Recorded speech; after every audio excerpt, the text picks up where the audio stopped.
Well, guys, we're doing it. Get this thing out of the way somehow in the next 35 hours. I gotta get that one game timer started.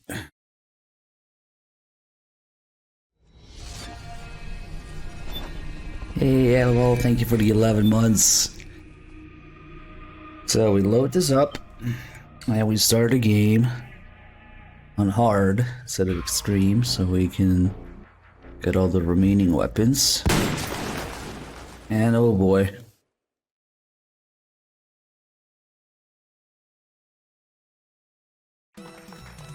So, Yeah, go away. Now, if you're just tuning in, you must be thinking, these guys are crazy. What are they staring at that pile of seaweed for? Sure is what I'm thinking. Well, what you're actually looking at is an octopus. It goes fishing. Masters of How camouflage. appropriate. What the 11 months, thank you. Color and skin texture. Some have even been observed walking on two arms and imitating a coconut. They're nuts, all right. Now, they mostly feed off of mussels, herring, and crab. Expensive taste, huh? When they're hungry or in some sort of danger, they haul some serious tail. No, they haul all 8 arms. That's right. Yeah, And upgrade. if we're lucky, 12 they months. achieve what's called 20% as good as you. Thank you. Over time, you'll see an octopus Yes, now's the time to get good. To do the chicken run, yeah? Really intelligent creatures. Really. You need to be really good for that. Yeah. I wouldn't recommend keeping these guys as pets. They often find their way out of Really intelligent creatures. Dazan, thanks for the 73 months. I wonder if the game time is already running during these. Probably. Thanks, Sarge. real snake cutting. You all know what that means. We need a member of the audience to come on down and test out the chef's new knife. Come on down, Chief. Don't be shy. I don't bite, but this guy might. This is the last chapter in this snake's life.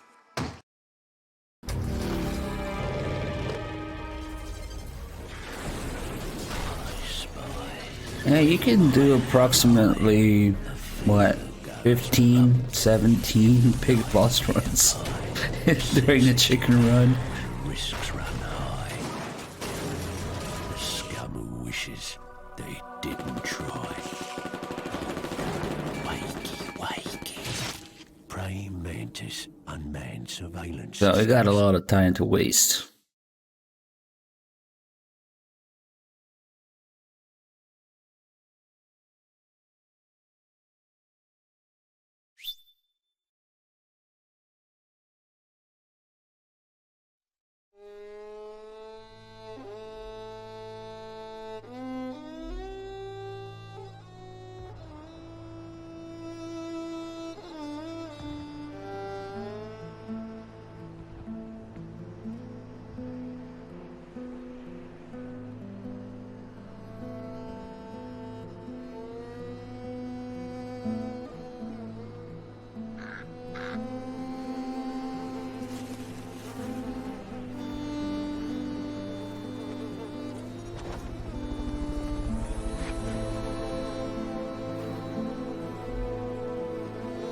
Tech, thank you for the 14 months. Welcome on in, everybody. Your 35 hours of time wasted in this.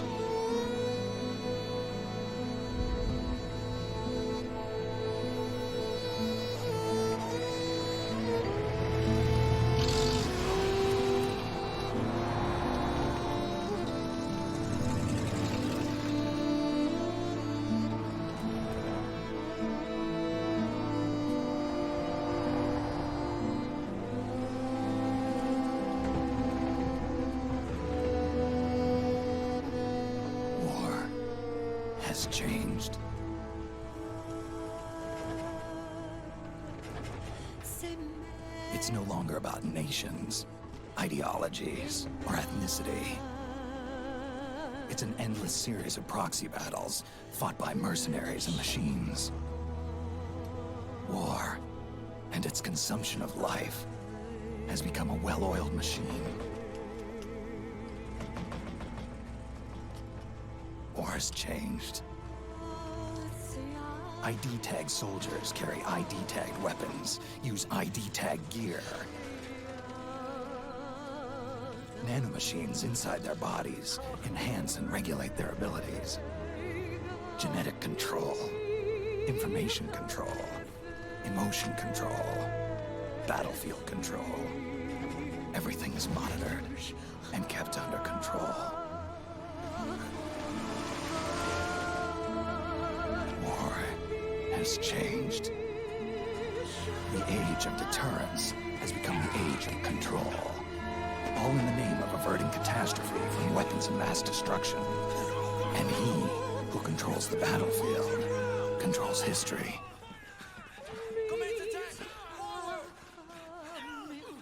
War has changed. And who is this The Solidus? battlefield is under total control.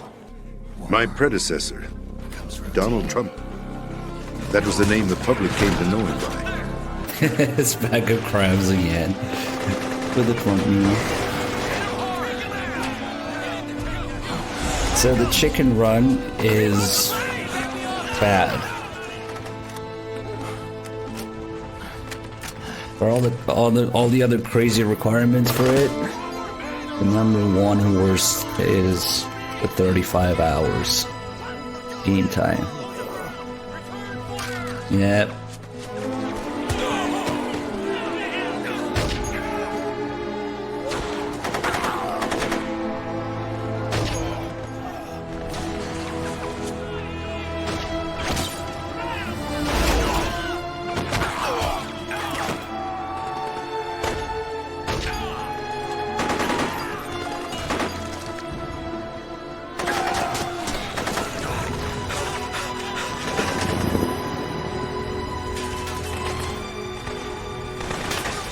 What to do, where to even begin. Doesn't matter because you have 35 hours to waste. Oh god.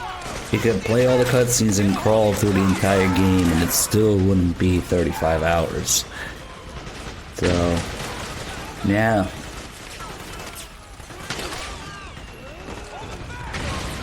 But we do have some work to do. We have to farm a bunch of alerts, continues, kills, rations, CQCs.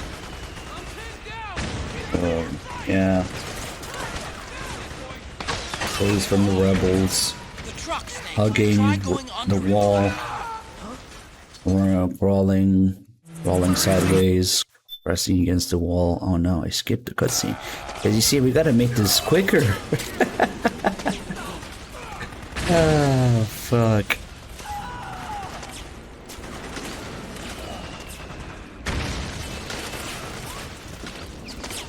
We probably won't bother to do all the Easter eggs. We'll just... I don't know.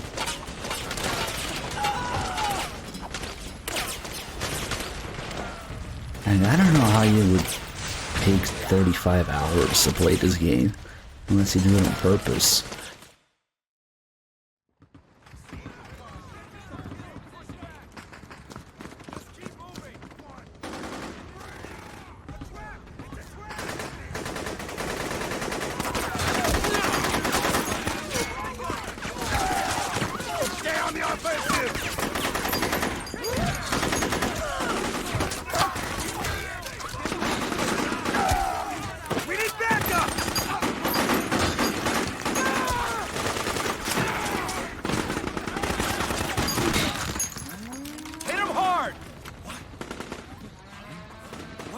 Yeah, we're definitely going to sleep after this.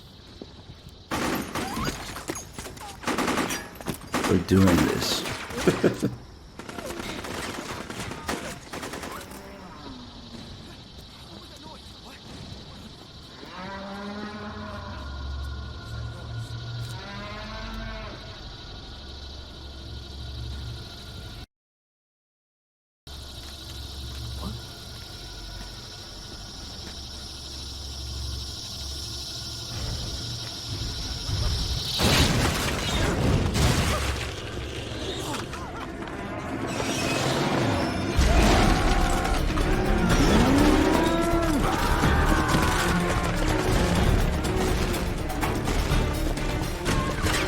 Nah, this game was never releasing anything other than PS3.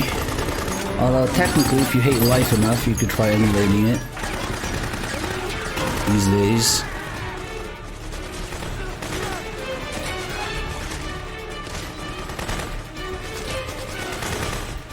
Head north. Fucking audible backseating every 2 seconds. You can't stay in this area without audible nagging your ear every couple minutes.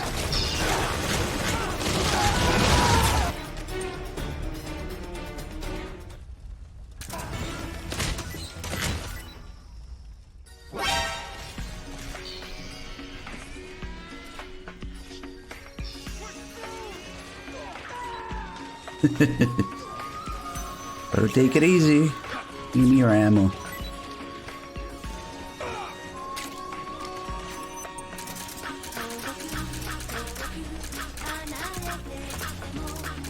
We need like what, 100 CQC grabs.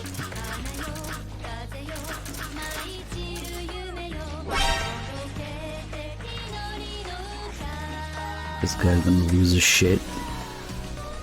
Is it 100, 150? Is it grabs or stunts? Well, good thing I have all the time to read up on the emblems we're working on.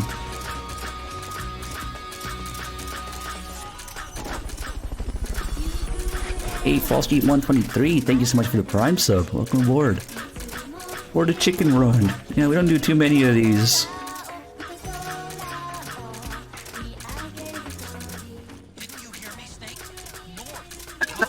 Fucking Otacon.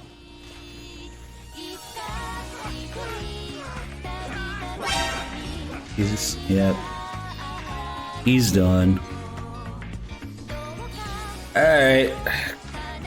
Viewer, if you're around, we're probably gonna need a chicken emblem command. Like a chicken command. People are gonna be asking what the fuck is going on.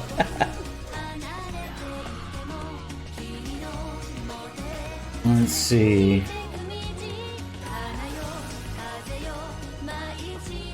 This would be 100 grabs.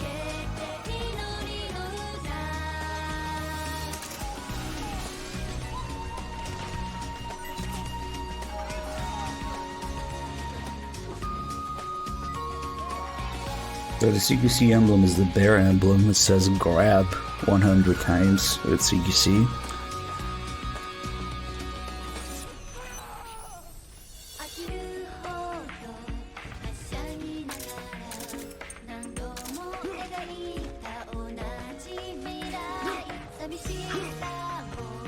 None of those counts. Those count. Give me your ammo.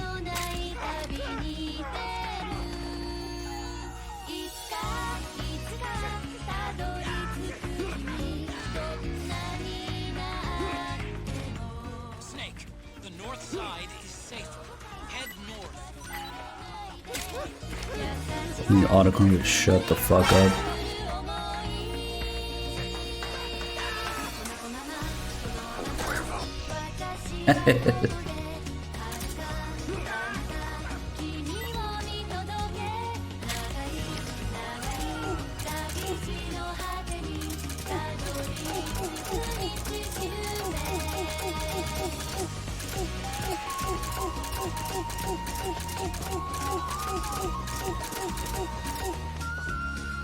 I probably won't even need to stop and farm these, considering all the other shit we gotta do. It will happen naturally.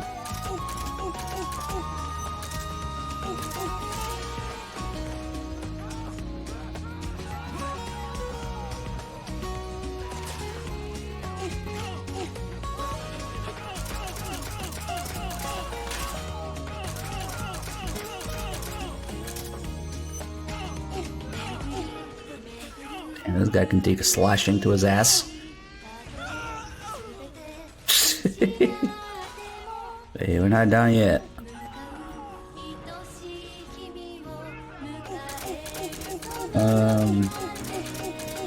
Let's see.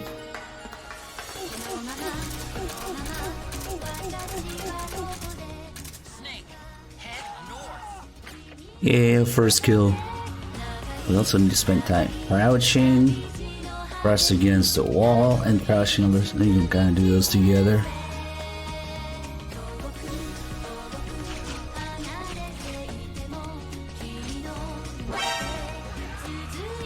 Traitor. We need to eat 50 rations. We also need to give 50 something like that. I don't fucking know. Let me see. Rations, we're gonna eat 50. And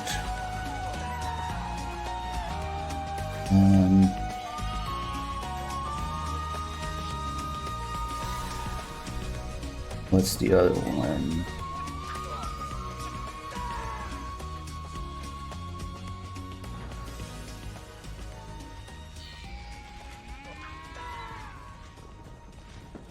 We also had to give 50, so we need like 100 healing items.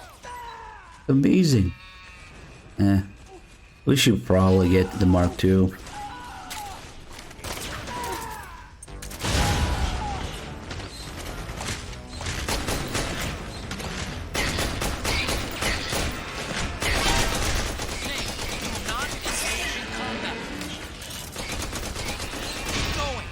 Watch out for Gecko.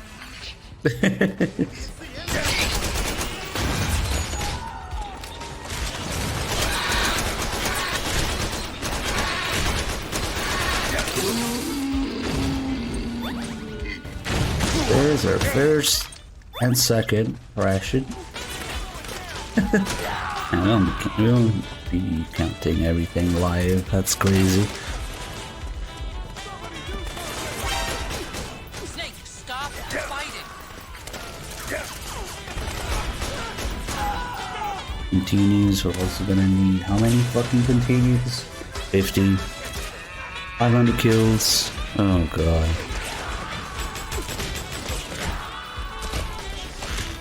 This gecko can't make up its mind. You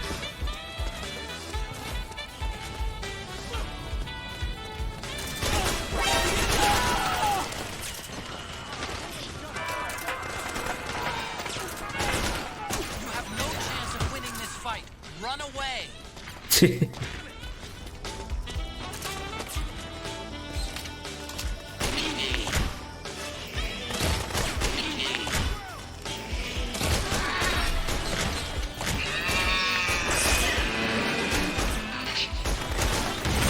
Oh shit.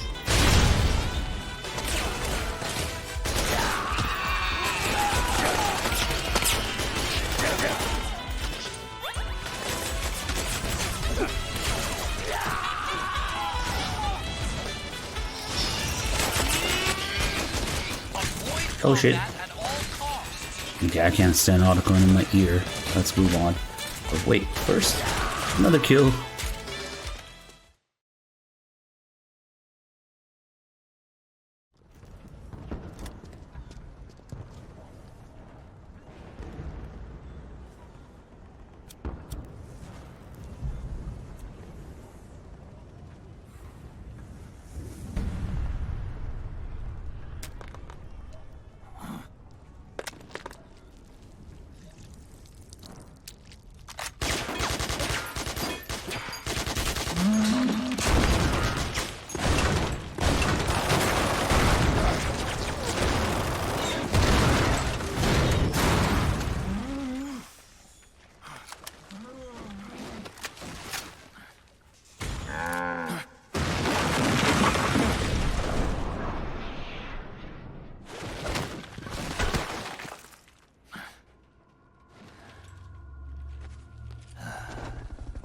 Yo, Mr. Man, thank you for the 29 months. Good to see you.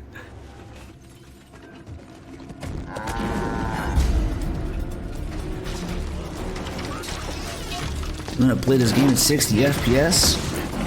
Just go to an empty hallway and look at the ground. You'll have your 60 FPS.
Hey, Captain Laser Pants with 5 months. Thank you.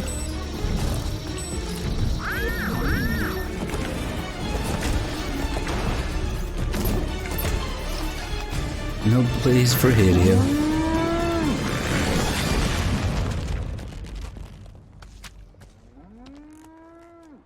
Now I'm playing on PS3.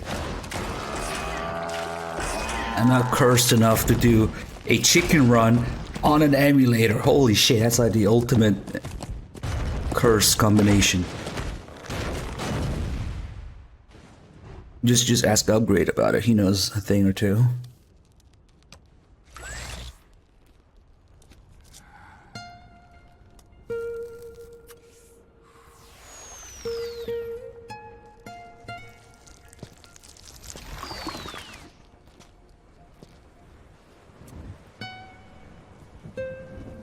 Yeah, not once will the Octo Camel ever do that again.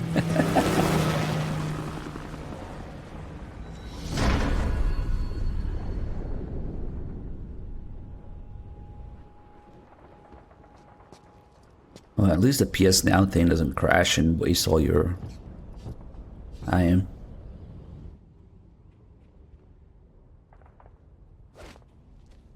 Especially the way the stats in the game time update only in between checkpoints. When you reload an area with a continue or with a new area with a checkpoint. Meaning if you spend 10 hours in one area, it won't count until you go to the next area. So imagine that you spend 10 hours in one area and then the fucking emulator crashes and you just wasted 10 hours of game time. Oh, that's amazing. You can't even save because the save only puts you back at your previous checkpoint. You have to either reload the same area by dying and getting continue or move to another area for it to count.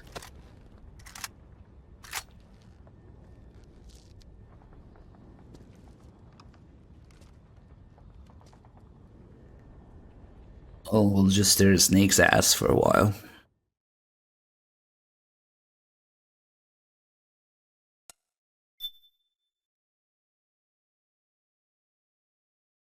Describe this game in one sentence. MGS4 is the undoing of the series. Up until this point.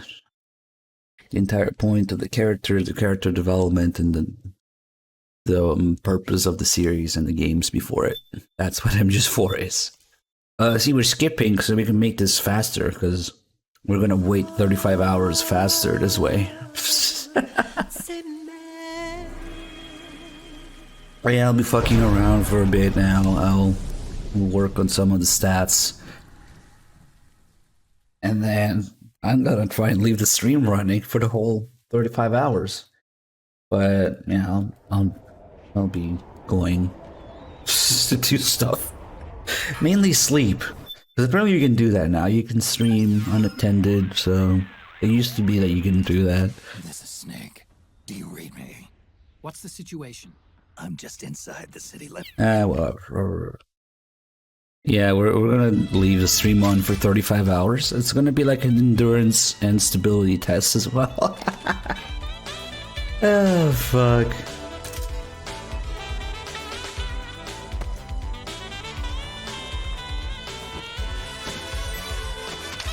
Ooh, a ration.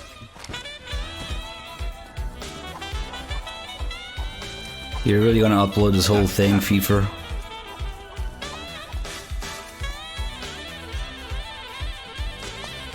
Damn it.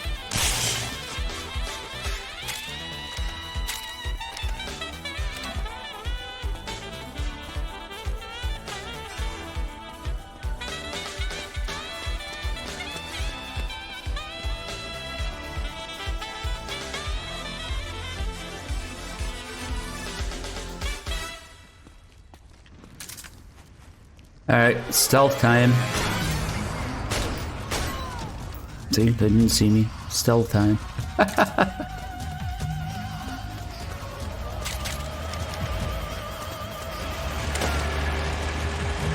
And the vehicle saw me. Acknowledged. Sending reinforcements.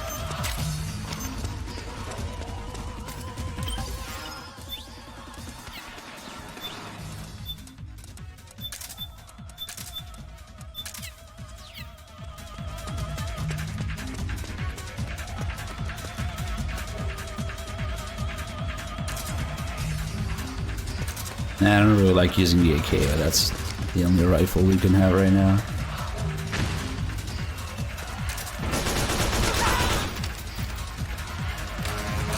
Just pattern's weird and the rate of fire is ass.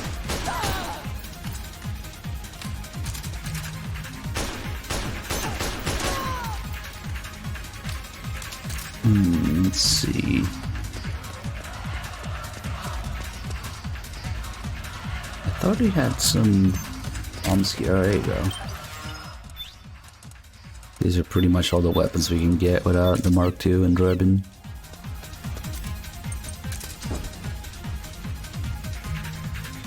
Where are these guys at?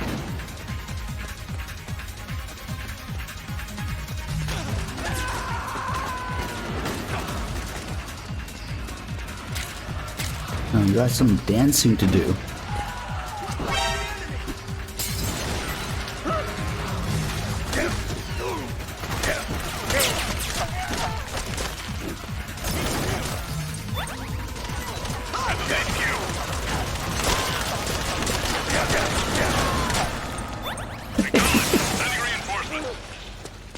Look at him go.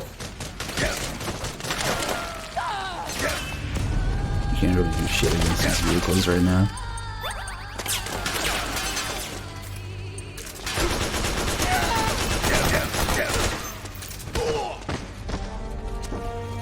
Close quarters, fire.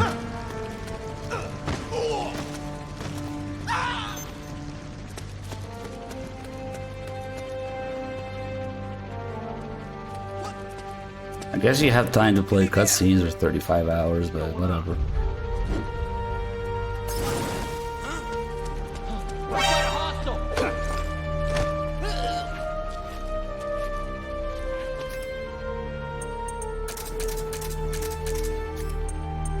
What is going on?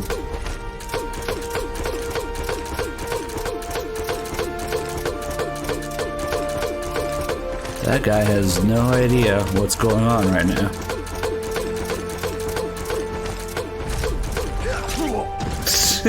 Okay, we got too close to him.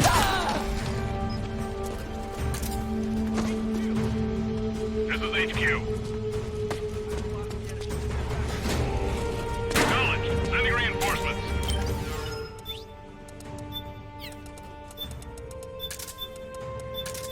Long story short, we gotta play the game like complete ass for 35 hours. If you're wondering.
Oh shit. Yeah, no handguns.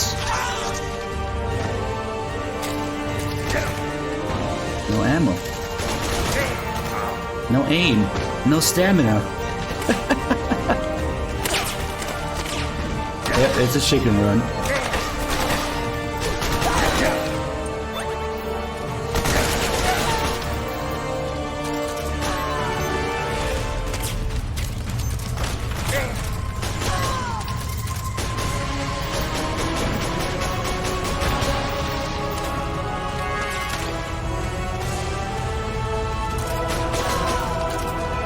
No frames.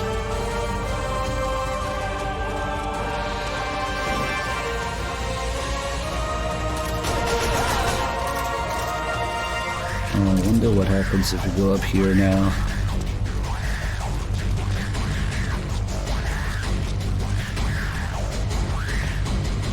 Oh, you even built in the timer into the command viewer. Nice. It's okay. Approximately whenever the stream time is 35 hours, we'll finish the game. Imagine accidentally finishing it at like 34 hours and 59 minutes. Ah, fuck. I would just reload, I guess.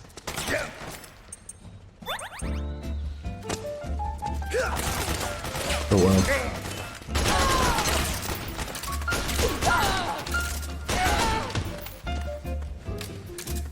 Just casually killing people.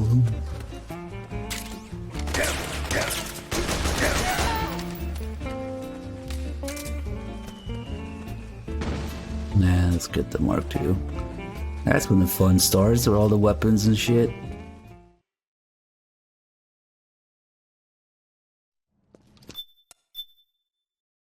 Gotta skip for that time.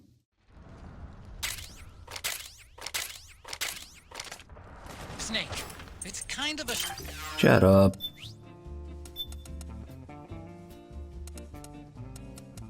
Let me see. Oh, we don't have the Drebin store though. Do I have... Oh, I do have this, but we only have one round.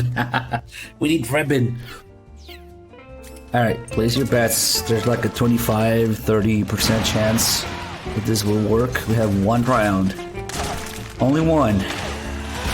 And it worked!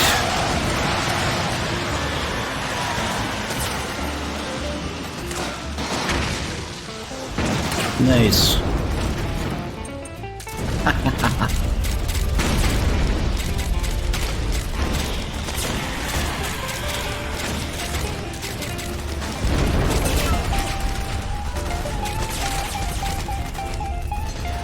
We also need to loot 400 things. I think it's weapons though.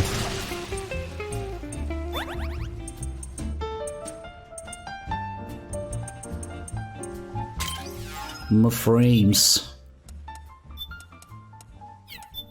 Okay, let's just redo this whole thing. Interesting, the music plays even when you remove the iPod. Okay, drugs, healing,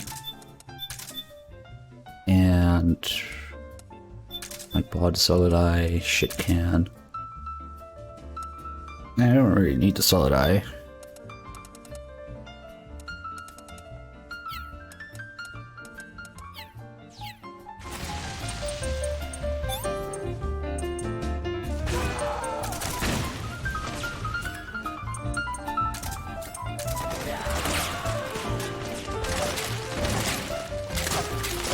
It's weird seeing more than 50 tranquilizer rounds.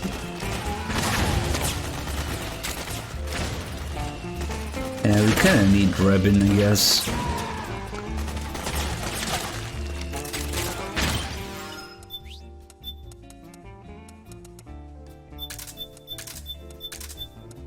We get all these stealth weapons at the ready.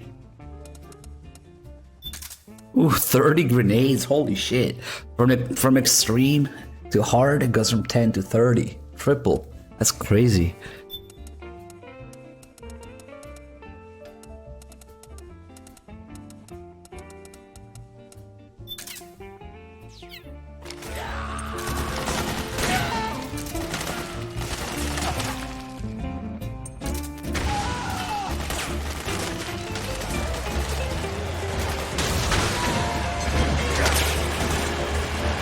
Oh, what the fuck?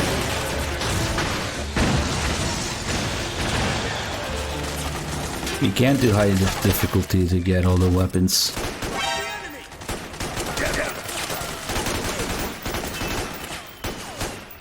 Jesus.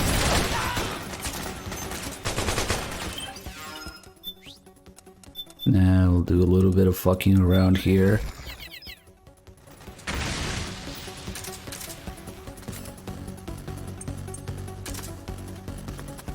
I do have to give these guys 50 items as well, if I haven't done that already in this save.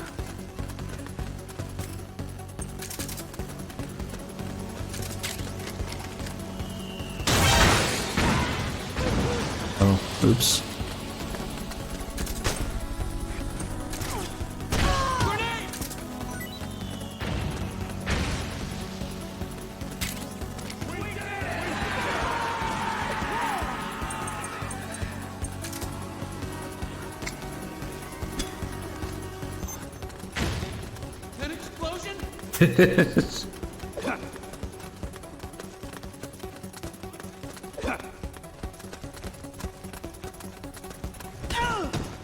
Fucking asshole, I'm trying to give you rations.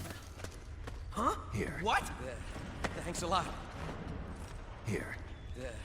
Thanks a lot. I want you to have this. Here. But wait. Who? But why?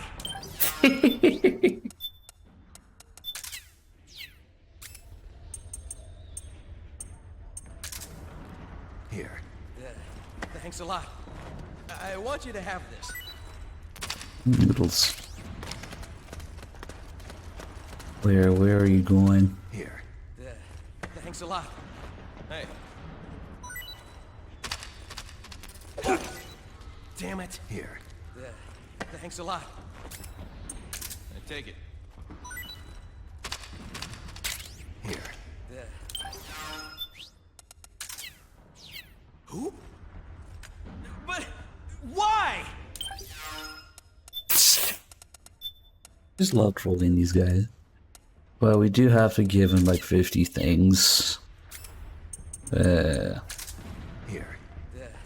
Thanks a lot. Here. Thanks a lot. Here. Thanks a lot.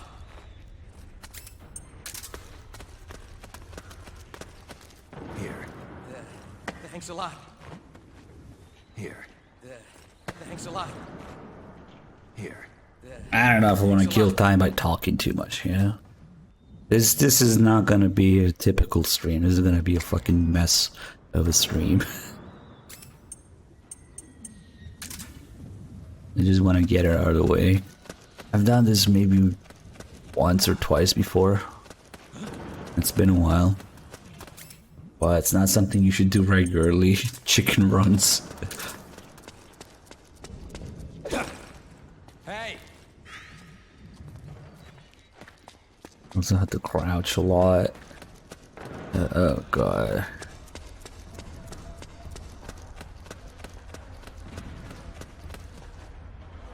Oh, did I already get this one?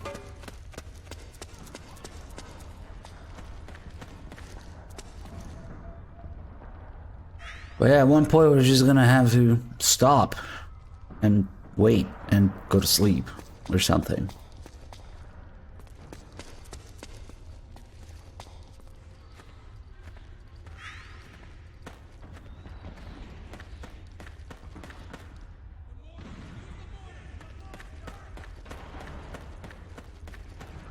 You wanna watch 24?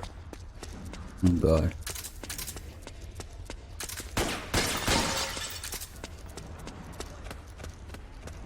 Let's just get to Drebin and get to the area with all the respawning enemies. Oh yeah, rolling by the way. We gotta roll how many times? 200. Oh god. And 100 times sideways.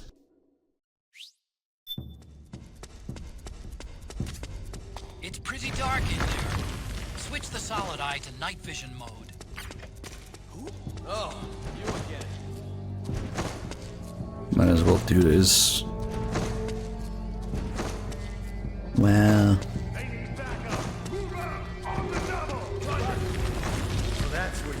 Get the fuck out of the way. Hey look, it's a chicken. My spare animal for this run. Roll with the other chickens. Oh, we got one. Way to roll. Yeah, we're not counting. Whatever, just do it. Enough. Oh shit. I didn't know you could roll into the chickens. That's to be precise though.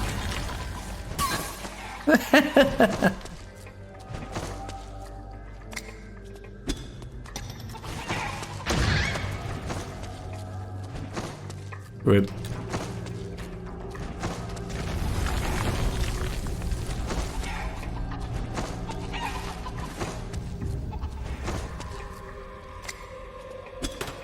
Oh shit. Oh well.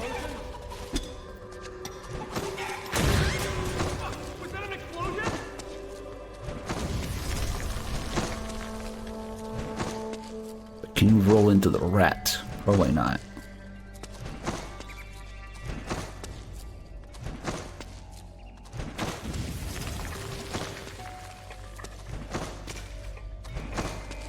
We also need to do 100 sideways rolls.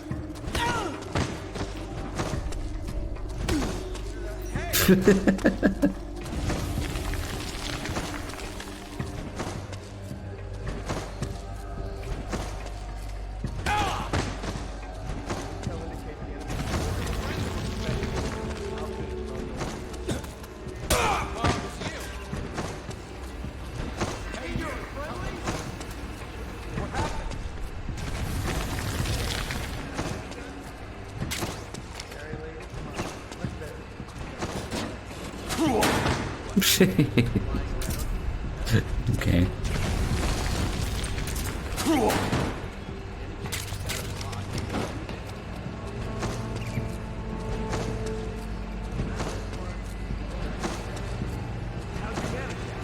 We also have crawling to do, but we also have rolls to do.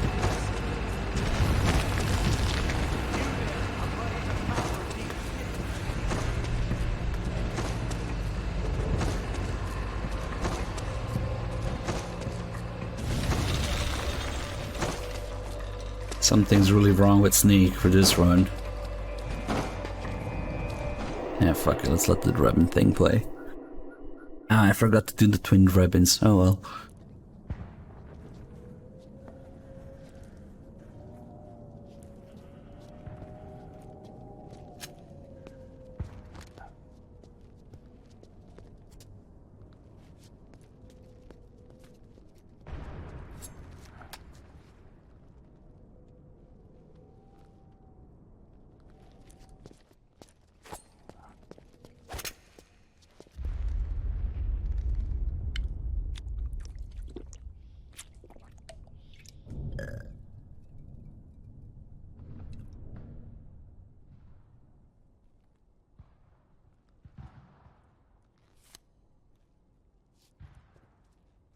Pretty sweet, huh? Whoa, hold it.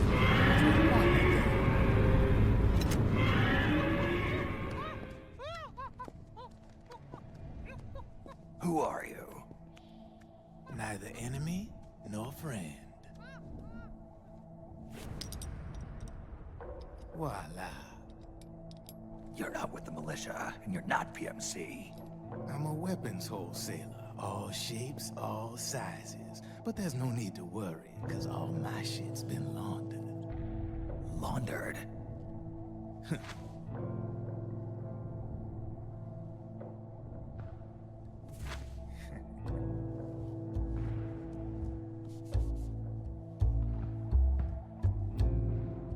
You see, I take ID guns like the PMCs use and make some mods. Then you can use them without having to match IDs. In other words, I'm a gun launderer. You can call me Drebin. Drebin?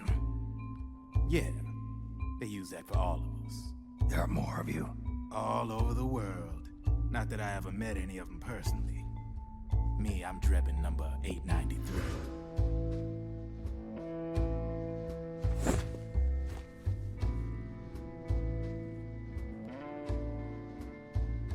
You ain't a registered PMC employee, are you? You need a guy like me.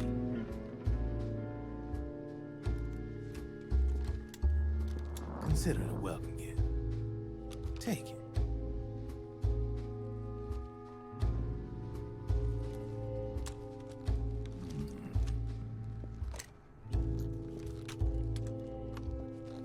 The M4. The official carbine model used by the U.S. Army, developed from the M16 service rifle. This one's a top-of-the-line model, real popular with the big PMCs. High precision, not like that government-issue shit. It's, free-floating, of course. Relax, that barrel's clean. Is the hider CQC compatible? The beauty of this sucker is that it's got a lot of customizable parts. Change it up the way you want to meet your everyday needs. flip-up site. Rail system. Not bad. Yeah, well, you know, I get a lot of noobs around here. And if you need them, I got a wide selection of aftermarket parts as well. The frame's pretty rigid. No rattle. Go ahead, give her a squeeze. I can't pull the trigger. Really? That's weird. What's weird? Wait, I got it. I bet you're using an older generation of nanomachines. Older generation? Sometimes they don't really jive with the new system. Seriously, who are you? Whoa, slow down.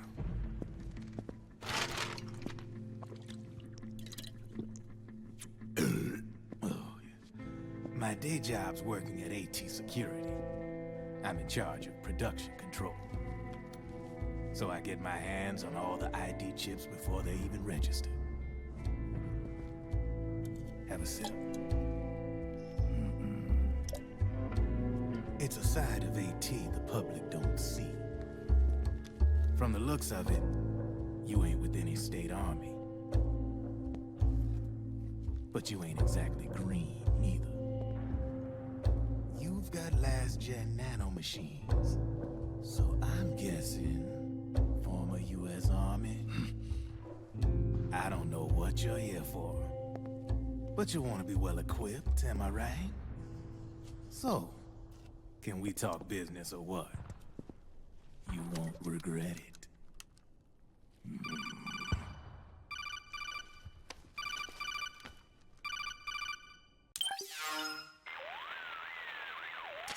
What's your take on Emoticon? Who the fuck is this guy? All right. Nice. So, we ready to make a deal or what? Okay then, let's talk business. This is a war zone. There's product coming in here by the truckload. And you'll be picking up a lot of guns in the field, I'm sure. Whatever guns you don't need, I'll take and buy them off you. That'll earn you points you can cash in for services. Like what? I'll launder your ID guns, no more locks. And I can also sell you the guns I've got in stock. Let me show you.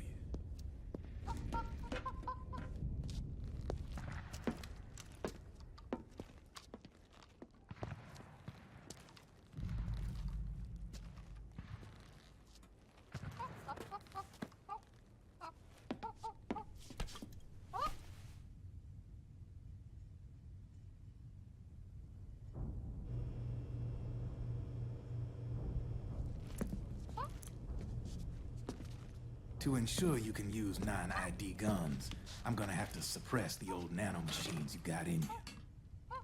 Otherwise, they'll interfere with the system. Here, stick yourself with this. It's full of suppressor nanomachines. Relax, it won't hurt. You're scared of needles or something?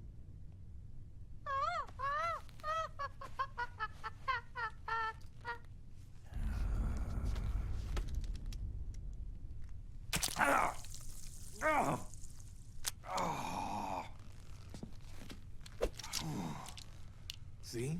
No sweat. Now you can use non-ID guns, no problem. Hey, be nice to our guest. Step outside.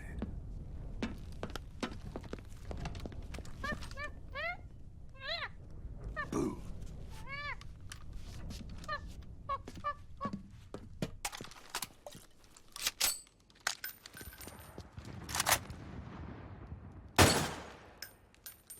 There you see? No problem. From now on, when you pick up an ID gun that says lock, you just let me know. You name it, I can launder it. Of course, it'll cost you. The going rate depends on the war price at the time.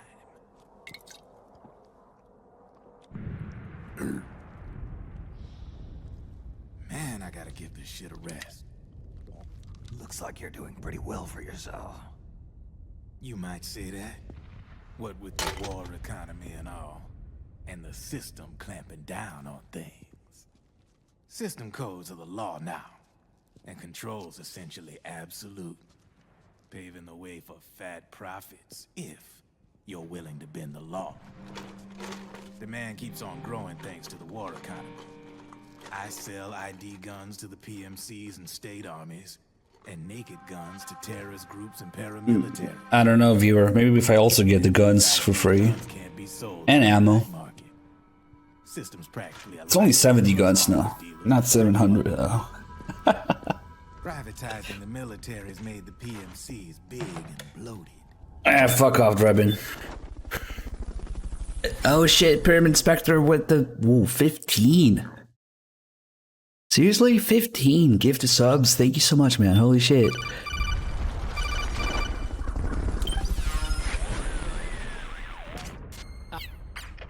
Look, if you give me infinite ammo and all the guns in MGS4, NFA notwithstanding, maybe I'll let a stranger inject me. Holy shit. Wait, when I have a little sub-train, more than little actually, going on. Thanks to Pyramid Spectre. You guys enjoy those free subs. Pyramid Spectre, thank you so much for your generosity with everybody. Let's see.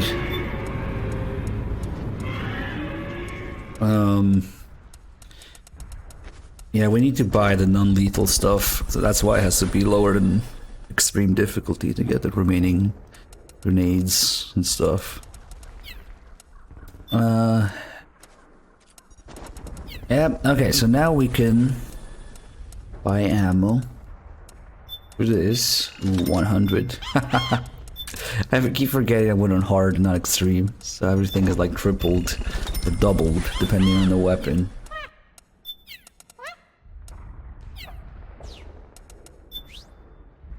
So we can finally buy the different color smoke grenades. These are the reason why you have to play something other than extreme difficulty to get all the weapons. Because you can't buy non-lethal stuff in extreme.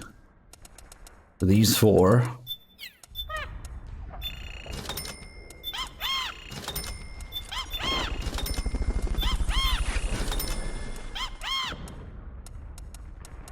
And, well, doesn't matter, I guess.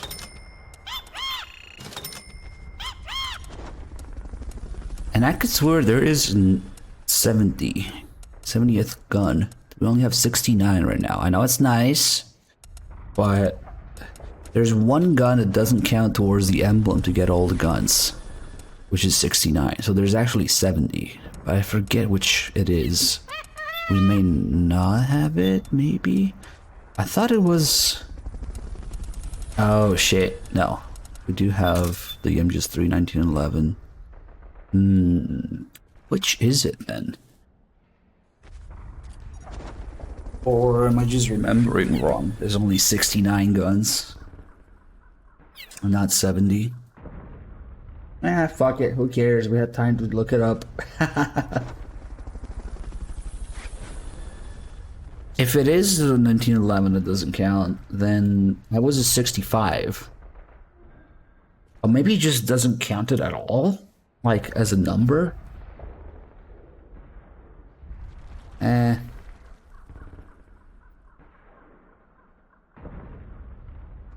Let's see, MGS4, little gray emblem.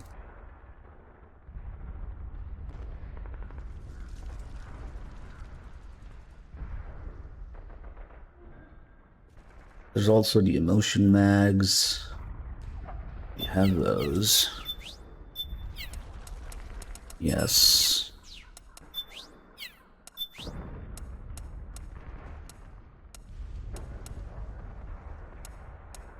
But we can't buy it yet. Probably because we need to meet Laughing Octopus first. But we do have one in the inventory. So... Okay, fuck it. Now we got respawning enemies and we got guns. So we can do some shit. Let's see. Yeah, these are good actually. Hey, Roy R6, thank you for the 2 months. Welcome back. Music. And, like... Oh my god, no. Oh, I did say we could do the podcast during the chicken run, so yeah, we can do that. The podcast actually starts in the palace ahead, where you meet Meryl. But before that, there's like 2 episodes of it, right? So, okay. Broadcasted from Konami HQ, which locations don't really matter, so this is pretty short. Wait, this one is short. This one's 4 minutes. Okay. And now, here we go. Metal Gear Solid 4 Integral Podcast. Recorded at Konami HQ in downtown Tokyo, this is your host, Ryan Payton, for the exclusive in-game broadcast of Metal Gear Solid 4 Integral Podcast. Welcome to the first ever Metal Gear Solid 4 Integral Podcast, number 1. It's going to be included in MGS4. As you know, playing through the game, as you're doing right now, you've got the iPod equipped, and you're listening to this show, and you're going to be able to download future shows in the coming months. But first, let me introduce Aki Saito, who's joining me on the program. Hi, everyone. Thanks for joining me, Aki. It's kind of weird. We're in the future now. It's 106 days in the future that we're recording this. Yes. Or that we're broadcasting this. We're recording this in February, knowing that this is gonna be burnt onto the Blu-ray disc for millions of people to enjoy. It's exciting. Yeah, doesn't sound very convinced. Me neither. So people listening to this, they come across the iPod in MGS4. Yes. They come across this episode and they're wondering, now what exactly is this? And what is this for? Yes. Good question. This is to, well, actually, there's a lot of meanings, isn't it? Yeah. I mean, to ease the tension when you're playing the game, right? Things like that as well. You can play your own music. You can play this. You can ease the tension by listening to our voices, our stupid conversation. Yes. And you also ease the tension of Snake. Yes. Because his sight gauge will fill up if you're listening to music or if you're listening to this program. Metal Gear Solid 4 Integral Podcast. This is really cool in the game. Obviously, as players know, they're playing this on an Apple iPod, not just a generic MP3 player. Now, Aki, you worked on this project. You worked on getting approvals from Apple. Can you talk about that process of getting the iPod into the game, which is very cool? Yes. Well, Kojima Production always comes up with cool ideas, and at that time, still, everyone has an iPod as their favorite music player, and we thought, as Hideo, Mr. Kojima is a great Apple fan as well. We thought that why not we put the actual iPod in the game, which can be used as an item, which is a cool idea.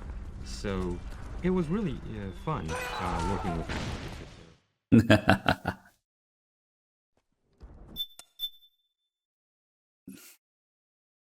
Man, he has a little bit of an accent. It was really fun working with Apple because they're really nice guys actually. And you're a super fan of Apple. Well, yes, me too.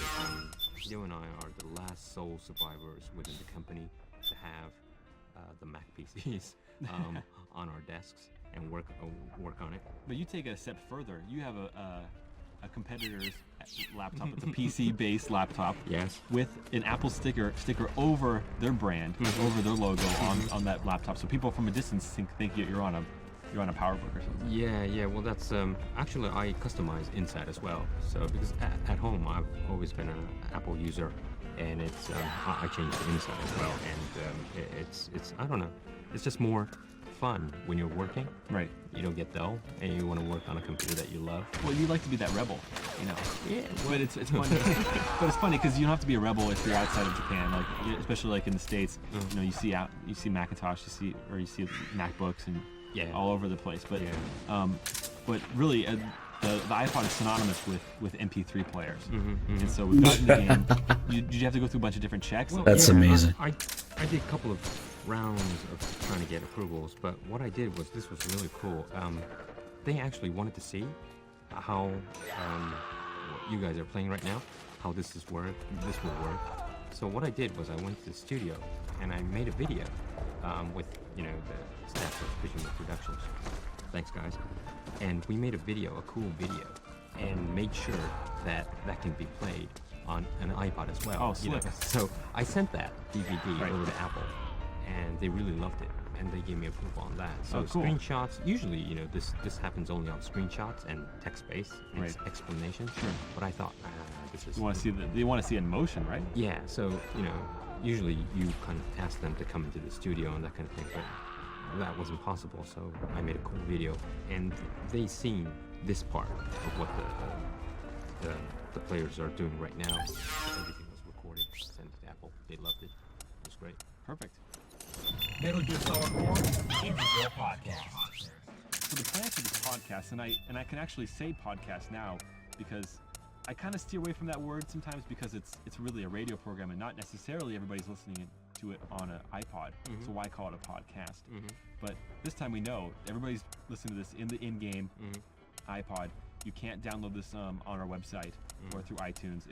This is exclusive to MGS4. You can listen to this program, and we're gonna have future programs as well as music that will be coming out in the coming months after the release of MGS4 that you can be able to download. And we're missing one weapon. Of the game. It's kind of like a director's commentary, which is it's something that's. What the fuck am I missing? I mean, this format.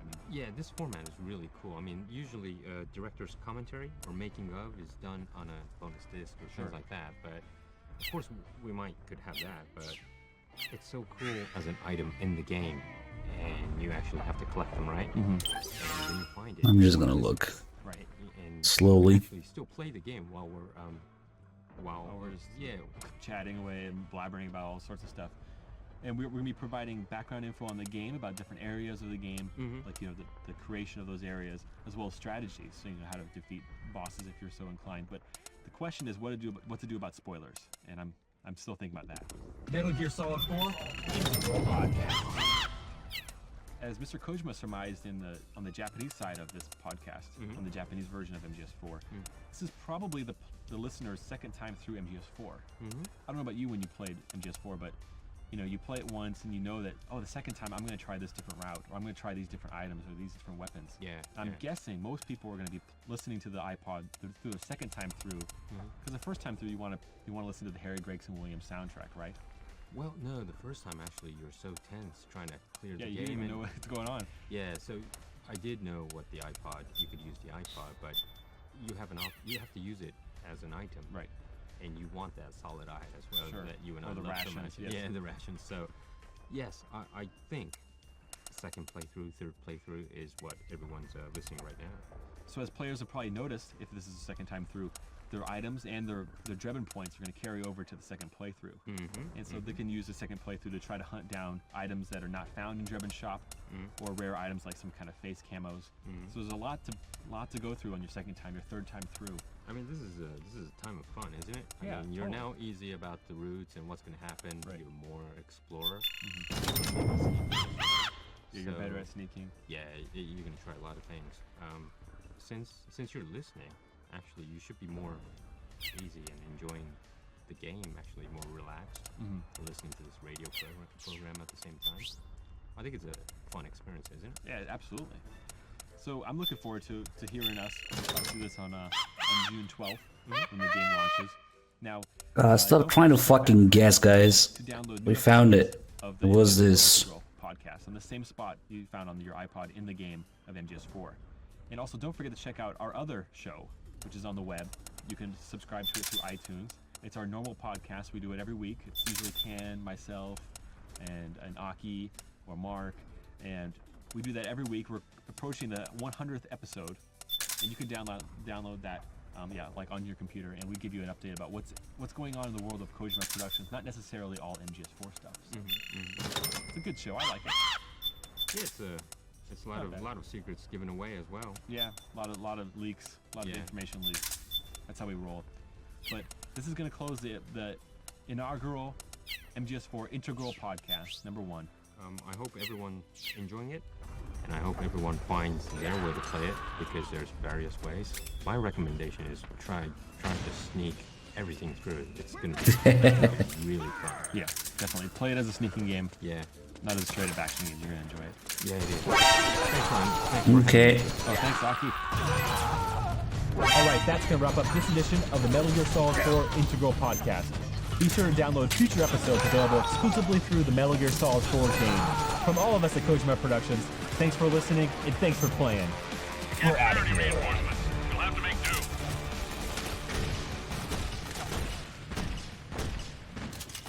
do. I don't think it takes any damage from grenades. MGS4 Integral Podcast. Welcome to the Metal Gear Solid 4 exclusive in-game podcast. Hi everyone, I'm Aki Saito. I'll be your, well, kind of navigator, but I have a lot of friends joining me for this game podcast. My main navigator of the game will be... Hello, my name is Sean Icestone. I'll be playing the game and guiding you through this session. Nice to meet you all. He's going to be the real expert of the game. And also joining us is... Hi, this is Ken Imaizumi. I'm a producer of Metal Gear Solid 4. It's been a long time and I'm really glad to be back. Well, Ken and I needed someone else to help us with this podcast. And we have Sean, who will probably guide us really intensively through the game. And hopefully everyone will enjoy hearing us while playing the game. Right, Ken? Yep. A lot of secrets? A lot of tips. Sean, you know a lot of secrets, right? Yeah, I was part of the script unit. So, you know, the team that basically kind of puts the levels together and implements the design. Also, you know everything inside and out. Right. Well, I wouldn't say I know everything, because we kind of break up the game into different stages, so everyone has a super Yep. But I hope everyone would enjoy our show. So, Ken, finally, the show will start from January. Yeah, January 8th, 2009. And we're going to try to have it bi-weekly. Sean, you have a hell of a lot of work to do, actually, if we do this. Yeah, it's pretty challenging. It also sounds like it's going to be a lot of fun. Looking forward to it. Well, basically, how many times have you played this game? More than I can count. I have no idea, honestly. Ken told me that you did 30 times? 50 times? Yeah, more than 30 for sure. 30 for sure? Yeah. Then Sean, you did more. Yeah, I don't know. It's got to be over 100 by now. I mean, you know, if you count, you know, like from the very beginning, you kind of playing through the incomplete stages, and, you know, towards the end when we're trying to debug everything, playing through over and over again. So yeah, well, we might He's kind of sick and tired of, you know, Yeah, this game. yeah. You know, like one day he was like puking, you know, when he was Really?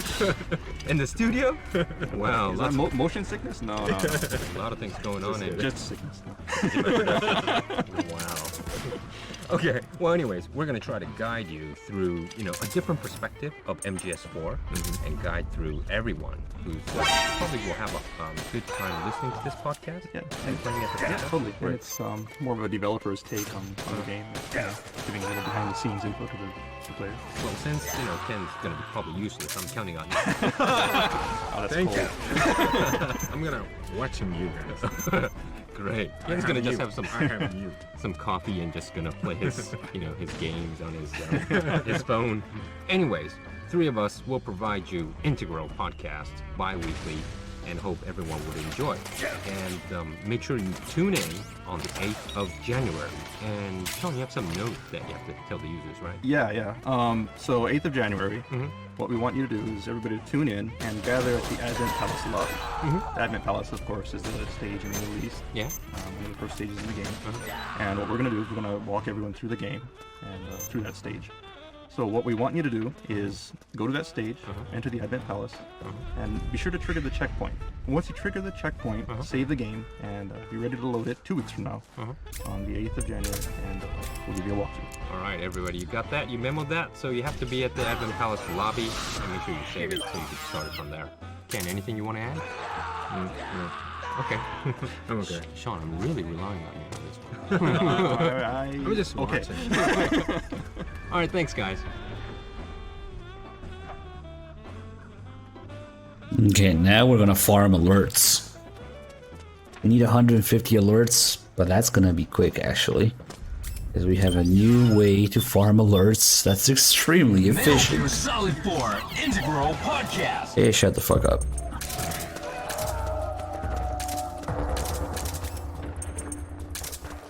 Back me up. We need one guy here. Maybe over there. Come on, somebody.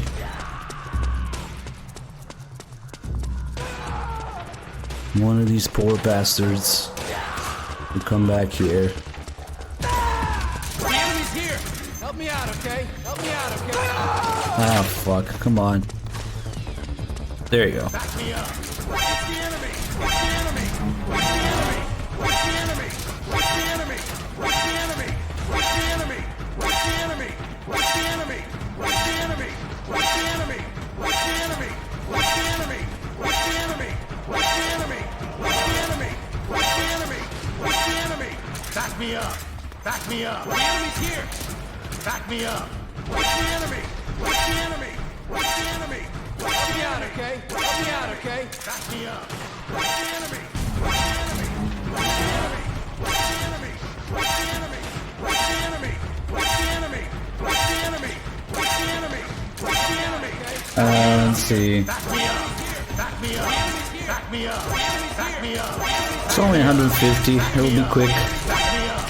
It's the enemy. Do this for another few minutes. Back me up. It's the enemy. It's the enemy. The enemy's here! The enemy's here! The enemy's here! The enemy's here! It's the enemy. Back me The up. enemy's here! Help me out, okay? Help me out, okay? Help me out, okay? The enemy's here! The enemy's here! Back me The up. enemy's here! Back me up. Back me Oh up. boy. The frames could not take the alerts. Back me up. The enemy's here! The enemy's here! The enemy's here! Back me up. Help me out, okay? The enemy's here! Help me out, okay? Help me out, okay? Help me out, okay? Help me out, okay? Help me out, okay? Help me out, okay? Help me out, okay? The enemy's here! Help me out, okay? Help me out, okay? The enemy's here! Back me up. Help me out, okay? The enemy's here! Help me out, okay?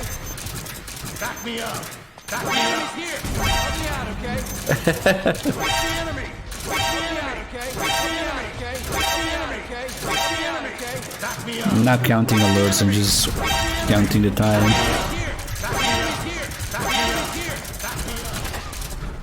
me out, okay? Help me out, okay? The enemy's here! The enemy's here! Help me out, okay? Help me out, okay? Help me out, okay? Help me out, okay? The enemy's here! Help me out, okay? Back me up. It's the enemy. Back me up. What the fuck is going on? Help me out, okay? The enemy's here! Help me out, okay? The enemy's here! Help me out, okay? Back me up. It's the enemy. The enemy's here! The enemy's here! Help me out, okay? Help me out, okay? Back me up. The enemy's here! Help me out, okay? Help me out, okay? Help me out, okay? Back me up. The enemy's here! The enemy's here! The enemy's here! The enemy's here! The enemy's here! The enemy's here! The enemy's here! The enemy's here! The enemy's here! The enemy's here! The enemy's here! The enemy's here! The enemy's here! The enemy's here! Okay, let's do another minute. Back me up. Back me up. Help me out, okay? Help me out, okay? Help me out, okay? Help me out, okay? Help me out, okay? The enemy's here! Back me up. Help me out, okay? Help me out, okay? Help me out, okay? Help me out, okay? Help me out, okay? The enemy's here! The enemy's here! Back me up. Help me out, okay? Back me up. Back me up. Help me out, okay? Back me up. Back me up. Back me up. Come on. Back me up. Back You me up. lose a rhythm. Back me up. Help me out, okay? Help me out, okay? Back The me up. enemy's here! Help me out, okay? The enemy's here! Help me out, okay? The enemy's here! Help me out, okay? Help me out, okay? Back The me up. enemy's here! The enemy's here! Back me up. It's probably much more than the 150 we need. Help me out, okay? The enemy's here! Alright, was it 50 a minute? Then yeah, about 3 minutes would have done it. Alright, a little break from this madness.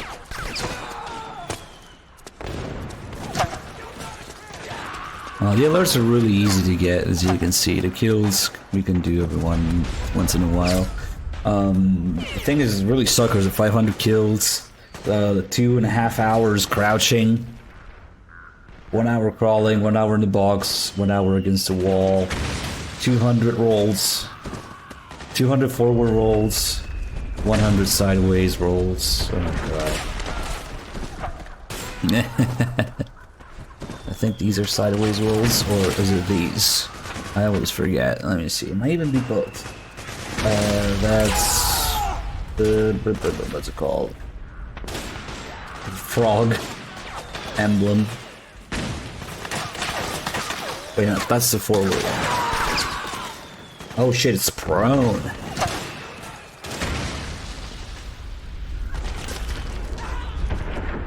Oh, okay, so it's prone side rolls.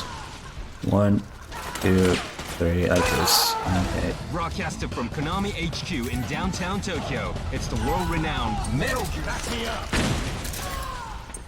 We can go do the other podcast inside the building.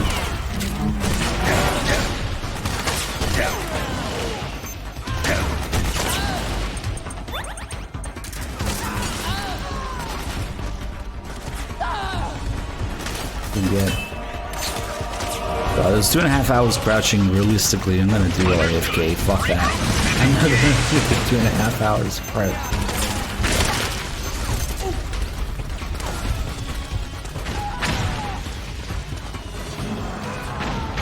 Let's go do the podcast in here for a little bit of a break.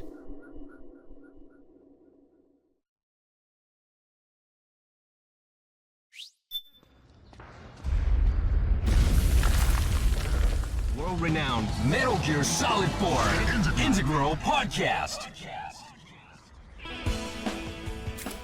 Hello everyone, welcome to the first official episode of the Metal Gear Solid 4 Integral Podcast. My name is Sean Icestone, and I'll be your navigator and guide through this session, and I'm here with... Aki Saito. I'll be your sub-navigator and fill in with jokes. Joined by... I'm Ken Imaizumi, producer of Metal Gear Solid 4. I'm just watching and maybe chatting a little. That's cool, Ken, but we need your tips. Okay. All right, Sean, let's play through the game. Alright, so everyone's gathered here at the lobby of the Advent Palace. Okay. So first of all, I just want to tell everyone, just stay where you are, don't move. We have a few things we want to explain before we begin. Okay. Okay, so throughout this tour, and this doesn't apply to just this tour, but through all these game guides, there are going to be parts, sections where we're going to tell the user to maybe equip a certain item, like a solid eye. Yeah. And that's really useful for looking around for items and especially night vision. Right, night vision and things like that. But the only problem, of course, is that you cannot equip night vision. You cannot equip the solid eye. Oh no! Oh. While equipping the iPod. Yeah. Right. That's true. So they have to stop. And then. Right. So what we want you to do is just switch items from the iPod, and what that'll do is it'll pause the broadcast, pause your podcast here, and switch to the solid eye, confirm the location of whatever items you're looking for, and then come back, and your podcast should resume where you left off. Well, okay, that's handy. Not too complicated. So, all right, everyone, you should be in the lobby of Advent Palace. You'll see in the center of the lobby there's this big carpeted area. So I want everybody to just kind of walk over to that carpet. So what we want to do is put on your solid eye and enable night vision, and kind of spin around, and you'll see a Playboy over here on this couch. The couch in the corner. Right. In front of that is a Claymore mine. So the first thing you want to do is kind of crawl up to the Claymore mine and pick that up. This is just too obvious, right? I mean, well, it is obvious, yes, but there might be newbies out there who just started the game. Maybe they don't know. Well, maybe just too excited about getting the Playboy. Right. They see a Playboy and they just kind of dash towards it. Was this a kind of an intention? I mean... Yeah. Well, throughout this stage, you'll see a lot of traps basically set throughout the Advent Palace. Really obvious, lane traps with, Playboy next to the Claymore and some kind of food or something, an item next to the Claymore or sleep gas mine. And, yeah, it's all intentional. Basically, it's Akiba who's setting all these traps. Yeah, well, so in order to avoid these traps, what's your recommendation? Is it night vision? Basically, night vision is a very good strategy. What they can do is just enable the solid eye, and when you spin around, if you see the item, you'll see the trap in front of it, because the Claymore mines will kind of glow. And just crawl up to it and pick it up, and it'll be added to your inventory. Cool. Okay, so where do we go next, Sean? All right, next. Do your night vision thing, spin around, and you'll see a sleep gas mine in the corner there. That's a trap too, right? That is a trap. And the goal here, some people may not realize, is that you're actually supposed to follow these sleep gas mines to the top of the building. Because if you spin around, you'll see that there are several ways up. There are a few staircases and corridors around here. But the correct route is marked by these sleep gas mines. Oh. Nope. Seriously, I Beaver. didn't know. That's next. I just went, I knew the Did stages. you play a game? Yes, I played played this game? Okay, I played it through, but I don't think it was a guide to tell you which route it is. I mean, I thought it was just a trap. I mean, I searched everywhere, basically in the floor, and then I can't go here. I must go there. But that's a very simple solution, isn't it? Yeah. So basically, you want to follow the sleep gas mines up. Okay. All right, Sean, where we go next? Okay, so what we want to do, crawl over here, pick up that sleep gas mine. Yeah. And now let's run up to the second floor. And where we're heading? We're heading towards the bathroom. Bathroom. Okay, you got that, guys? Are these stairs? Okay, we're up the stairs, and then we're heading for the bathroom. This is the second floor? Yeah. Well, first floor, we call it in Europe, I guess. But... Oh, yeah, that's right. Okay, so you'll see a claymore there. Yeah. And this is actually not the correct path, but go ahead and pick up the claymore. And so here we are in front of the bathroom. Yeah. So we took the right once we came up the stairs. Right. And we collected the claymore, and we're in the bathroom, right? Right. Okay, guys. Remember that the claymores show the incorrect path, but there are some hidden things off the shortest path. So there's a lot of goodies in the bathroom? Yeah, well, not exactly a lot of goodies, but there are a few interesting things. Yeah. So first of all, let's go into the women's bathroom. Was that the interesting thing? Hey, I mean, come on, we're in a game. Okay, let's check it out. Take advantage of it. Yeah, right? yeah. So on the left, you'll see the women's bathroom. On the right is the men's bathroom. So you got a smoke grenade there. Yeah, we got one item. Right. What's this? Okay, so you see on the wall here, Yeah. if you go into first-person view and look at it, There's a sign here. there's a sign that basically, kind of shows you the correct way to use the toilet. Right. Right. Mm-hmm. But that's very useful. Yeah, for people who may not know, you're not supposed to stand on the toilet. Mm-hmm. But what we really want to look at, it's kind of interesting, Yeah. is if you look behind the character's head, Right. there's a little something there. What is it? Yeah, there's kind of a little dot there. Well, maybe you can't see it too well, but that's actually a bandana. Oh, I see. I get it. So that is actually Snake. So you guys got it? I mean, go to the ladies' room. Go to the first stall. Well, it's on the second stall also, but there's kind of some wood Really hard blocking to it. see, there. Yeah, there's a, what do we call it? A placard. Which is Snake, actually. Right. Cool. What he's doing in the women's bathroom, I don't know. Cool. So every time you create bathrooms, you check bathrooms all over the world? Yeah, we do intensive research. Good, good. But bathrooms there. Especially the ladies' Middle room, Eastern right? bathrooms. Oh, yeah. Right, Ken? Me? Yeah, you check the You, bathroom. right? No. You took check. videos, right? Yeah, I did. Good, I did. good. But enough. Ladies' room. Let's, where are we gonna go next, Sean? Okay, next I want to take you into the men's bathroom. Oh, suddenly I'm not interested. Well, sorry. If you look, there's a hole in the rear of the women's bathroom, so we'll just go through there. That was very handy.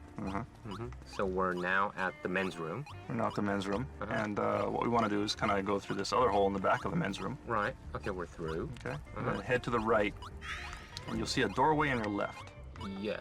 You want to just stop in front of that doorway. Don't just run in because there is a claymore mine there, and you'll blow yourself up. You crawl through that door. Yeah. You can pick up the claymore mine, and up here on this table, you'll find some instant noodles. Oh.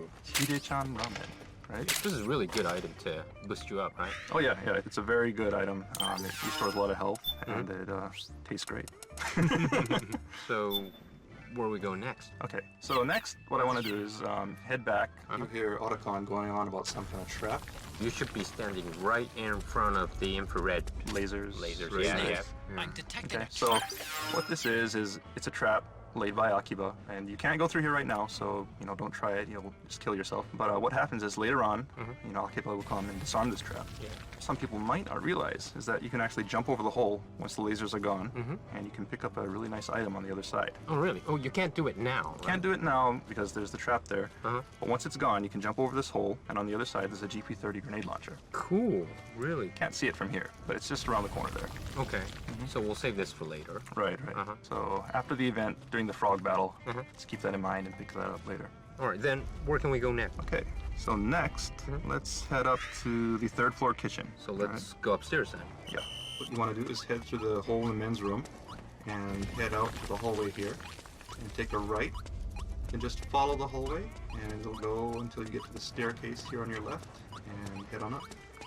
Oh, by the way, I tried, when I first played the game, I tried using my cigarette and things like that to, of course, make that infrared lasers obvious. And I thought I could passed through it. I kind of died a couple times. Couple times. Yeah. I died so many times. Yeah. But I kind of realized. So we're going on the stairs. upstairs. Upstairs, and we should be actually guided by this sleep gas. Why the fuck are they so slow? Are they walking So there? you're on the stairs, and you're on the 3rd floor. You're going to the 3rd floor. So on the 3rd floor. And take a right. Take a right. Yeah, that's basically the only way you can go. So you can make a right. And what do we do? Do we? You'll see a sleep gas mine kind of down the hallway. So stop at the doorway in front of the sleep gas mine, and head through that. Okay. And you'll find yourself in the kitchen. Okay, everyone ready to be in the kitchen? We're in the kitchen, so make sure you guys are in the kitchen right now. What we want to do is look into these ovens here. In the ovens? People may not realize it, but there's something cooking in the oven. Wow, what is it? What's this food? It's actually cakes. Ah, some kind of French cake. Actually, a lot of people probably won't realize this, right? Right. I mean, it's just kind of hidden in these ovens here.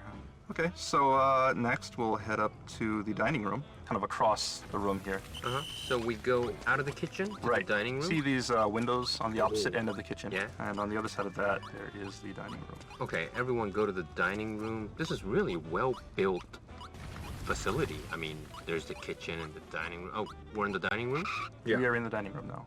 Okay, so what we want to do now is there's some items here, and so once again, we want you to use night vision, and you'll see some items here. One of the first iPod tracks is right here in the dining room. Yes. But be careful, because there is also a claymore mine next to that. Yeah. So pick that up. So I kind of think that everyone will know, but when there's a kind of a valuable item, there's always should be a trap. Yeah, really close to it. In this stage, yeah, it kind of works that way. And well, one thing I want to point out here is just take a look at this, big glass window here, which is looking into the kitchen. Yeah. Right. Okay. One thing that people may not realize is just how much trouble it was to get this glass window in here. Why? Why is that? Because it actually, consumes quite a bit of resources and memory. We started out with this glass window here, and as we were going through and the stage kind of filled up with things, we were told that, there's not enough memory, so we had to get rid of it. So it was taken out. Yeah. But now it's back in. Towards the end, basically, we had the programmers kind of scramble and do what they can, and the designers trying to find shortcuts and tricks, and finally be able to get this glass window in here. Oh, so definitely we shouldn't break this window, right? You should not be shooting it like that. Yes. Right now, Sean's shooting through this black, big glass window like crazy. He's got all of them.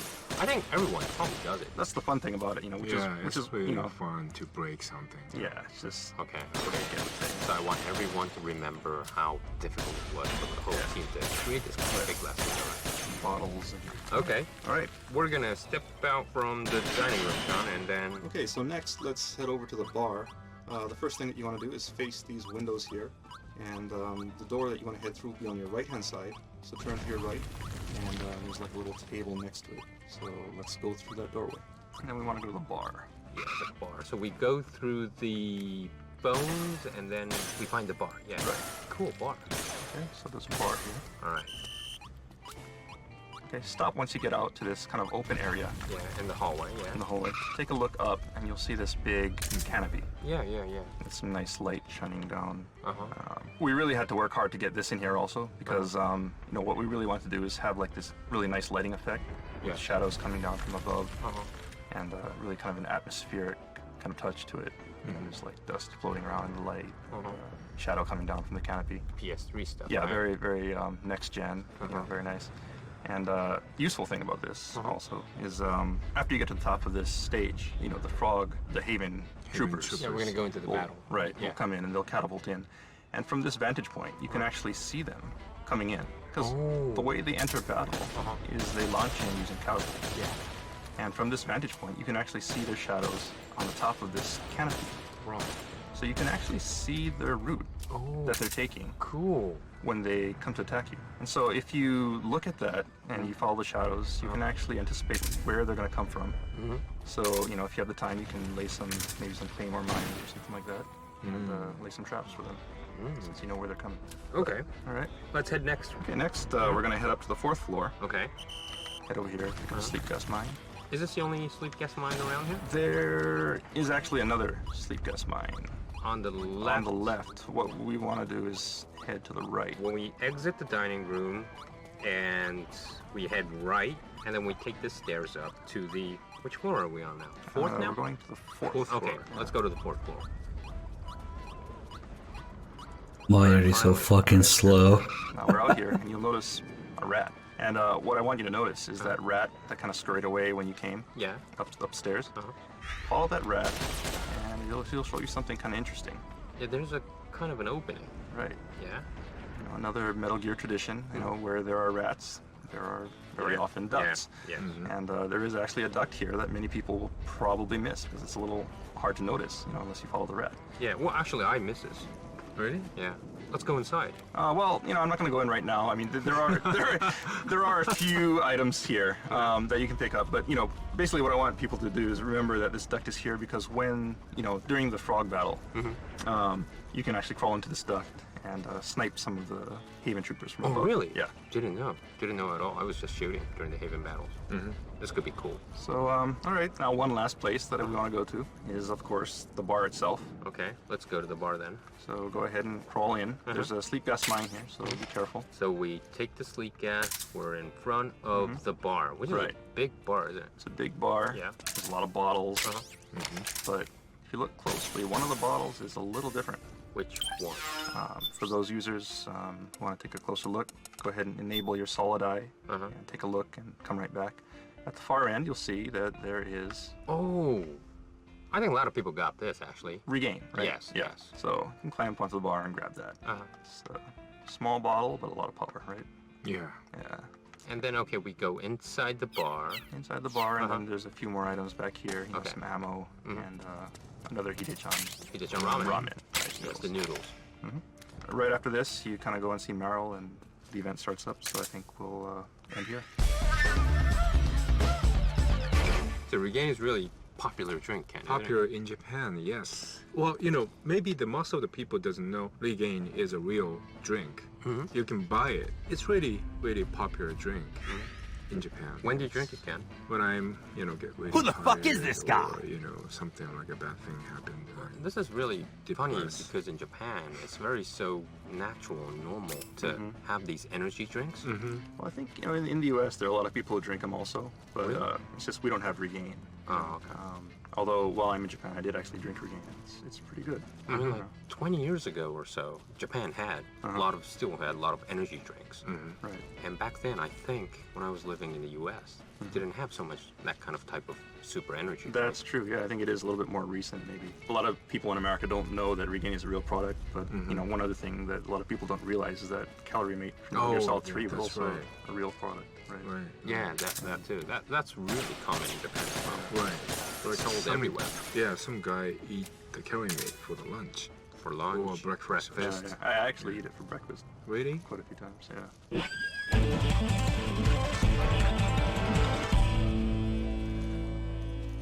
Okay, this wraps up this version of Integral Podcast. And Sean, what can we expect the next time? 2 weeks from now, we're going to move on to South America.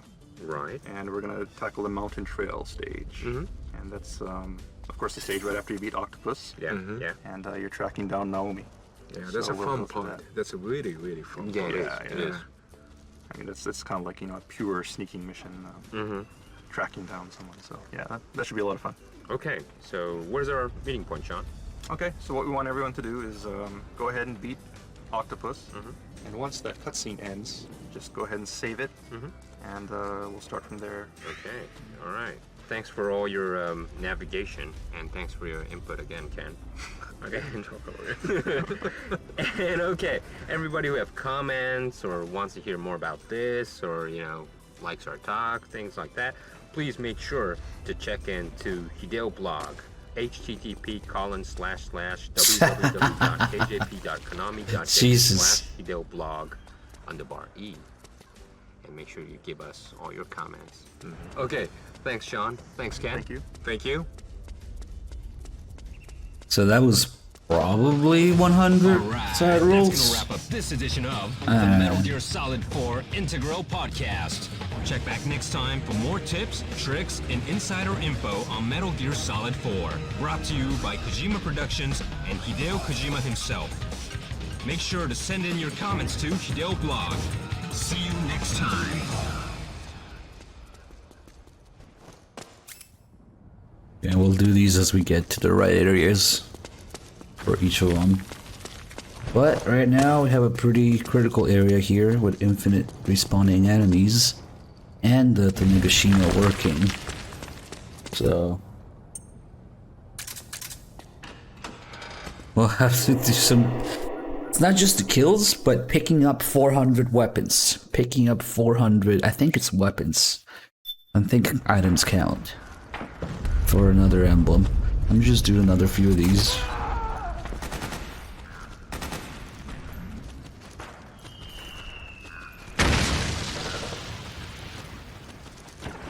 I've probably done that 100 times. Let's see.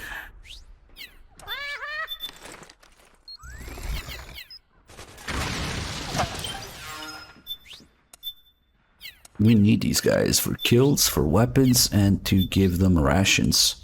But in order to give them rations, I have to farm rations by killing them first. Fuck. What am I looking for? Metal camo. Metal Gear Solid. Ah, shut up. Shut the fuck up. Metal Gear Solid 4.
Oh god, the frames.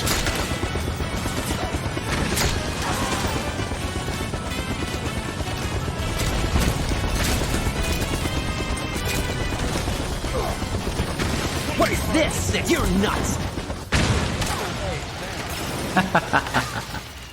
He solid is thank you for the 50 months. Damn.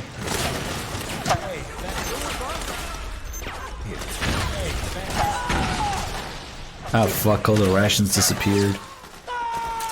Alright, time to kill some more.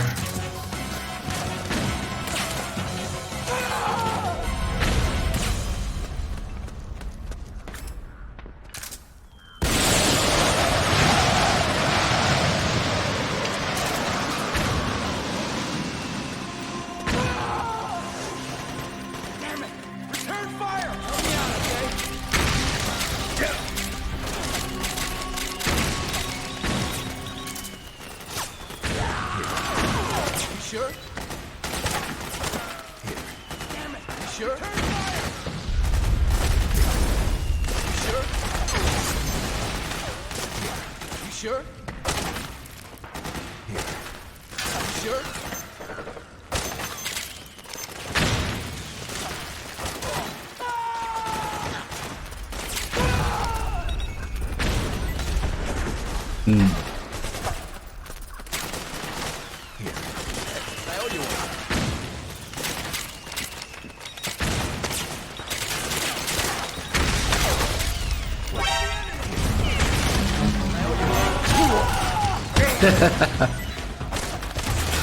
Amazing. Who the fuck is this?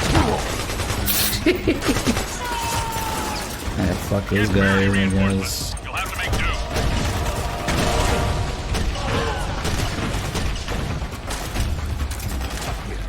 Sure?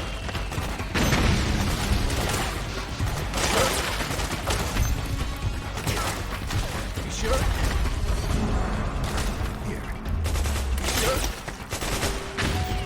I'll be back with more shortly. And now, No. Metal Gear Solid 4 Integral Podcast.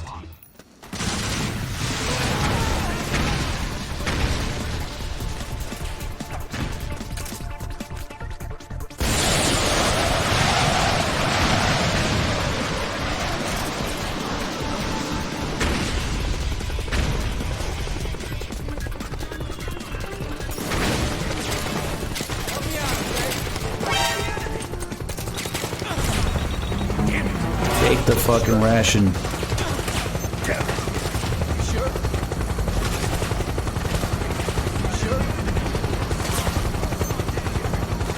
Understood. Regroup and engage.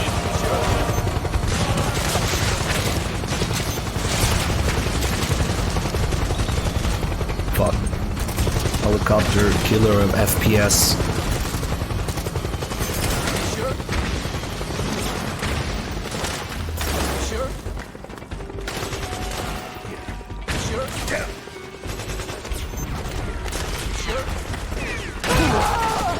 Oh no! All those rations I gave him. Rip.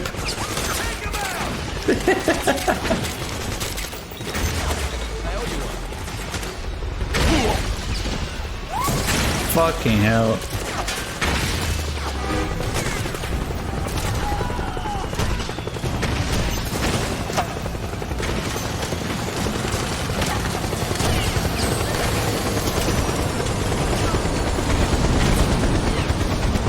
Oh shit. What's it doing? That was so close, holy fuck.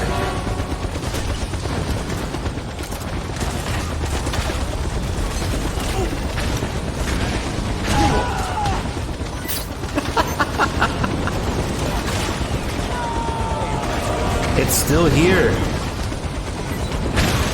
Ooh, that took a while.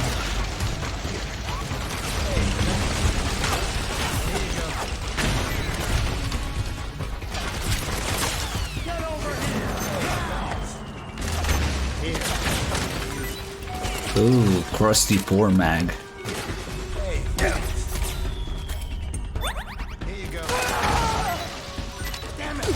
Alright, I'll be back with more.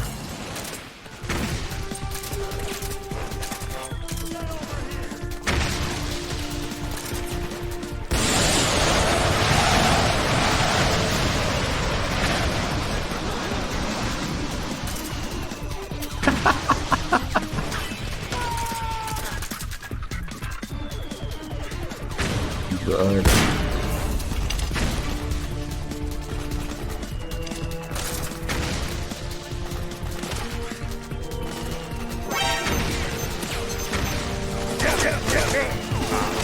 Oh shit.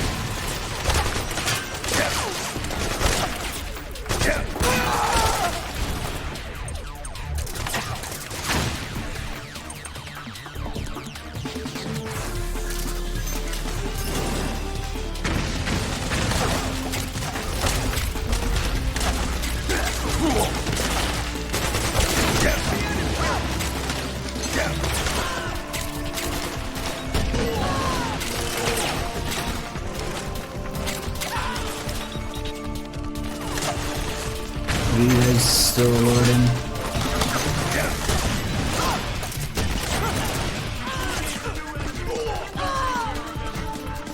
Understood.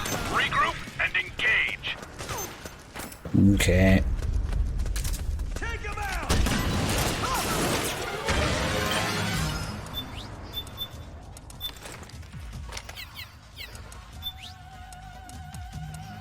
I guess we could fight Burning Johnny. He's probably... I don't know if he has an animation for it. Let's see.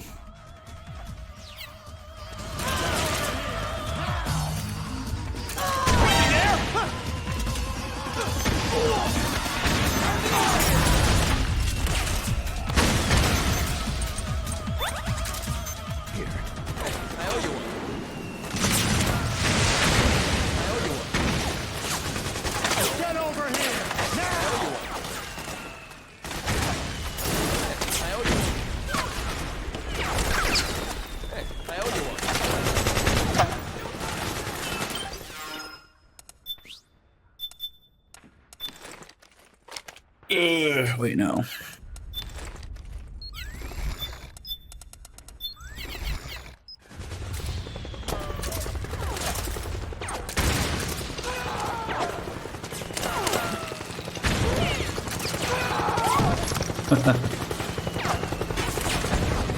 How many rations do we give these guys? I'm gonna go with at least 20. So, it's okay. We can see all these stats later in the briefing.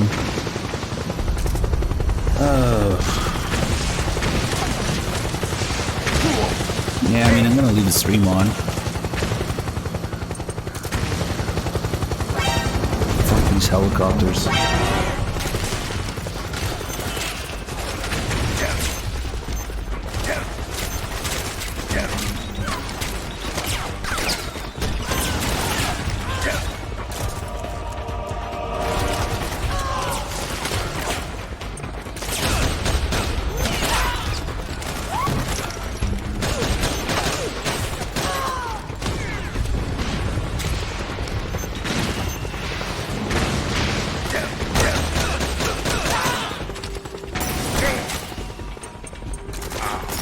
Basically, we're playing the game at complete ass for 35 hours. That's the chicken run. In simple terms. Understood. Regroup and engage.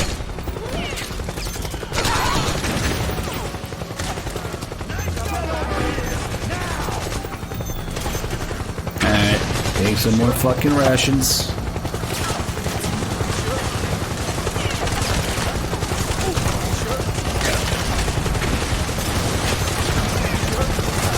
He tried to shoot down the helicopter, but he sucks.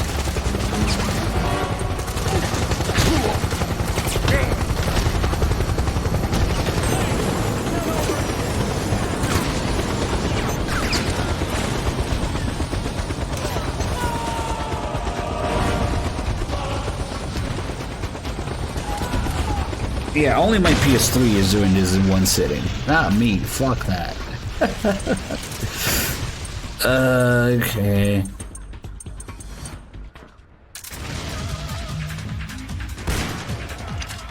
Finally, I failed. We had a really huge success rate with this thing.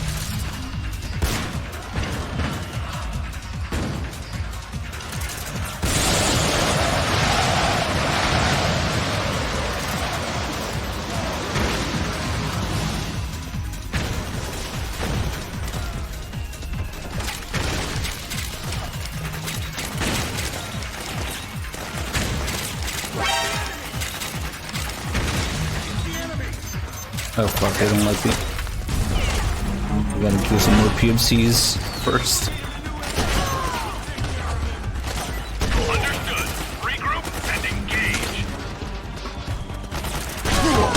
Oops, close quarter grenade.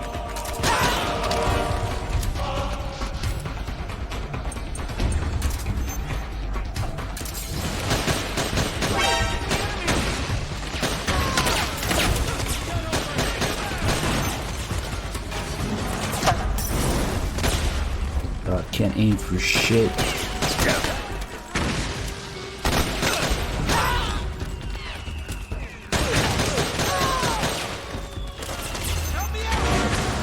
Okay, now they like me again.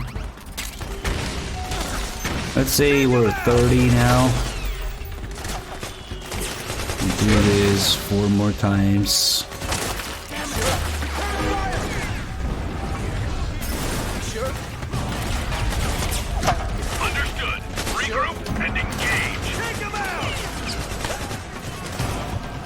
The other grenade launcher has that, Laguna.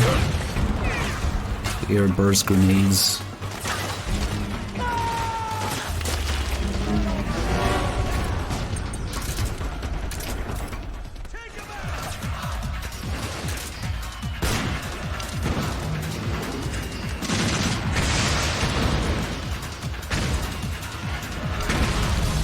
In fact, we should probably switch now.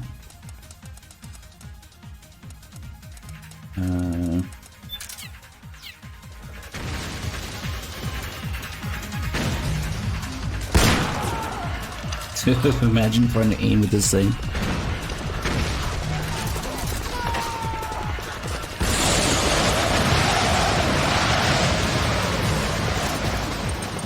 You can't really practice your MGO skills in the offline game.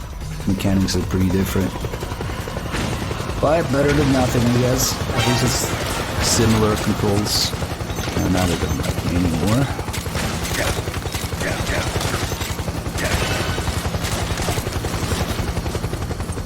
Oh, we're getting a bunch of these as well.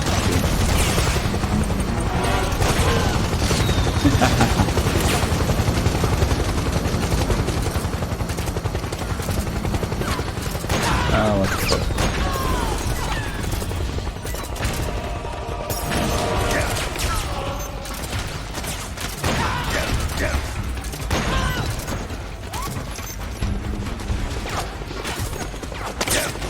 Fuck, these grenades are weaker, I guess. They survive first hit.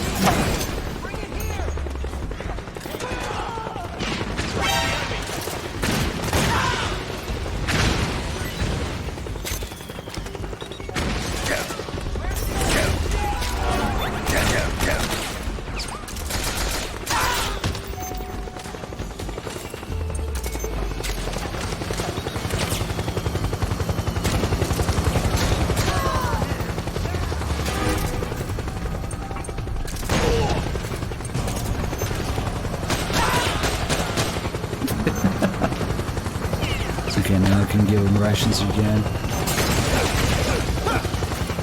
Oh, nice. That caught fire.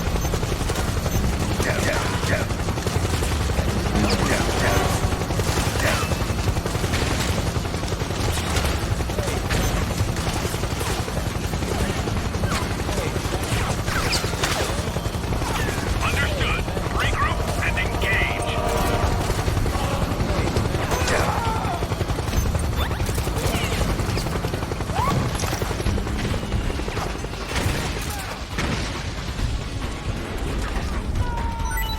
Time to get more rations. Hey, skeptics. Hey, thanks.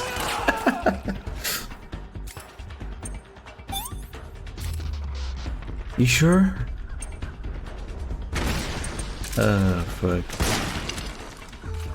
Should we have those as little donation alerts? Hey, thanks. Fuck.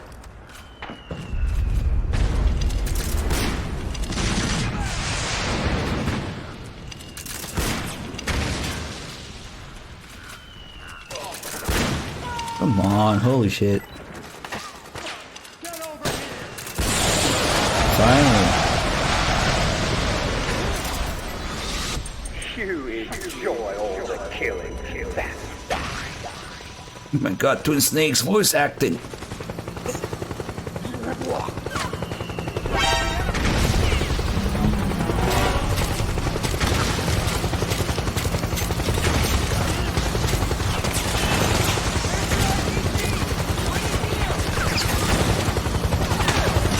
How many fucking helicopters do they have?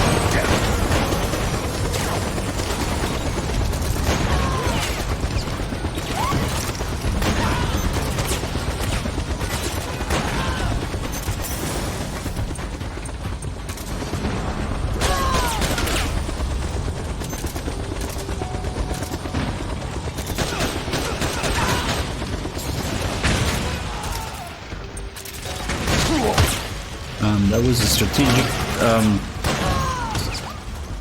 move. You wouldn't understand. Back me up.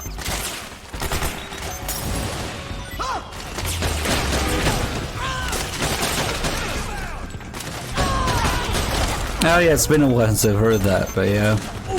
Oh shit. Sorry. I also recall paramedics saying something about a save failing or something. Like if your memory card is full, or maybe if you don't have one. You sure?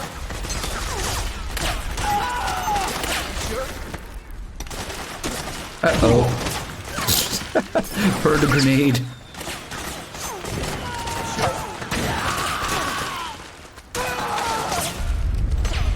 Alright. How many more? 2 more. Not that we're in a hurry or anything.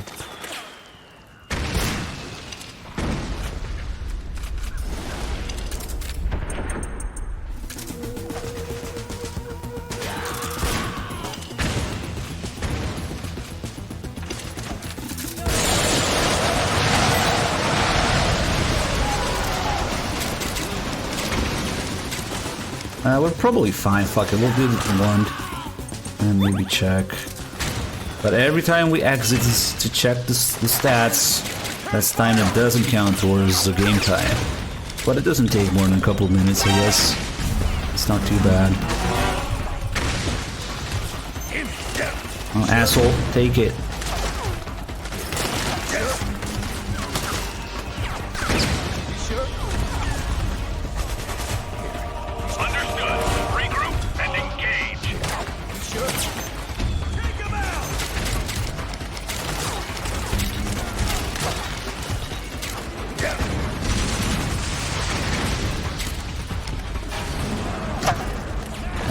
We got him once as well.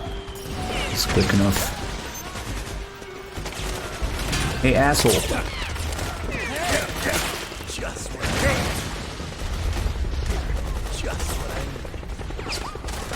No, this isn't Big Boss hard. The only reason I'm not playing on Extreme is because we need to buy the smoke grenades from Revan to get all the weapons.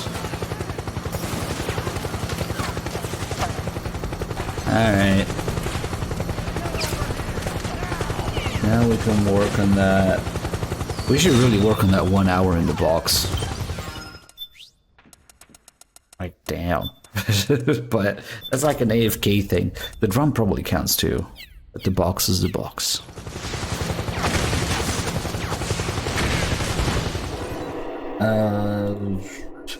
We're gonna do this. We're gonna...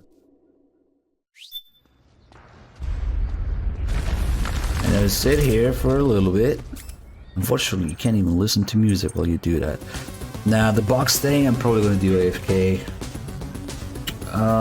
So crouch for 2.5 hours. Crawl for 1 hour. Holy shit.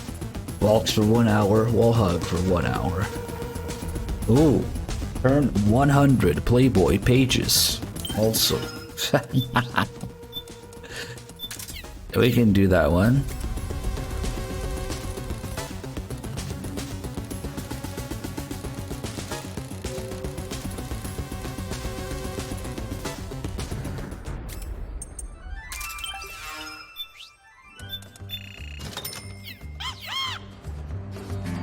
I'm not sure if it has to be different magazines or the same one counts. 1, 2, 3. Yeah, we'll just to make sure we'll do it different magazines.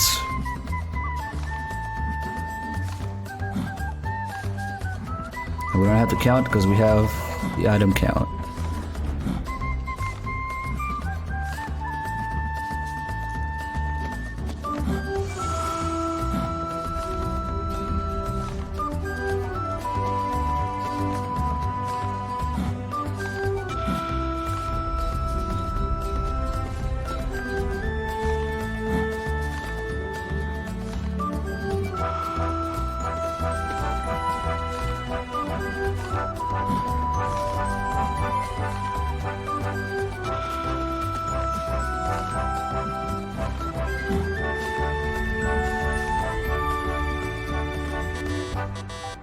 Uh-oh.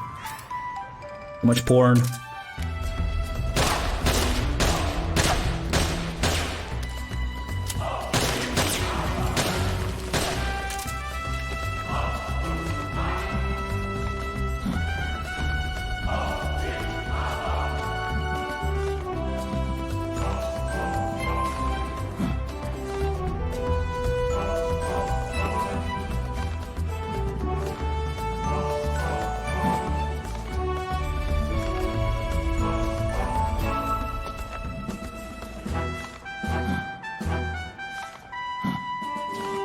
Sneaks grunts.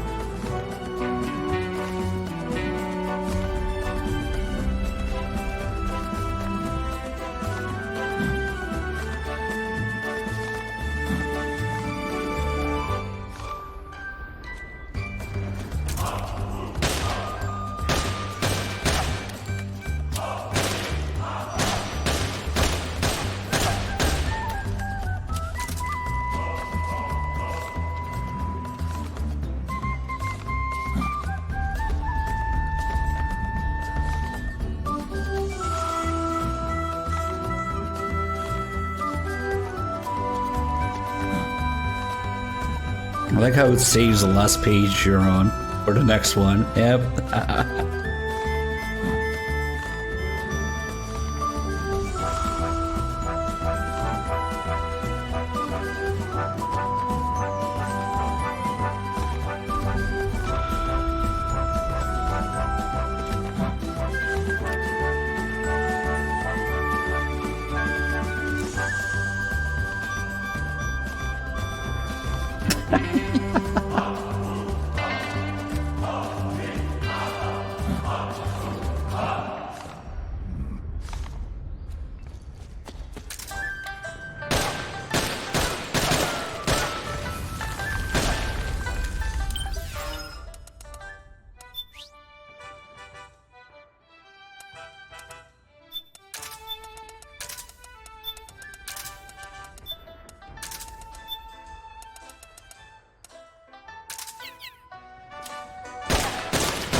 Oh god, it's so sensitive now.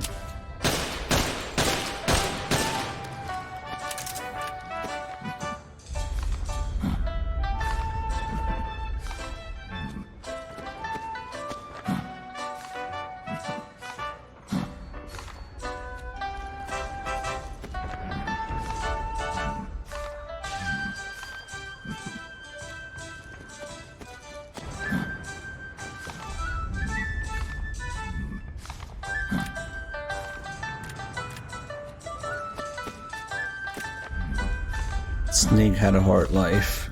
He needs some time to fap.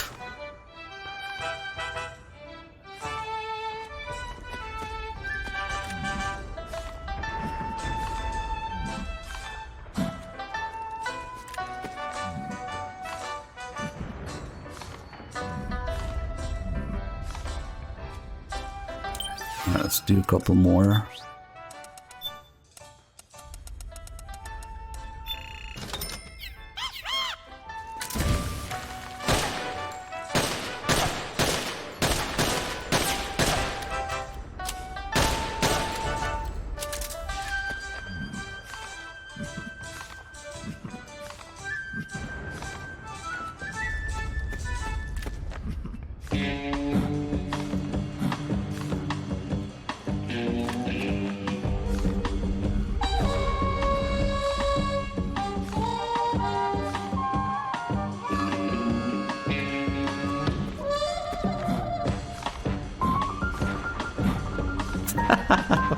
Fucking chair raise.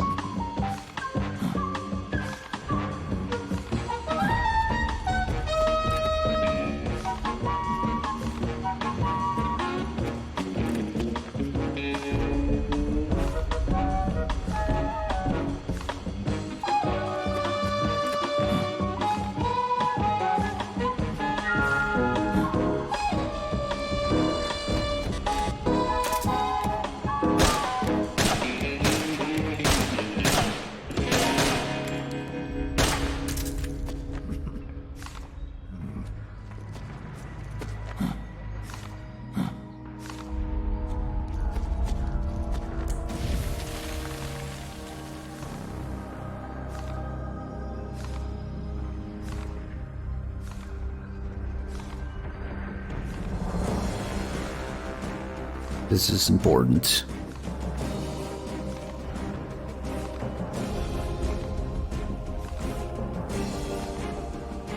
I don't know why you need the trophy to tell you that you did something when the game already has things built into it, literally, the emblems.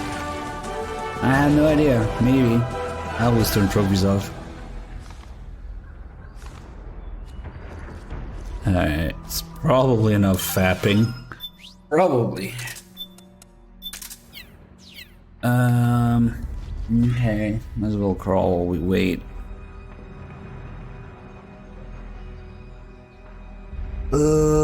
Let's see. 1 hour crawling is brutal.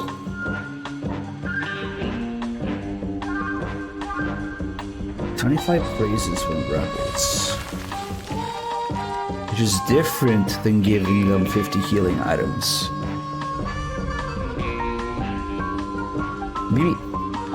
Maybe we should work on those 25 praises. We already did a few, I'm sure. But that means drugs. That's what it means. God, pentasmin is really rare in this game. I only know where to pick it up in one place. Let's see.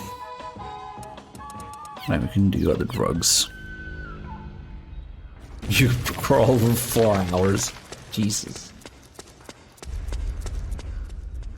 Alright, let's go get raised by the rebels some more. Why not?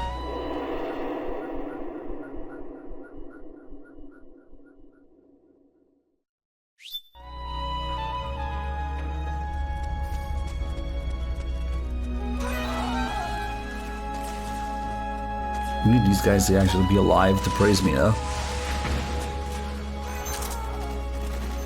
God damn it. Fine.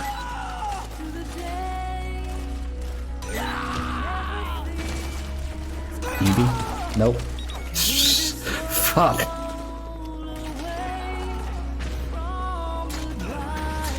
Alright, there's one. There's two. As deeply as MGS4. You mean a puddle? Because that's how deep that game is. This game's older, of course I know this game better. Shit, he didn't praise me for that. Come on.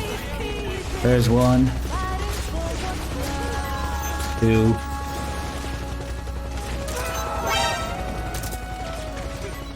What frames?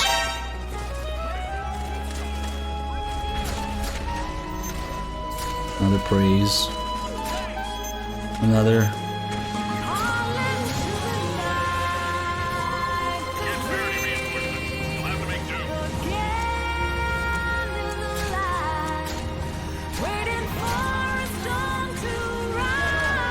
Fuck, I can't hear them over the music.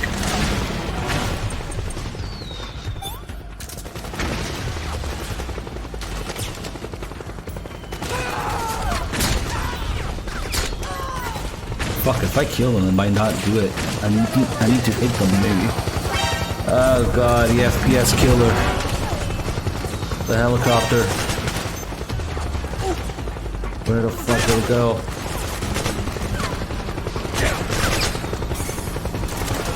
Okay then. Oh shit.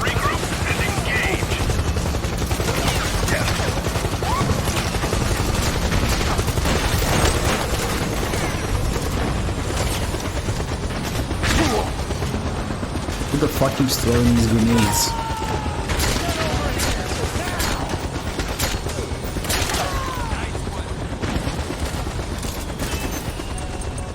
Maybe we'll put on some more low-profile music. I'm pretty sure we can get it in one song. Let's see.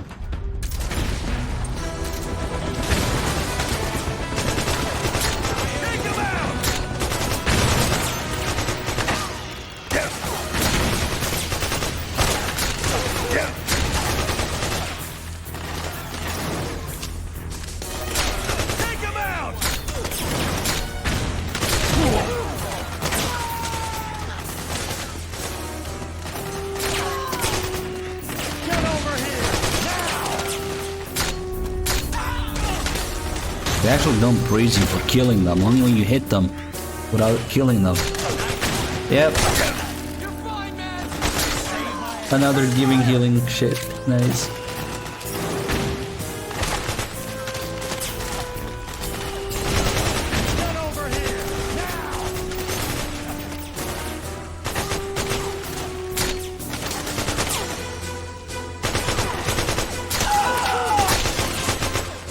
Did you just get in front of me?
I like how they're giving me healing shit now.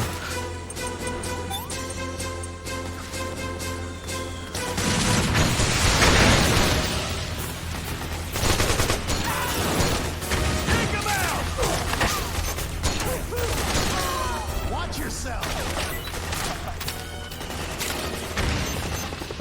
Oh shit. I just remember we need to get 10 combat highs as well. That's the first one. 10 combat highs. Those are worth counting. Okay, so we're at 1. Let's let it die out. Fuck.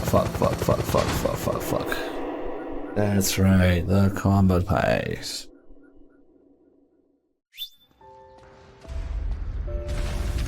Okay. Easy with the Patriot. Probably have enough praise from those idiots. So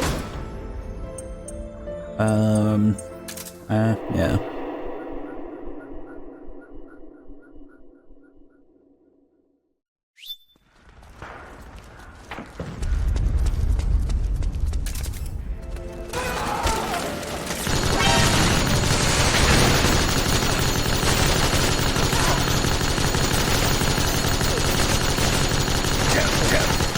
Alright, another combat high.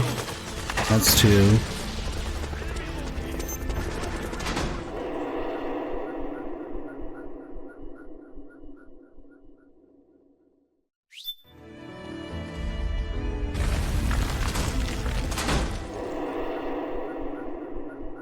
We need 10.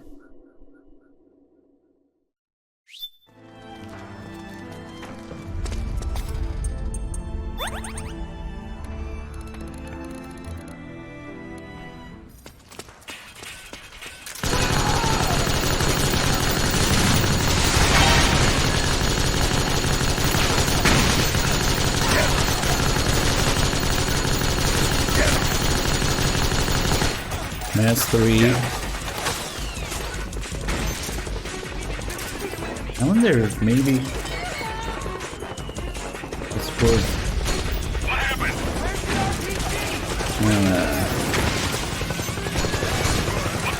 There, throw in a praise too.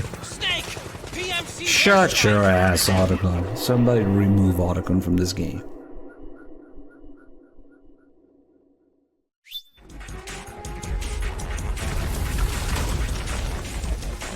How many are we at? 3 now.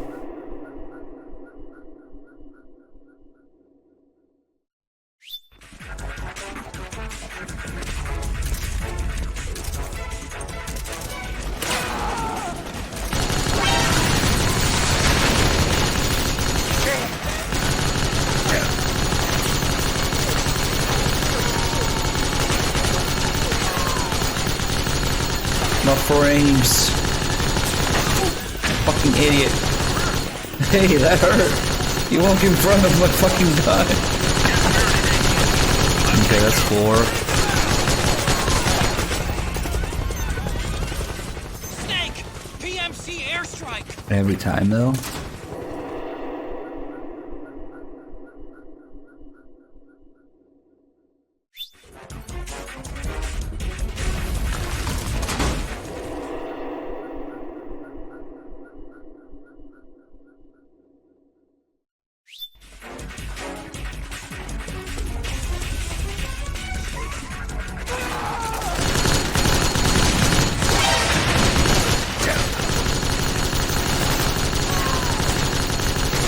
That aim. Get 5 now.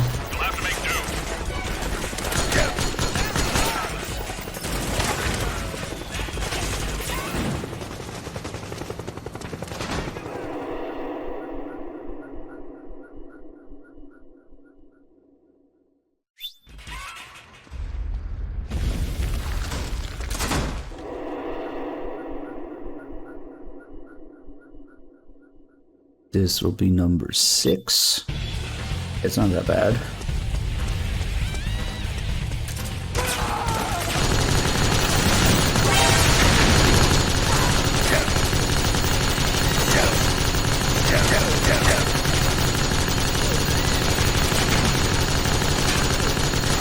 Okay, number 6. Do some drugs. Can't spare any reinforcements. We'll have to make do.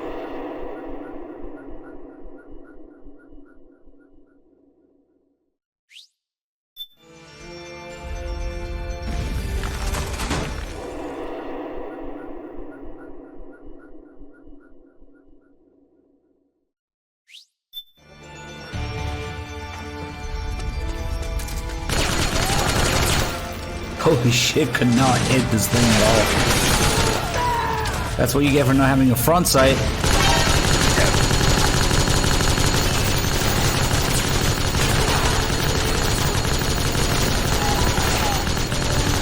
Okay, it's number 7.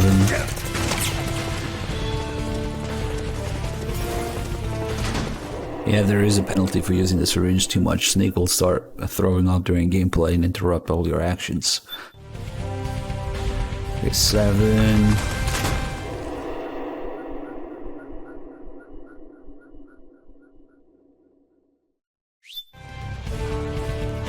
Speaking of which, we had to inject people 50 times with the syringe also.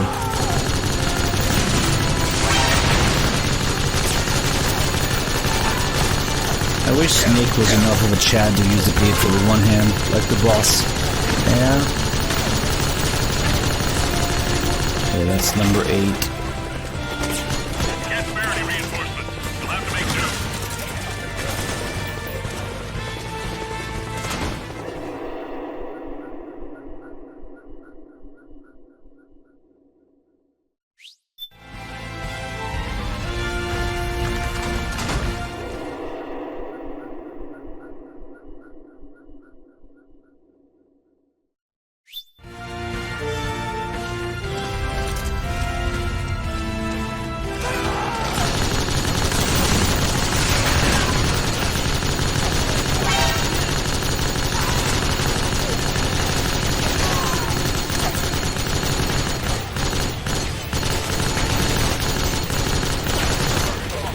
I think that's number 9. Let's get a quick praise here.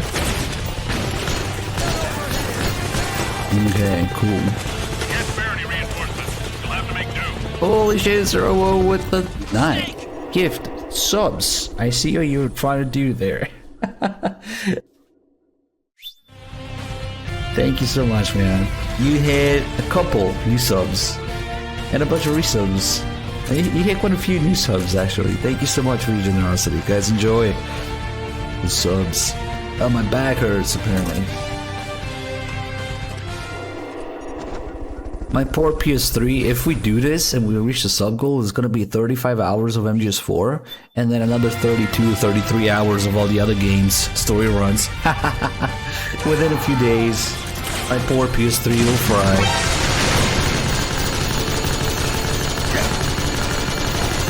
Oh, is it only 2? Damn. That's another combat high. I think this is actually number 10, right?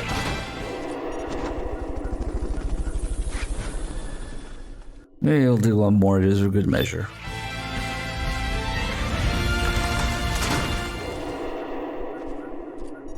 It should also be noted that during the chicken run, we're doing all these other emblems, like get 10 combat highs. Because that's when you do it. We have 35 hours of fucking waste.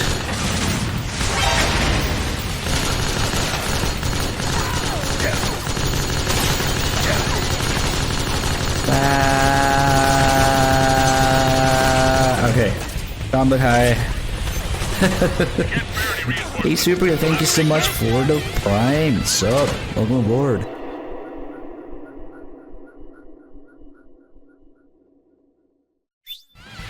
I think this is a good time to check our stats. Let's save. I haven't saved at all during this, which is amazing because if it crashes now, we waste 2.5 hours. Do we want to overwrite this? Yes.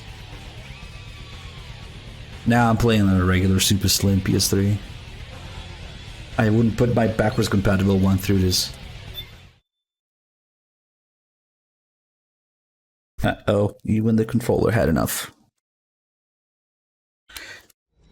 Alright, let's go check the stats real quick.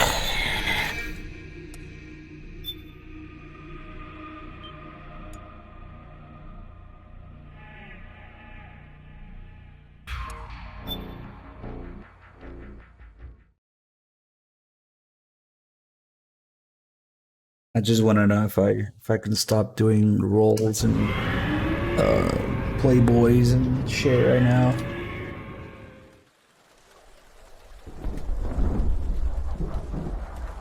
Yo, it's Milton with the fancy tier 2, 101 months. Holy shit, man. 101 tier 2, that's a pretty thick with 2 C's. So, thank you.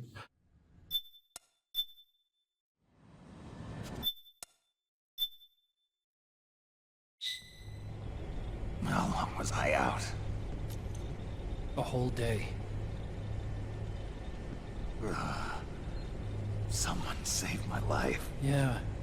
It could have been Oh god, we gotta work on those continues. Have 0 continues. We need 50.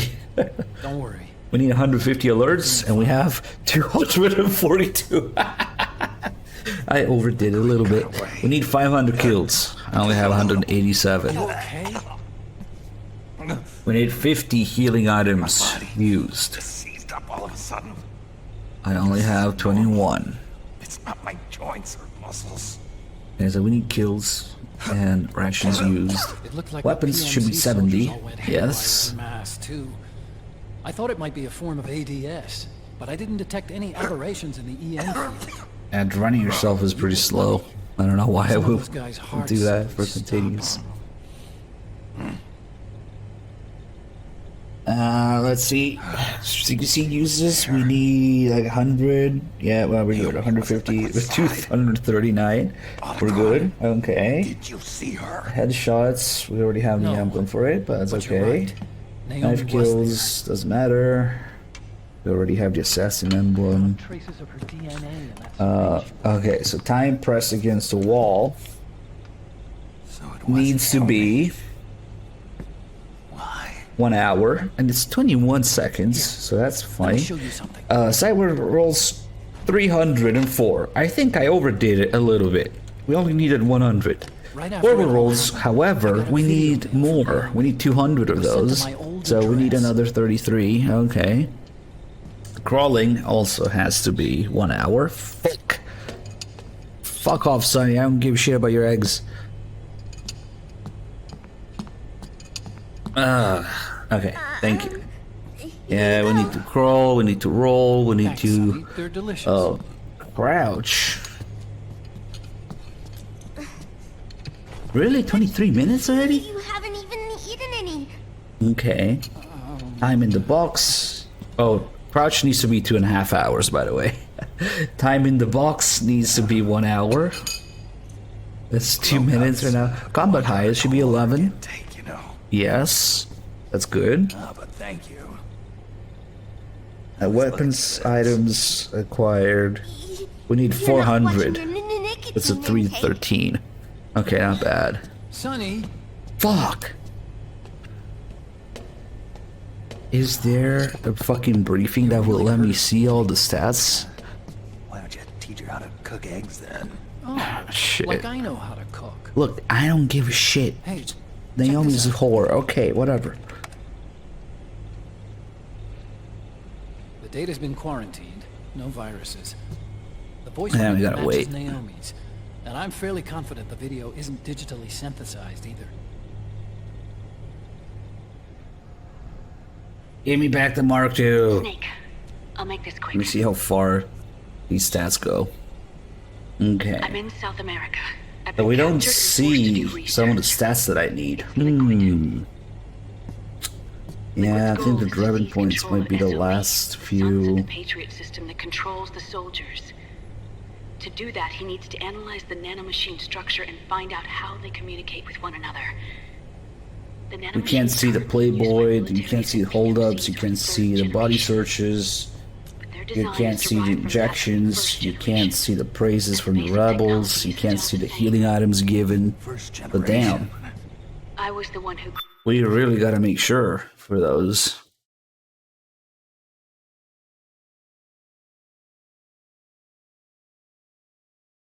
Alright, let's go inject some people and do some forward rolls. And pick up some items, kills. Hey, that's okay. Kills will come naturally.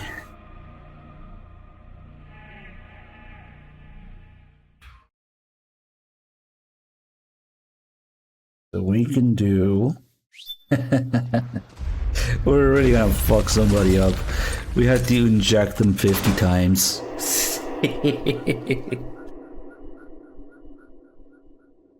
Let's grab a poor bastard and turn him into mush. Imagine his neck. Alright, you're coming with me.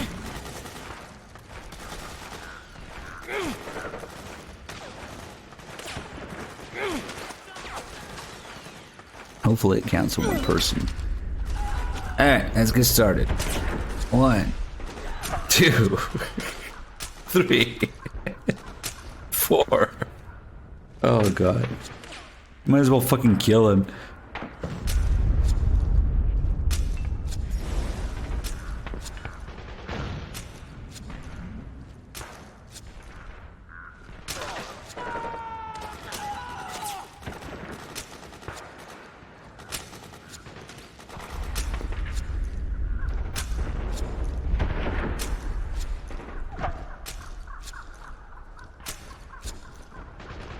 I think that's 20.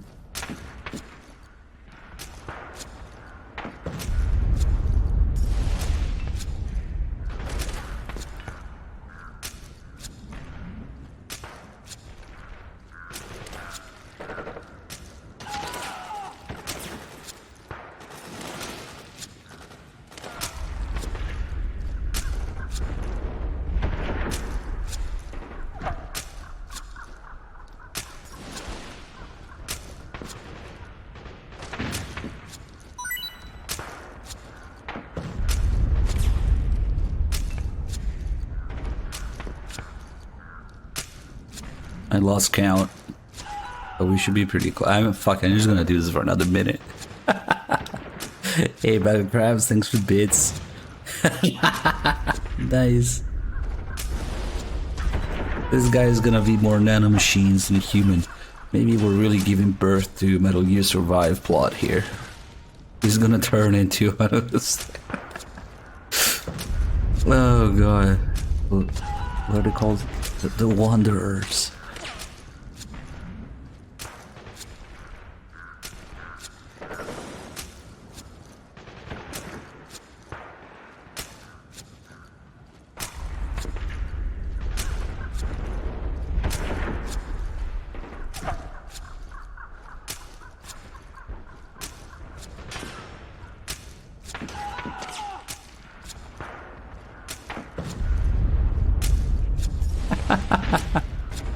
Take your booster.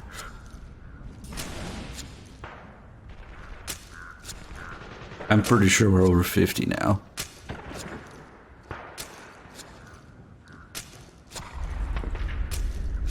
Let's do just a couple more. Just yeah.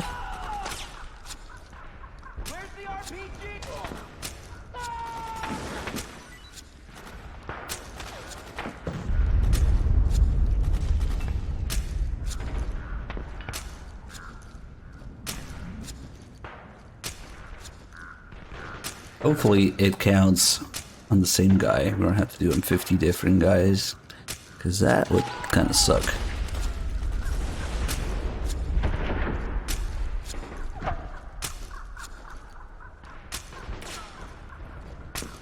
Okay. I'm positive that's more than 50.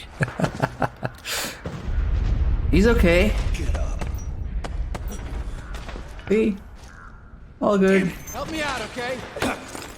And now we gotta, shit, okay, they actually still alive right now, so. Imagine what his neck looks like right now. You mind explaining? Okay, we gotta do 50 hold-ups and 50 body searches also. So, okay, so the body searches are easy. We can do them all in one guy at once. The hold-ups, I guess we can wait. It's not the best way. It's not the best place here. We do need some forward rolls. So, oh shit. My back hurts. Get Barony reinforcements. You'll have to make do. Let's just roll our way there.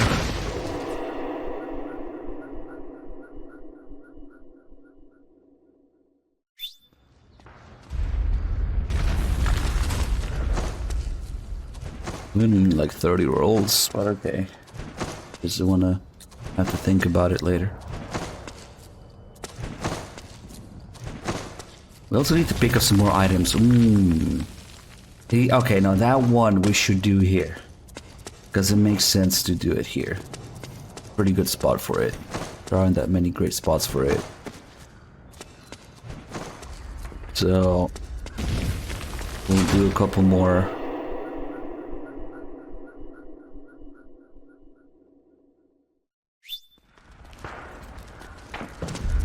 We can definitely get a lot of items from these guys by doing this.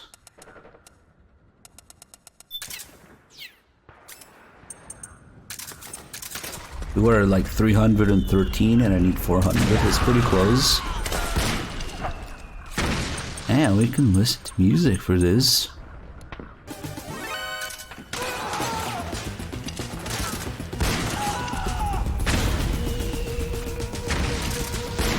Come on, you stupid thing. There we go.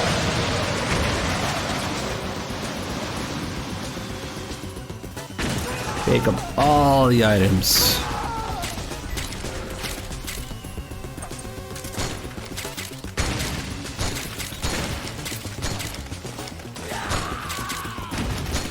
Oh, we gotta use rations as well.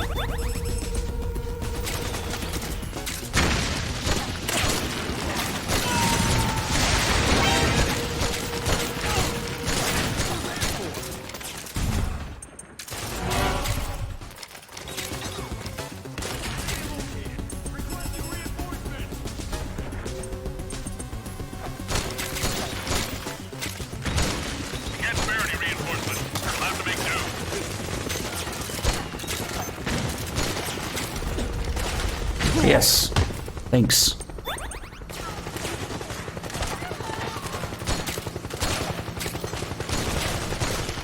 Snake!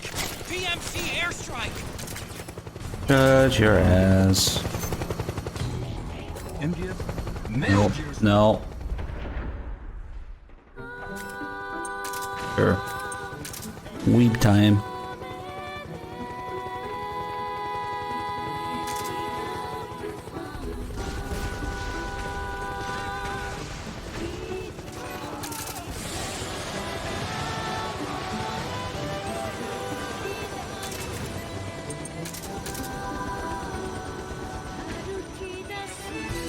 Look at all the items.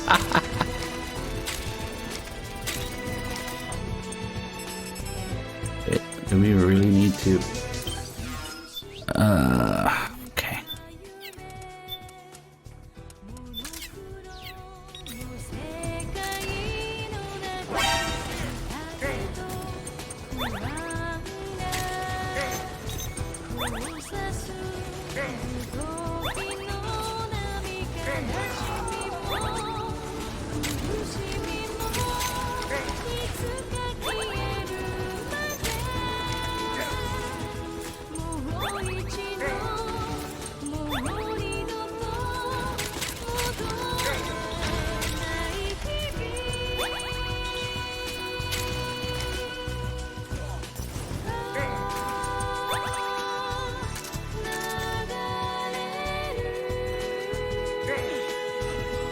Oh yeah? You really want to walk up to a guy on fire to hit him? Go dance a little bit.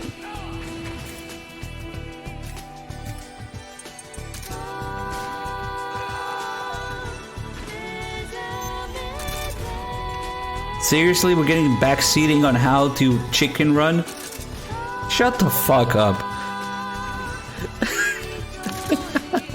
People are literally backseating how to chicken run. That's a new level. That proves that anything can be backseated.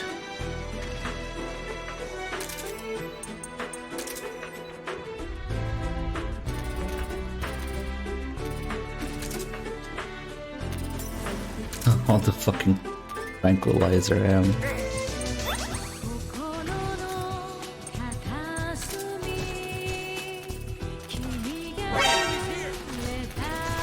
Clearly there's a right way and a wrong way to Chicken Run. Chicken Run world record. 35 hours, I bet.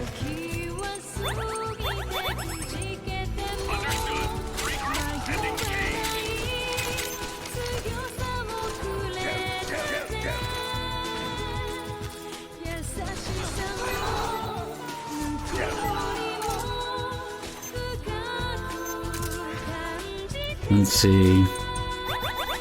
We're both picking up items and eating rations right now.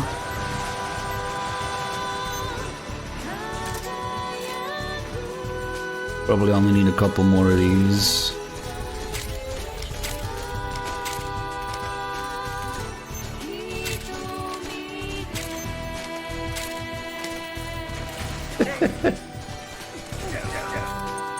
Oh fuck, that wasn't a single ration there?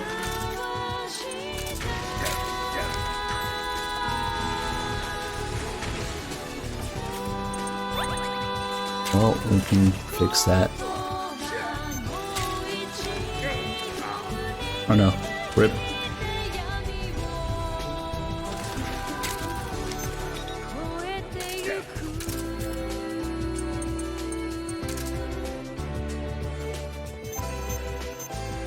Got auto-aiming with this thing.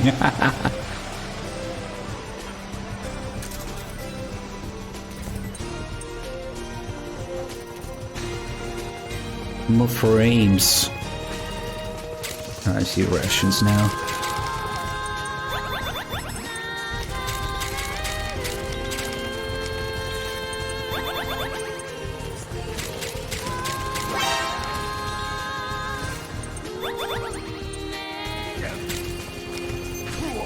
Oh no, my ration. Fuck, my back hurts. Shit. Fuck. I have to go for this shit.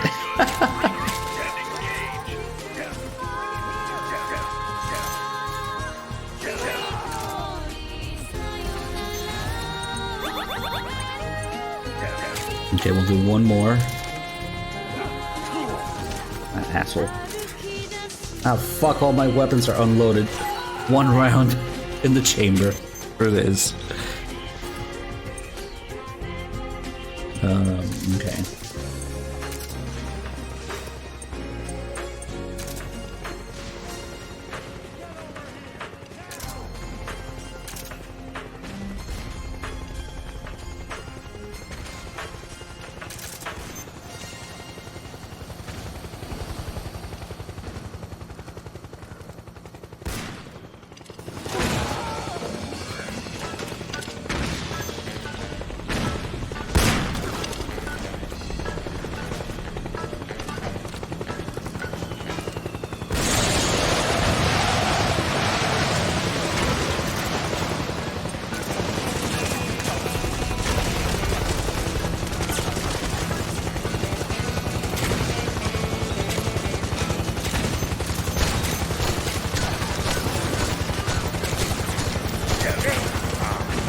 Fuck, I think that's stamina.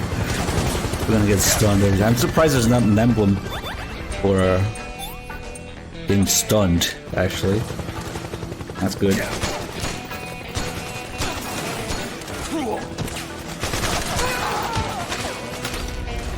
Oh fuck.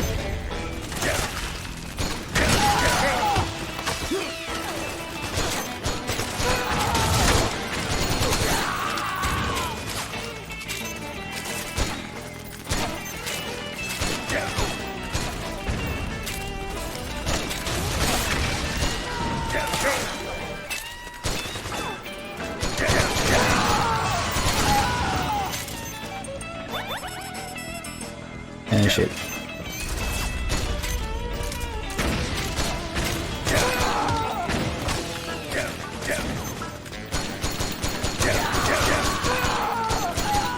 Okay, that's probably enough? I don't know. Yeah, let's say that's enough. We can check later. Couple more rolls, and then...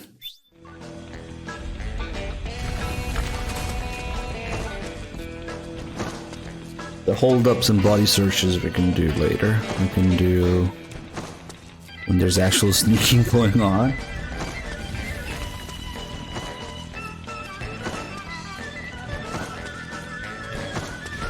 It was probably enough for, wow, healing items used and given.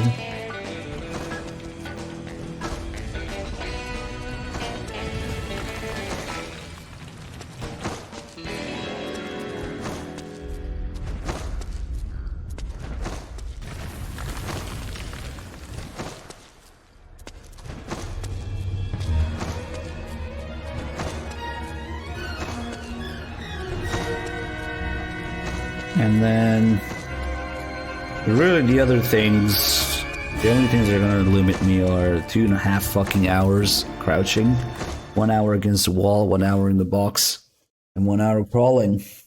Those just suck. And then we need to do 50 continues. That's easy. Yeah, after this I'll do a big boss run, but that's like nothing in comparison. Move. Yeah, these random things that we're doing are all the random ass, like, miscellaneous emblems that you might as well do during the 35 hours of the chicken run.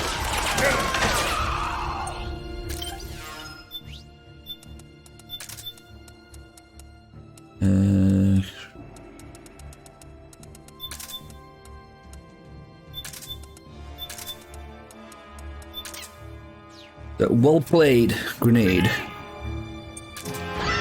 Oh wait, we have a lot of fire shit.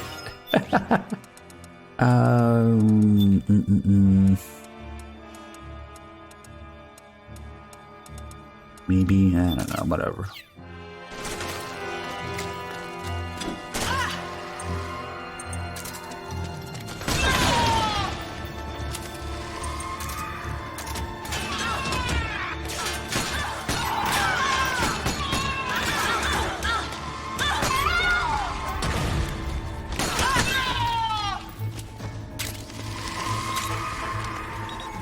Doesn't matter. In-game time is pretty much real time, with the exception of like if you were to quit to the menu. So, the real life time is gonna be like a few minutes off, but it doesn't matter.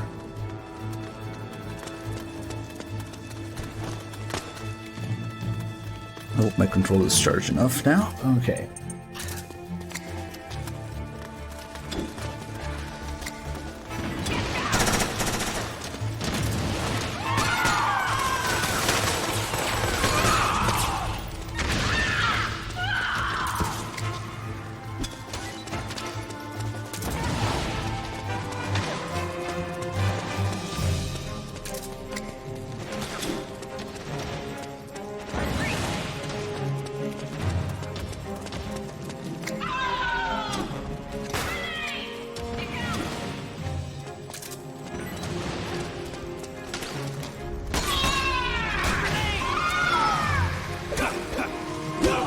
Oh yeah, somebody wanted to burn Johnny. We can burn him later at the checkpoint. See what happens.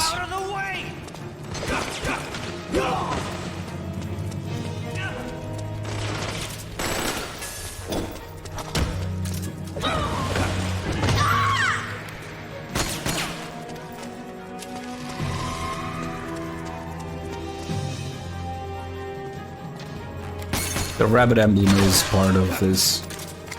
That's just a little gameplay thing you do.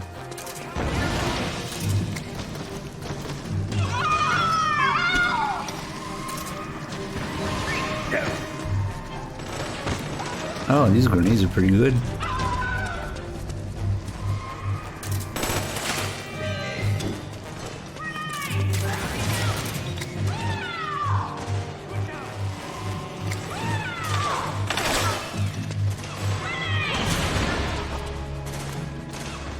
Oh, what the fuck? That was a weird animation. Fuck are you shooting at, Nero? What are you shooting at? What was that for? Yeah, fuck that wall. Here, I'll help you.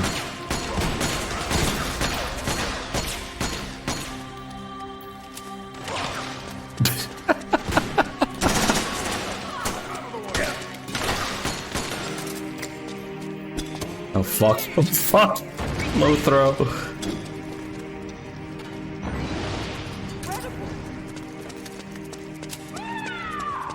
I know, it's a trailer. We're both shooting at the wall.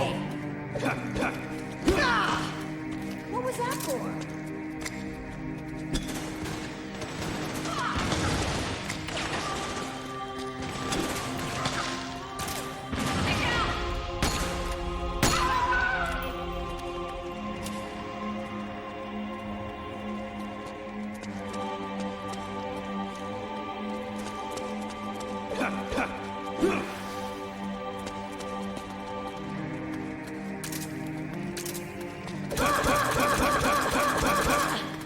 What's wrong with you?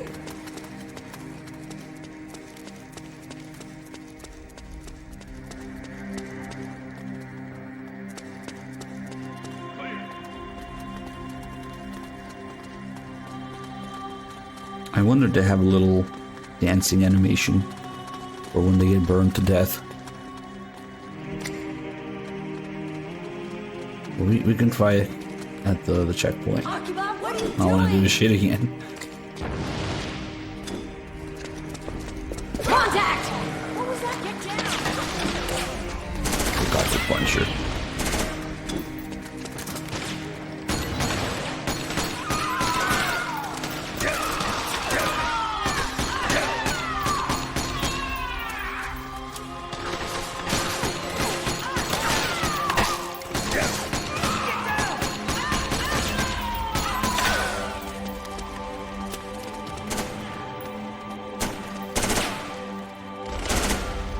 Weapon grenades.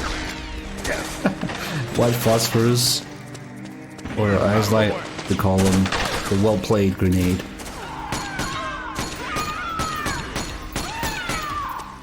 Trying to get shot.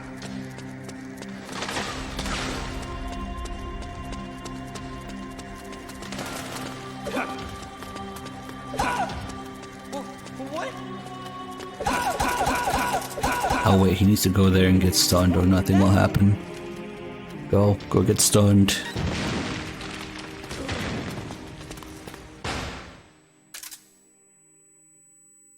And there's a serious risk of burning Meryl to death here if I do this.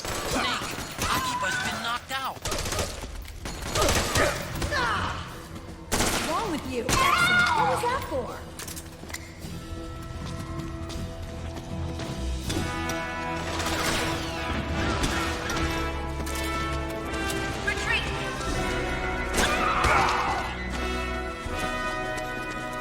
What's gotten in here?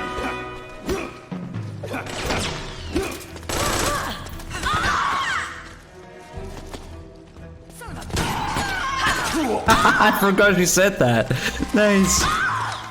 Move it. The Desert Eagle doesn't have enough penetration, Meryl.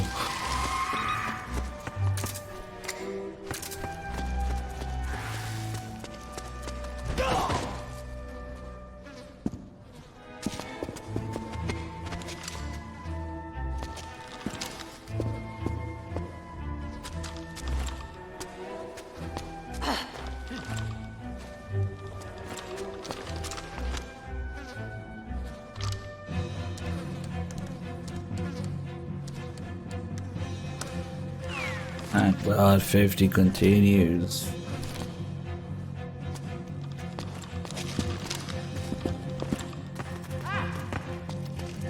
Seriously, Occupy, what the hell? Get the fuck down there.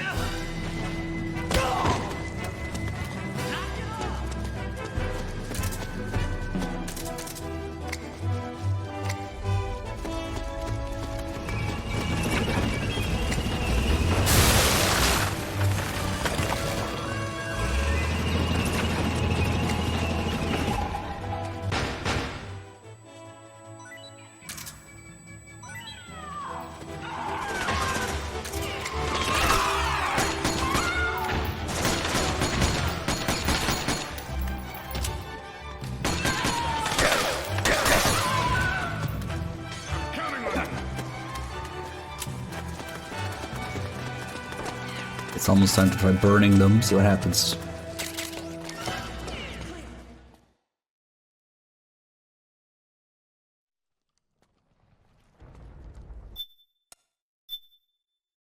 That's perfect, actually.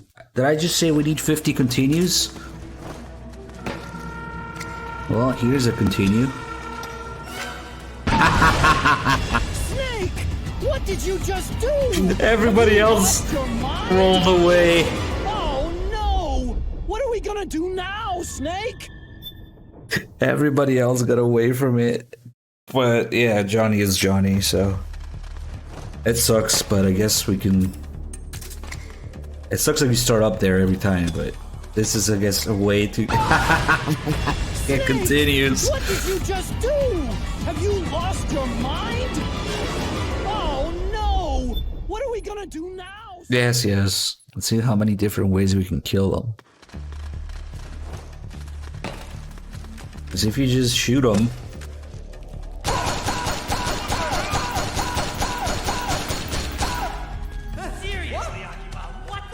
And then they blame him for it. It's amazing.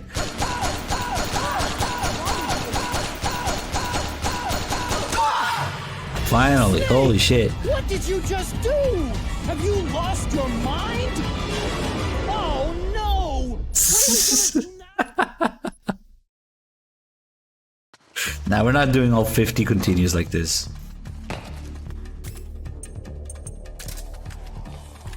Headshot? Takes 2 probably. Yeah. 1. And 2. Snake! What did you just do? Have you lost your mind? Oh no! Oh no! What are we gonna do now? Oh no! Anyway. Yeah, they take 2 headshots to die from any weapon. What's that? 50 caliber?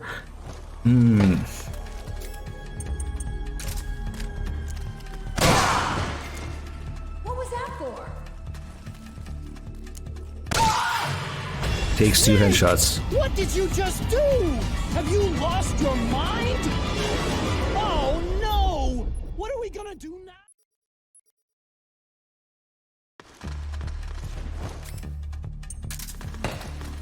Let's kill Meryl this time. What's wrong with you? That penetration. Guy's too big, is he in the way? Okay. Oh my god! Meryl's dead! Are you listening to me? Snake? Snake! Oh, who cares? Autocons. It's already happened and MGS1. Macnies, thank you for the 4 months. What are we gonna do now, Snake?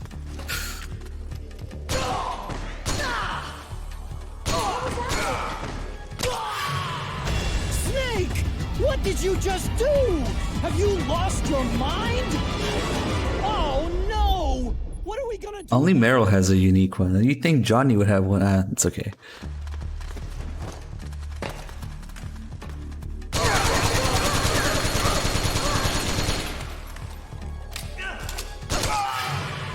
Snake! What did you just do? Have you lost your mind? Oh no! What are we gonna do now? No, missiles and grenades take much more than 2.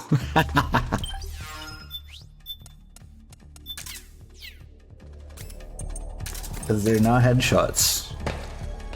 It's gonna take an ungodly amount of grenades to kill somebody. Oh, look at the animation. When Johnny rolls on his ass.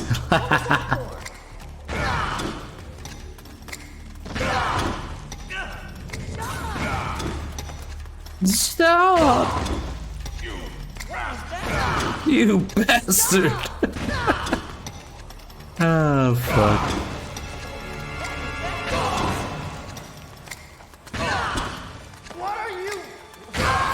How many fucking grenades was that? Meryl's dead! Are you listening to me? Snake?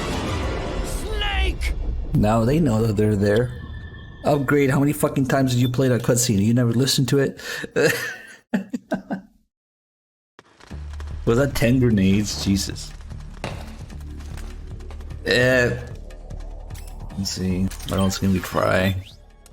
What about a fully charged railgun?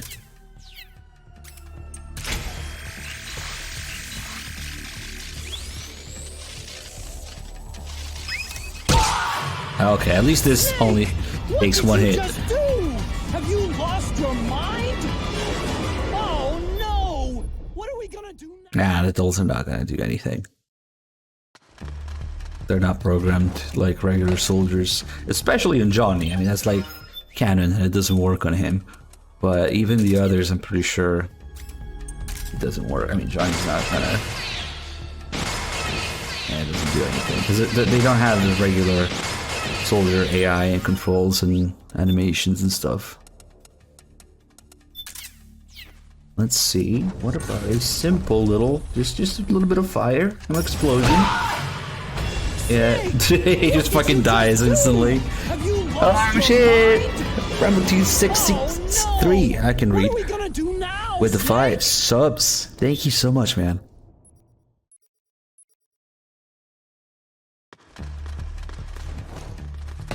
So, was it only one upgrade? Is like keeping an eye on how many subs are new. Ooh, that was 2 headshots in mid-fall. Okay, I don't know how many fucking... I don't know how many fucking continues that is. You can't syringe them because you can't CQC them. But if you're wondering, the actually I guess we can buy those now. The emotion rounds, they just stun them. They don't actually trigger emotions. Yeah, we should get these now too. Moist nugget.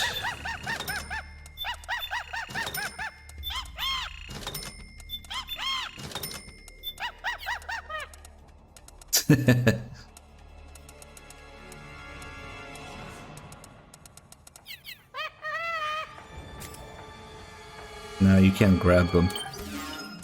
They're just completely different than regular enemies. But yeah, they'll probably just get stunned. Even Johnny, yeah? Who doesn't have nanomachines. That's okay.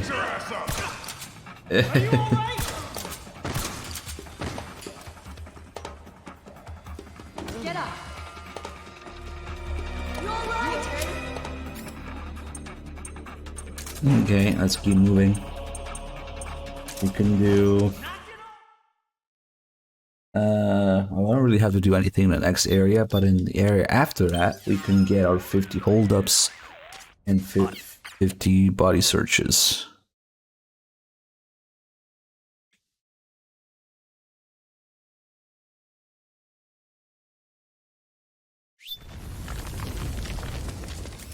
Okay, time to head for the surface.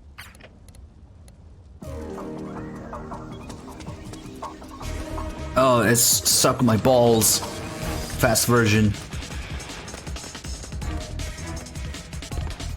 The famous single, "Suck My Balls," from Ghost Bab. I mean, from Acid.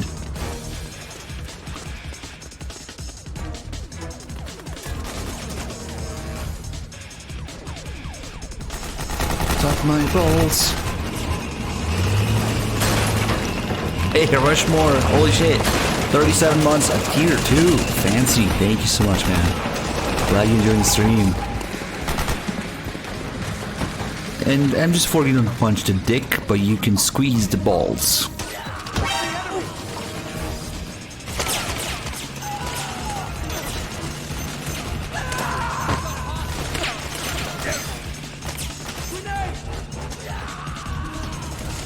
Suck my balls, balls. Suck my balls, balls.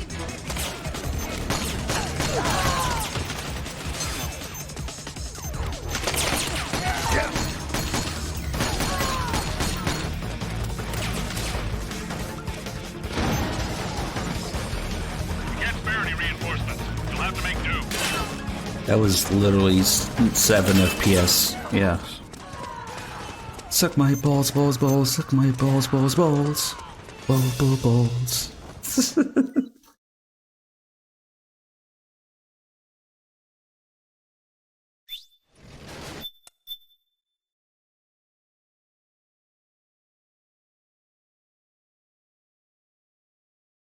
Let's kill one of these guys and heavily exploit the other.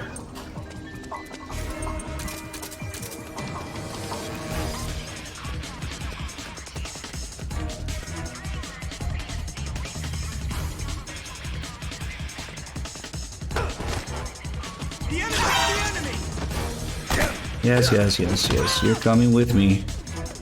Your little corner.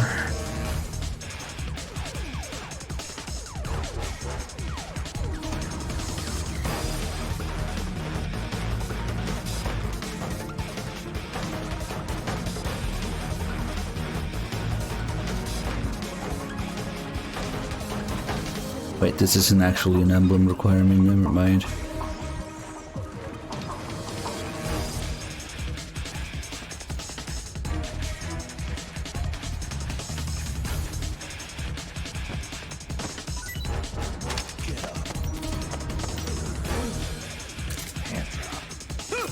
$50 holdups is going to suck, because I don't think there's a good way to cancel them.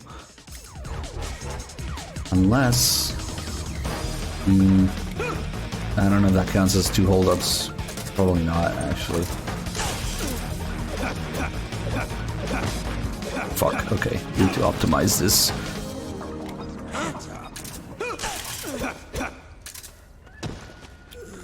It's 2, 3...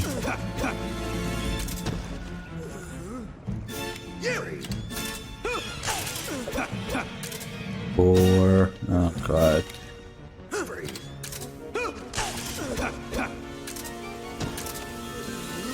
5, 6. Wait, no. Fuck, I lost count. Was that 5 or 6? Let's save 6.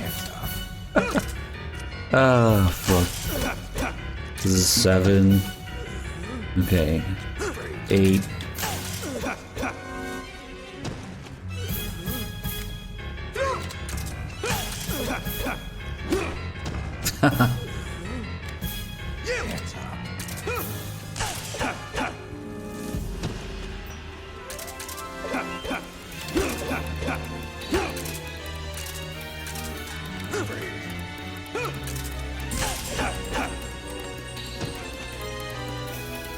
Oh fuck, I punched him too early. Let's call that 11.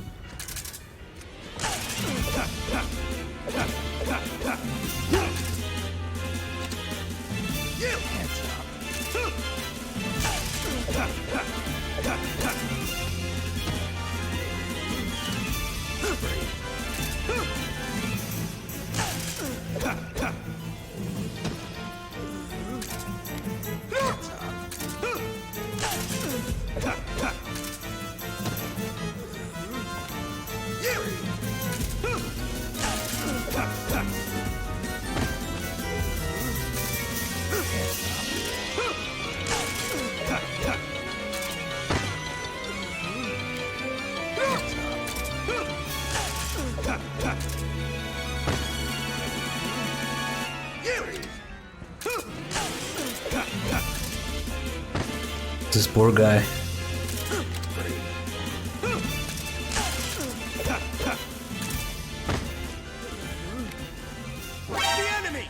Fuck, I almost shot him in the face. Doesn't that work in MGS4? You aim at him from the front? Interesting. Maybe because he's stunned instead of asleep. Back in 2 and 3 it works from the front.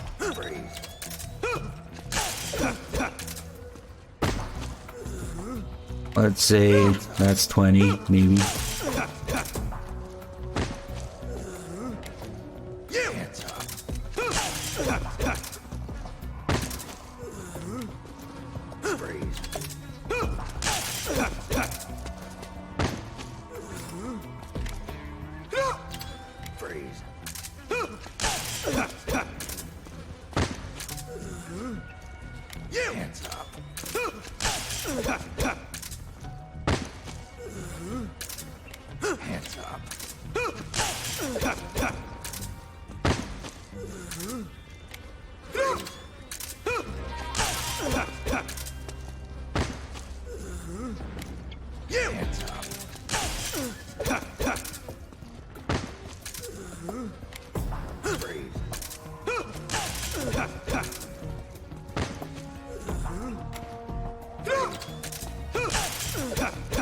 Yes, this is Snake's canon actions. Fuck. I want to say that's maybe 30. Why the fuck would I do that? Okay.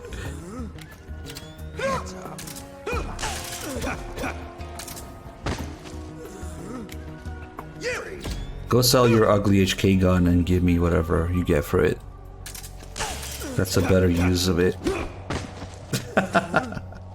Hands up.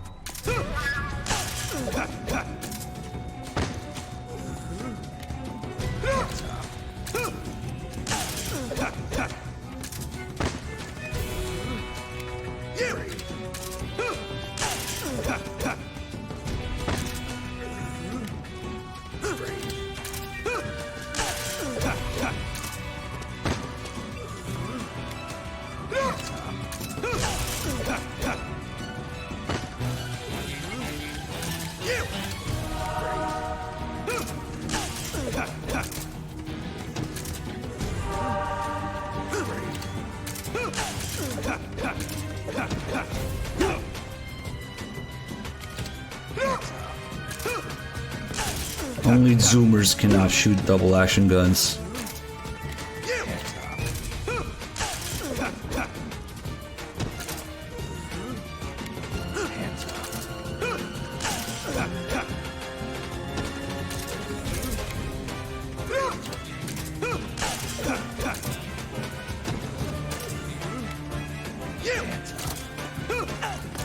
Oh fuck. I am completely at a loss of count. I have no idea what the count is now.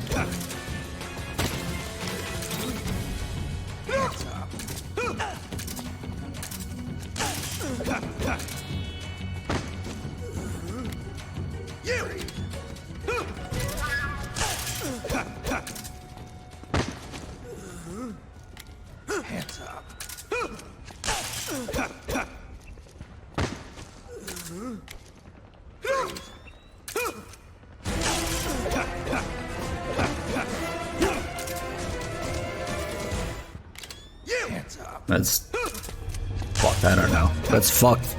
10 more, maybe. 1.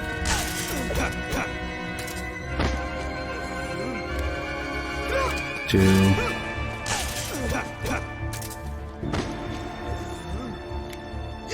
3.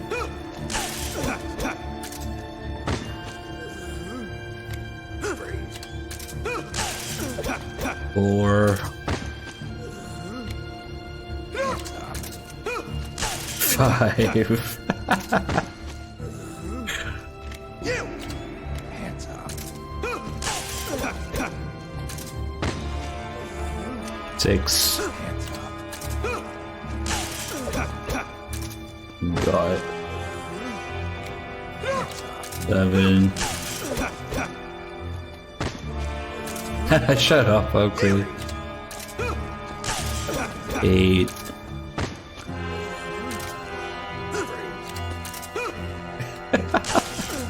What is this, 9 now?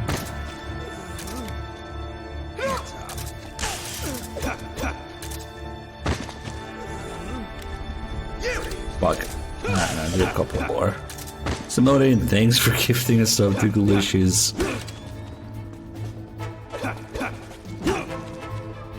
The actual brands that I like, Beretta, of course, HK, except the ugly HKs.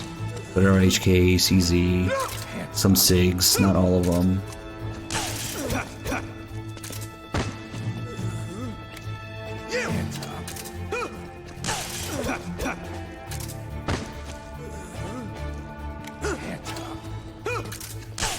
God, there's so many shit brands that have consistently bad reputation, or like bad factories, or bad like recalls, or safety issues, or just shit reliability, yeah?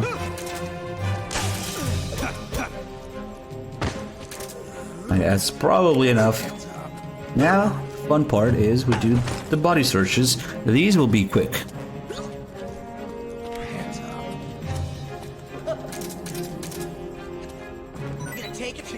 Let's see. First we get all of his items.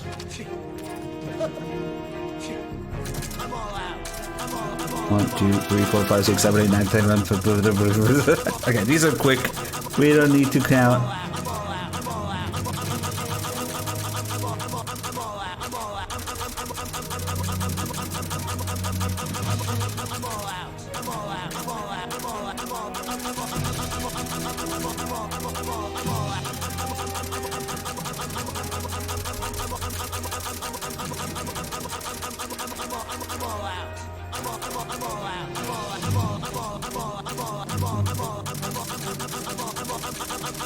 Hope those count. I think they do.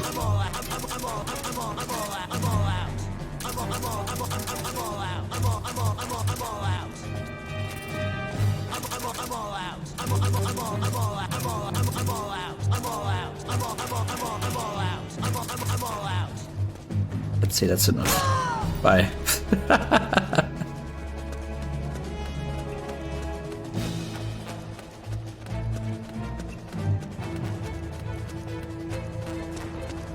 I'm literally just gonna walk to the exit. We're gonna maybe equip a ration. I am literally just gonna walk there.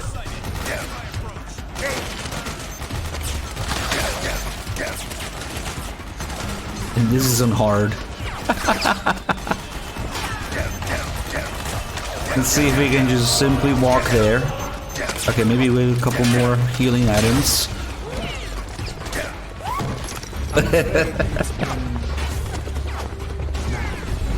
Okay, this guy's gonna hit me if I get close to him. Yep. Wow, that was hard. Shall we do anything else here? Let me check.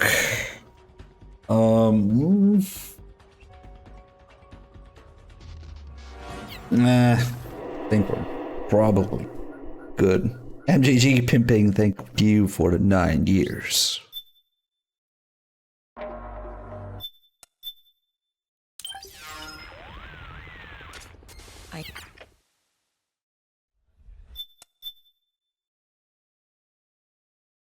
Wow, we need 10. No, we need 210 more kills. We need 500 kills, but we'll get it.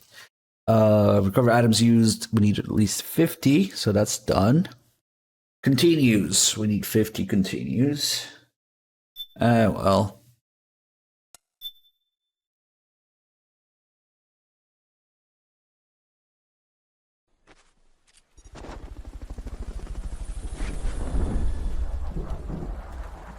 Just stay away from Kimber, Taurus, Standard Manufacturing, Mechanic, Caltech. Just stay away from those. Probably a couple more. Hey, I like this. Thank you for the 59 months. See, we gotta skip this to make it quicker.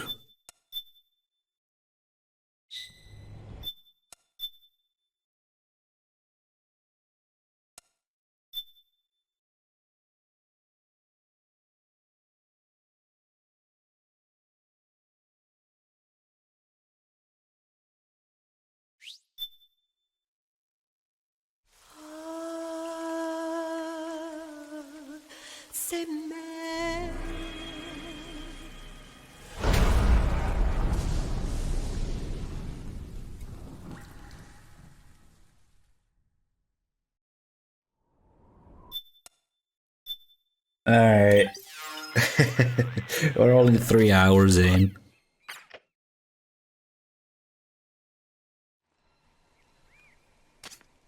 Head for the research lab where Naomi's being held. It's to the north. Alright, guys, I think we're gonna take our first break here. Remember, we need 1 hour. Oh, what the fuck happens if you go back here? Oh, it's a dead end. I never tried. Or I probably did, I forgot. Interesting. So we gotta spend 1 hour crawling, and 1 hour in the box, and 1 hour pressed against the wall. So you can actually do both wall and crouching at once. But we also need to do box for 1 hour. Jesus.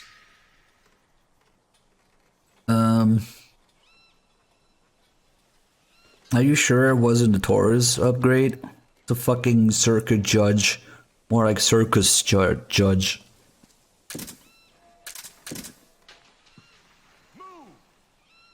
It's that meme revolver button carbine version. God, that thing sucks so much.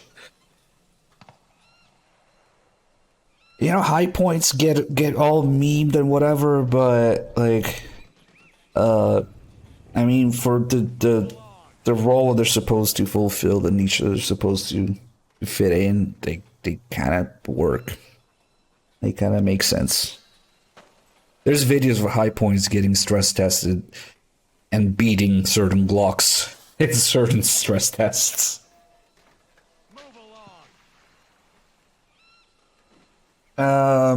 Yeah, so 1 hour in the box. Great. They're gonna slowly execute those guys in the back.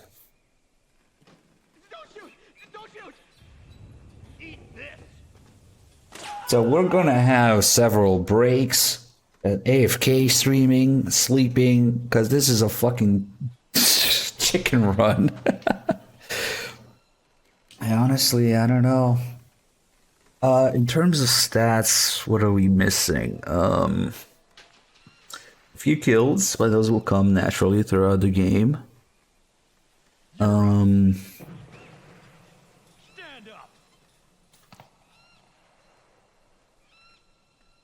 gotta make sure I gave those assholes 50 rations. I'm pretty sure I did.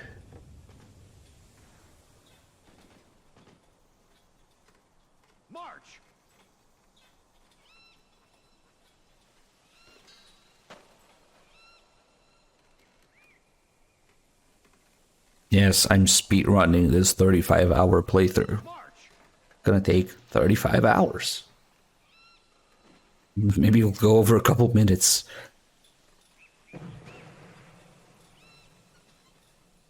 Yeah, we need continues.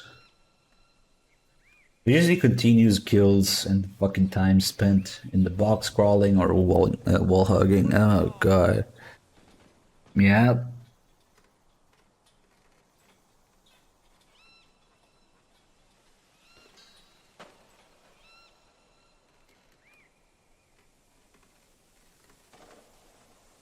So maybe I'll go to sleep. I don't know. Yeah, this is the experience of doing a chicken run, guys. We're not gonna be able to be entertaining the whole time because the chicken run sucks. But hey, if you guys want to hang out, the stream is theoretically, if everything goes right, the stream is gonna be on.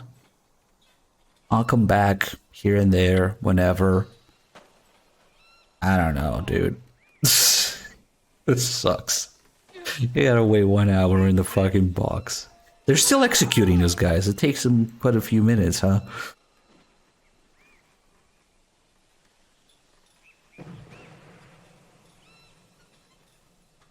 Yeah. Should we put a little announcement on the screen, maybe? I don't know.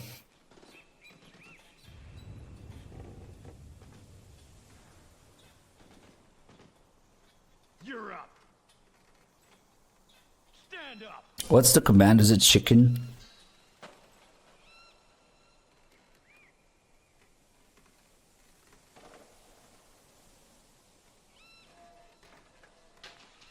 March.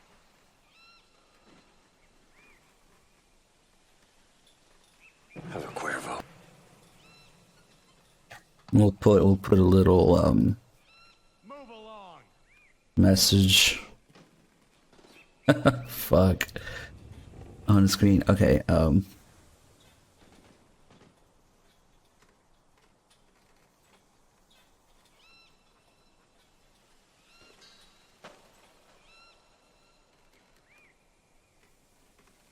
along.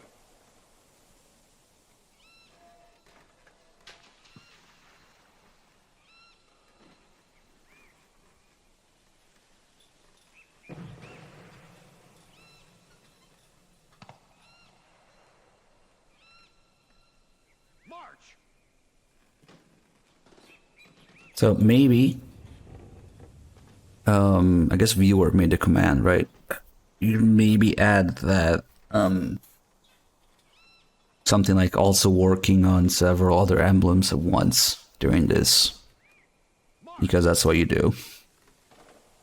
All right, they're still executing those guys. How many are there?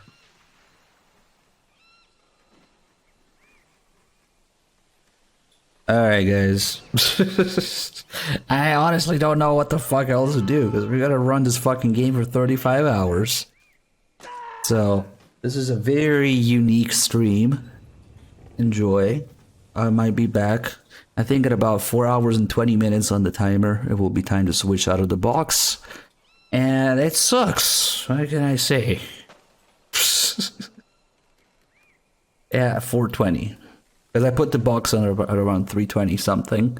So we'll switch out of the box and into, I don't know, crawling or crouching. The box actually counts as crouching. So after 1 hour of box, we only need 1.5 hours of crouching.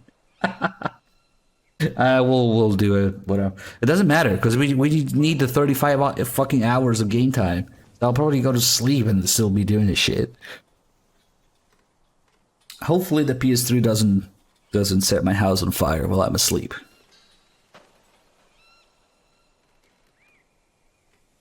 But yeah, it's a little stress test for my internet, for my streaming setup, streaming PC, PS3, everything, yeah? Who knows?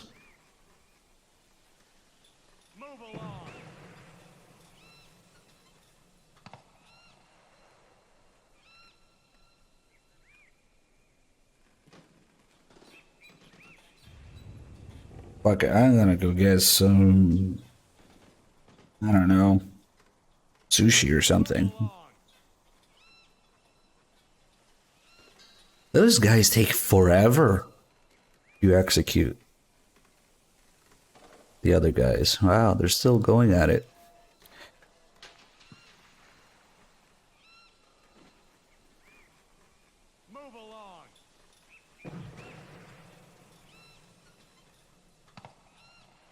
Alright, well, I'm also not gonna do anything else because I'm not sitting here for 35 hours.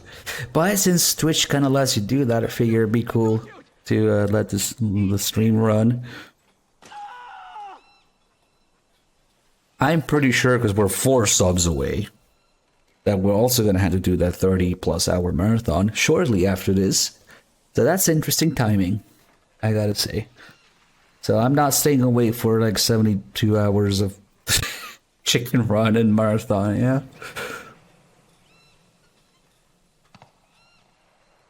Yeah, I want you guys to have the complete experience of... Well, let me make this smaller, maybe. And it's not exactly centered, but who gives a shit, right? That feel in MGS4 where you have nothing to do but, like, wait. Yeah. That's a thing.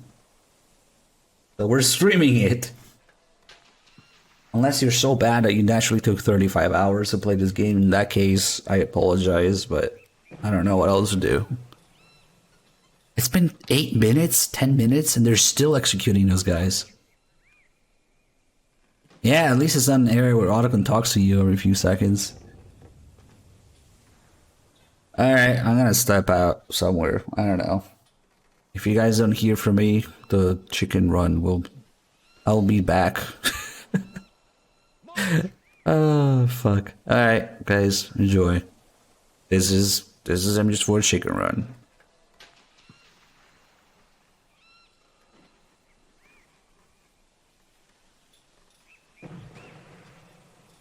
Have a Cuervo.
Yo, surprise.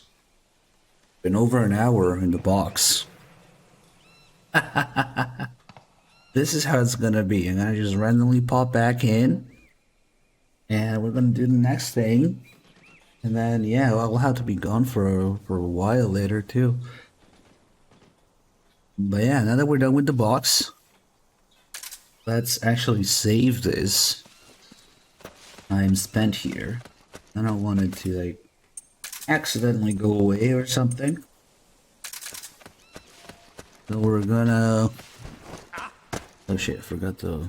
Who's that? Thing on the screen, but whatever. We can get rid of it. But it'll come back soon. So we're gonna go to the next area and save. Oh wow. An alert.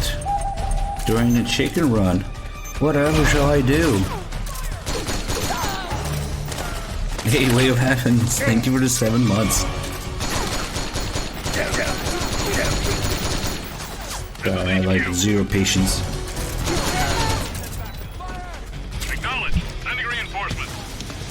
So let's just get to the next area so shit saves.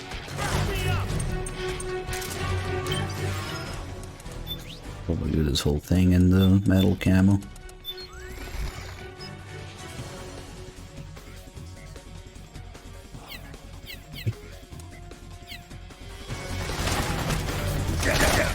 I won't be here long.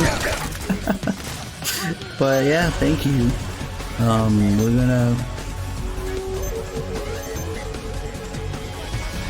We're gonna get to the next area to get the checkpoint. So it saves the stuff that we did so far with the blocks. And then we'll do the next thing, which is like but I don't know, hug the wall for an hour.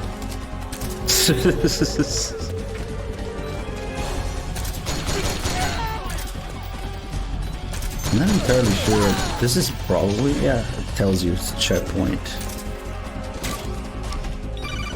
Of course, when you get Rose here. Yeah, I won't be long, guys. I know this is a crazy fucking stream. That's. But before I went like to bed or something, I wanted to start the next thing. Okay, so this is a checkpoint. Let's save.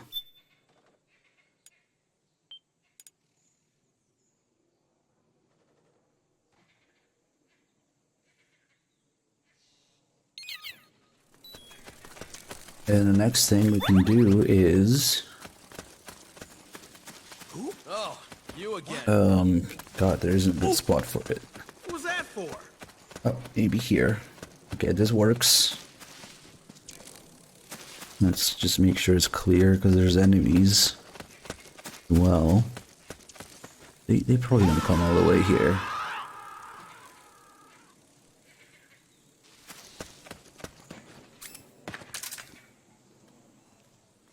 We're under attack. HQ. What? I wonder if these guys respawn, actually. Acknowledged. Sending reinforcements. Use extra caution. Maybe we should go to the next area.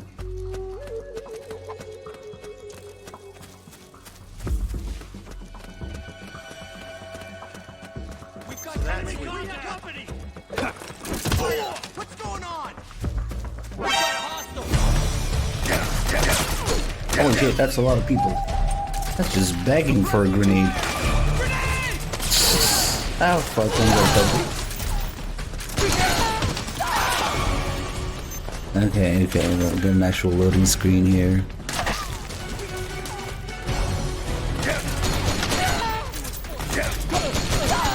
Understood. Regroup and engage. Fucking ridiculous run. Why does this exist? AL's Crash, thanks for the 75 months.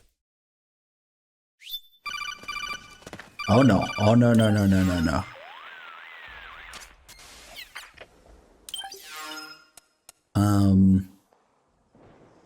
Oh shit, this is actually the power station, so...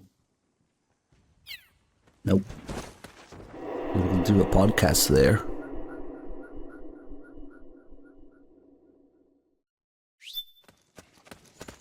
Is it clear now?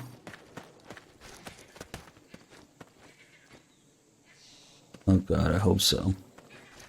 So we'll go in a little nice spot in the shade. Maybe put on the camo, but whatever. So we are crouching and press against the wall. We need to do that for like another hour. Yeah, so... I'll check back in a bit. This shit is ridiculous, man. Alright, enjoy your lurking or your chatting.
explain everything. Come on.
Well, guys, I'm back. In about 5 minutes, we'll have finished the pressing against the wall requirement. And then we're gonna do the podcast in the next area, I guess. It will be a sleeping stream soon enough, because there's no way I'm staying up for 35 hours for that shit. And we'll go to the fat bed in the mansion to do that. We'll change the message on screen or something.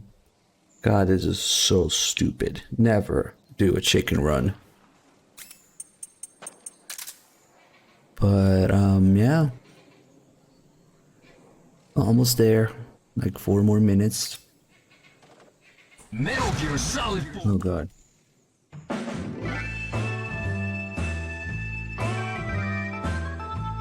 You never know when I'll be back. I will let Snake sleep in the bed too.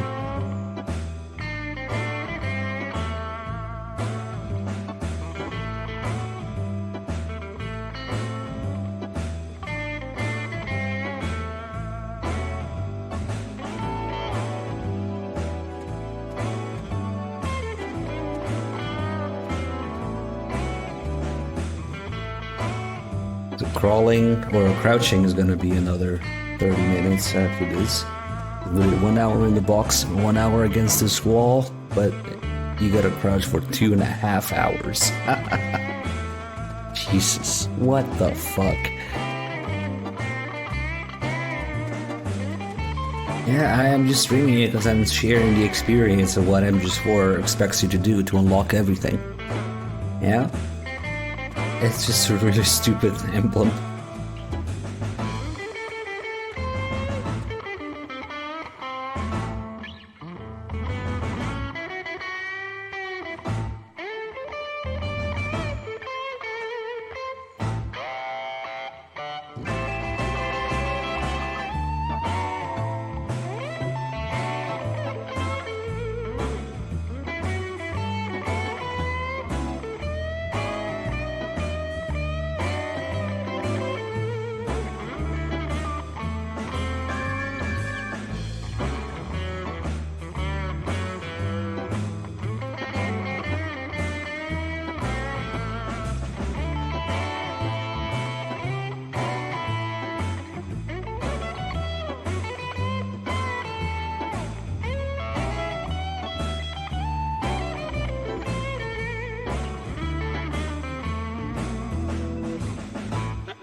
Let's just let the song finish and we'll do the podcast.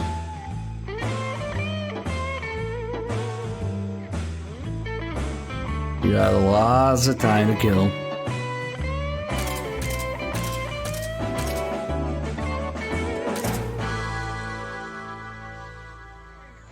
Okay, we should be good with the wall hugging. So...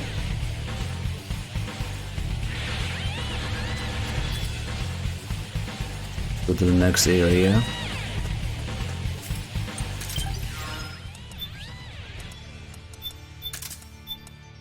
And we'll follow those buffoons in the podcast.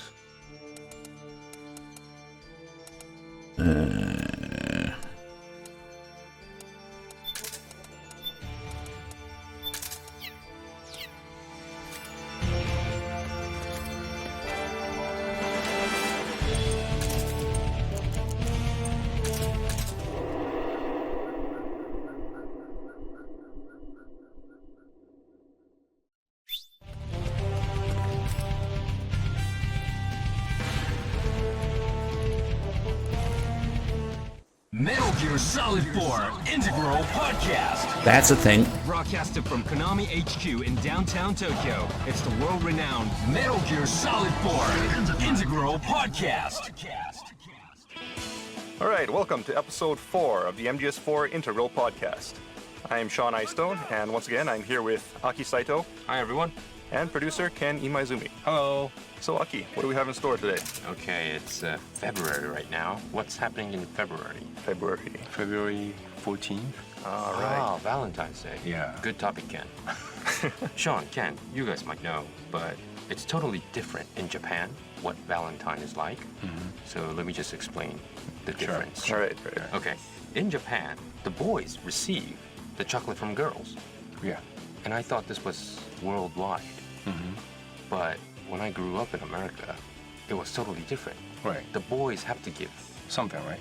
Chocolate is pretty common. They give chocolate, but it's usually the guy to the girl in most cases. Either that or it's kind of, they exchange presents mutually. Oh, really? Yeah, that happens also. Oh, okay. So it was kind of interesting when I first came to Japan as an exchange student quite a while back. And, you know, I got a bunch of chocolates from all these people. And So you were trying to tell us you are very, very popular. No, I'm just saying it is weird, you know, because, you know, in America, it's always just chocolate to somebody you care about, and it's not that everybody just exchanged chocolate as Do you a know formality. why the Japanese Valentines, the girls give the chocolate to the guys? No, actually. Do you know who started with, these custom? No idea. No. That's, Japanese chocolate company started just because they wanted to sell more chocolate. Wow. Okay. So Another that's why conspiracy here. Yeah. That makes sense. Wow. So in Japan, the boys get anxious during the 11th or 12th or 13th, or especially on Valentine's Day, how many chocolates they get from girls. Right. And the funny thing is, on March 14th, 1 month after Valentine's Day, in Japan, there's a day called White Day. You know, white as in black and white. Right. So the guys receive chocolates, and if they like that girl, they give a candy back. Right. During White Day. That's a junior high or high school student. Right. When you get really old, and you have to buy something like luxury stuff, like a like a brand wallet or watches, Prada purse. Yeah. But yes. Okay. So who started this White Day? So probably Candy Company started this White Day thing. Well, anyway, well, that's the difference in Valentine's Day. Okay, today, Sean, where are we at? Okay, so today we're gonna continue with South America. We're gonna backtrack a little bit. We did the Naomi tracking mission earlier, and we're gonna go back to the power station level today. Okay. Do they have a Valentine in South America? Are you continuing to I have no idea. I would assume so. I don't know. Just wondering. Is this universal?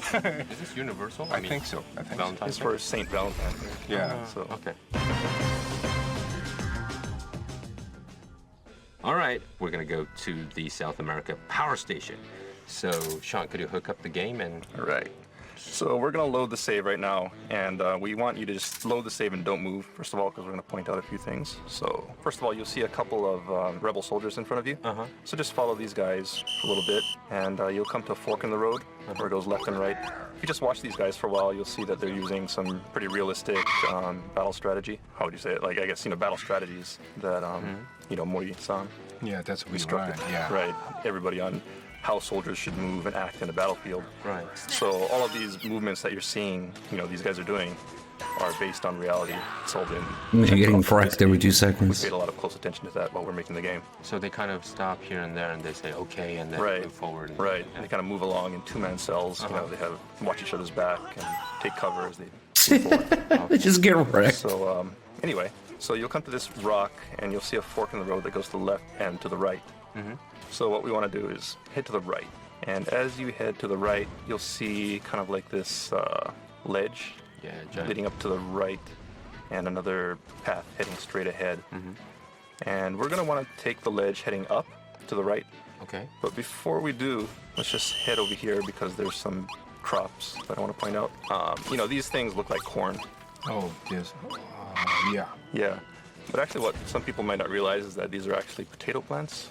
Potato plants? From what I hear. Actually a lot of the staff went to South America, and they went to Peru, and I guess they saw these plants growing around, and they thought, well, it's about the right size, right height for people to hide in, and so they wanted to use it in the game. And a lot of people thought it was corn, but I guess when they asked one of the locals, they said actually it was a type of potato. Very, very tall plants. Yeah, and supposedly, potatoes are, I guess, from Peru originally. So yeah, we wanted to use some of the native plants and animals in there. So yeah, one more thing. I wanted to talk about the plant name is Munya, which is like a real plant, not like we made it up or something. It's a real plant. You can get Munya in somewhere in the battlefield. Right. And then when you get the altitude sickness, altitude sickness, the sickness, and then you get dizzy or something. Yeah. Like you get sick. And the snake will be sick too. So when you get Munya, and then you will get better. Oh, really? Treated. Yeah. When does snake get altitude sickness? Audubon kind of mentions it. Be careful of altitude sickness while you're there. And it's not that obvious, really. I mean, it's not like he just gets altitude sickness while he's walking around or anything like that. But he does get tired pretty easily, in battle situations and things like that. Your stamina will decrease, and using that Munya will bring your stamina back up. And this is true in real life. Yeah, true in the real story. I mean, some guys went to the South America for shooting some photos, and then most of the guys get the sickness, and they chew those Munya plants, and then they get little better. Oh, really? I mean, not completely treated, but Yeah, I heard Kimura-san got it pretty bad, right? Yeah, the lead level artist. Yeah. So he was chewing Munya all the time. Yeah, Munya all the time. He had it in his pocket constantly. Actually, I never got altitude sickness. Me either. I haven't climbed a really high location recently. I think I've only gotten it once when I went to the Rocky Mountains. Yeah. And you don't feel it right away sometimes. And then you kind of move around for a little bit. I went hiking, and normally I could run up a hill no problem, and I was just dying by the end of it. Then next time you get this altitude sickness, you'll look for Munya. Look for some Munya. And chew some Munya. Okay, let's go along, Sean. Okay, from these potato plants, let's just backtrack a little bit and head up that ledge that you saw to the right a little bit earlier. And we're going to take the high road. We're going to take the high road up to the right. And once you climb up that kind of like step-shaped ledge, you'll come to another divide in the road. And to your left, there's a low path. Yeah. And to the right, there's another path that goes up even higher. And so which path are we going to take? So, the thing is, either way you go, it'll end up in the same place.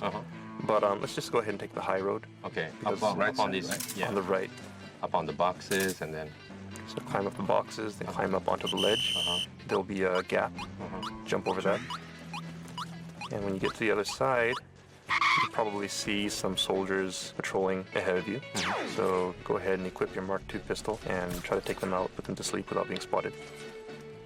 Then jump over the next gap, and you'll get to kind of like this...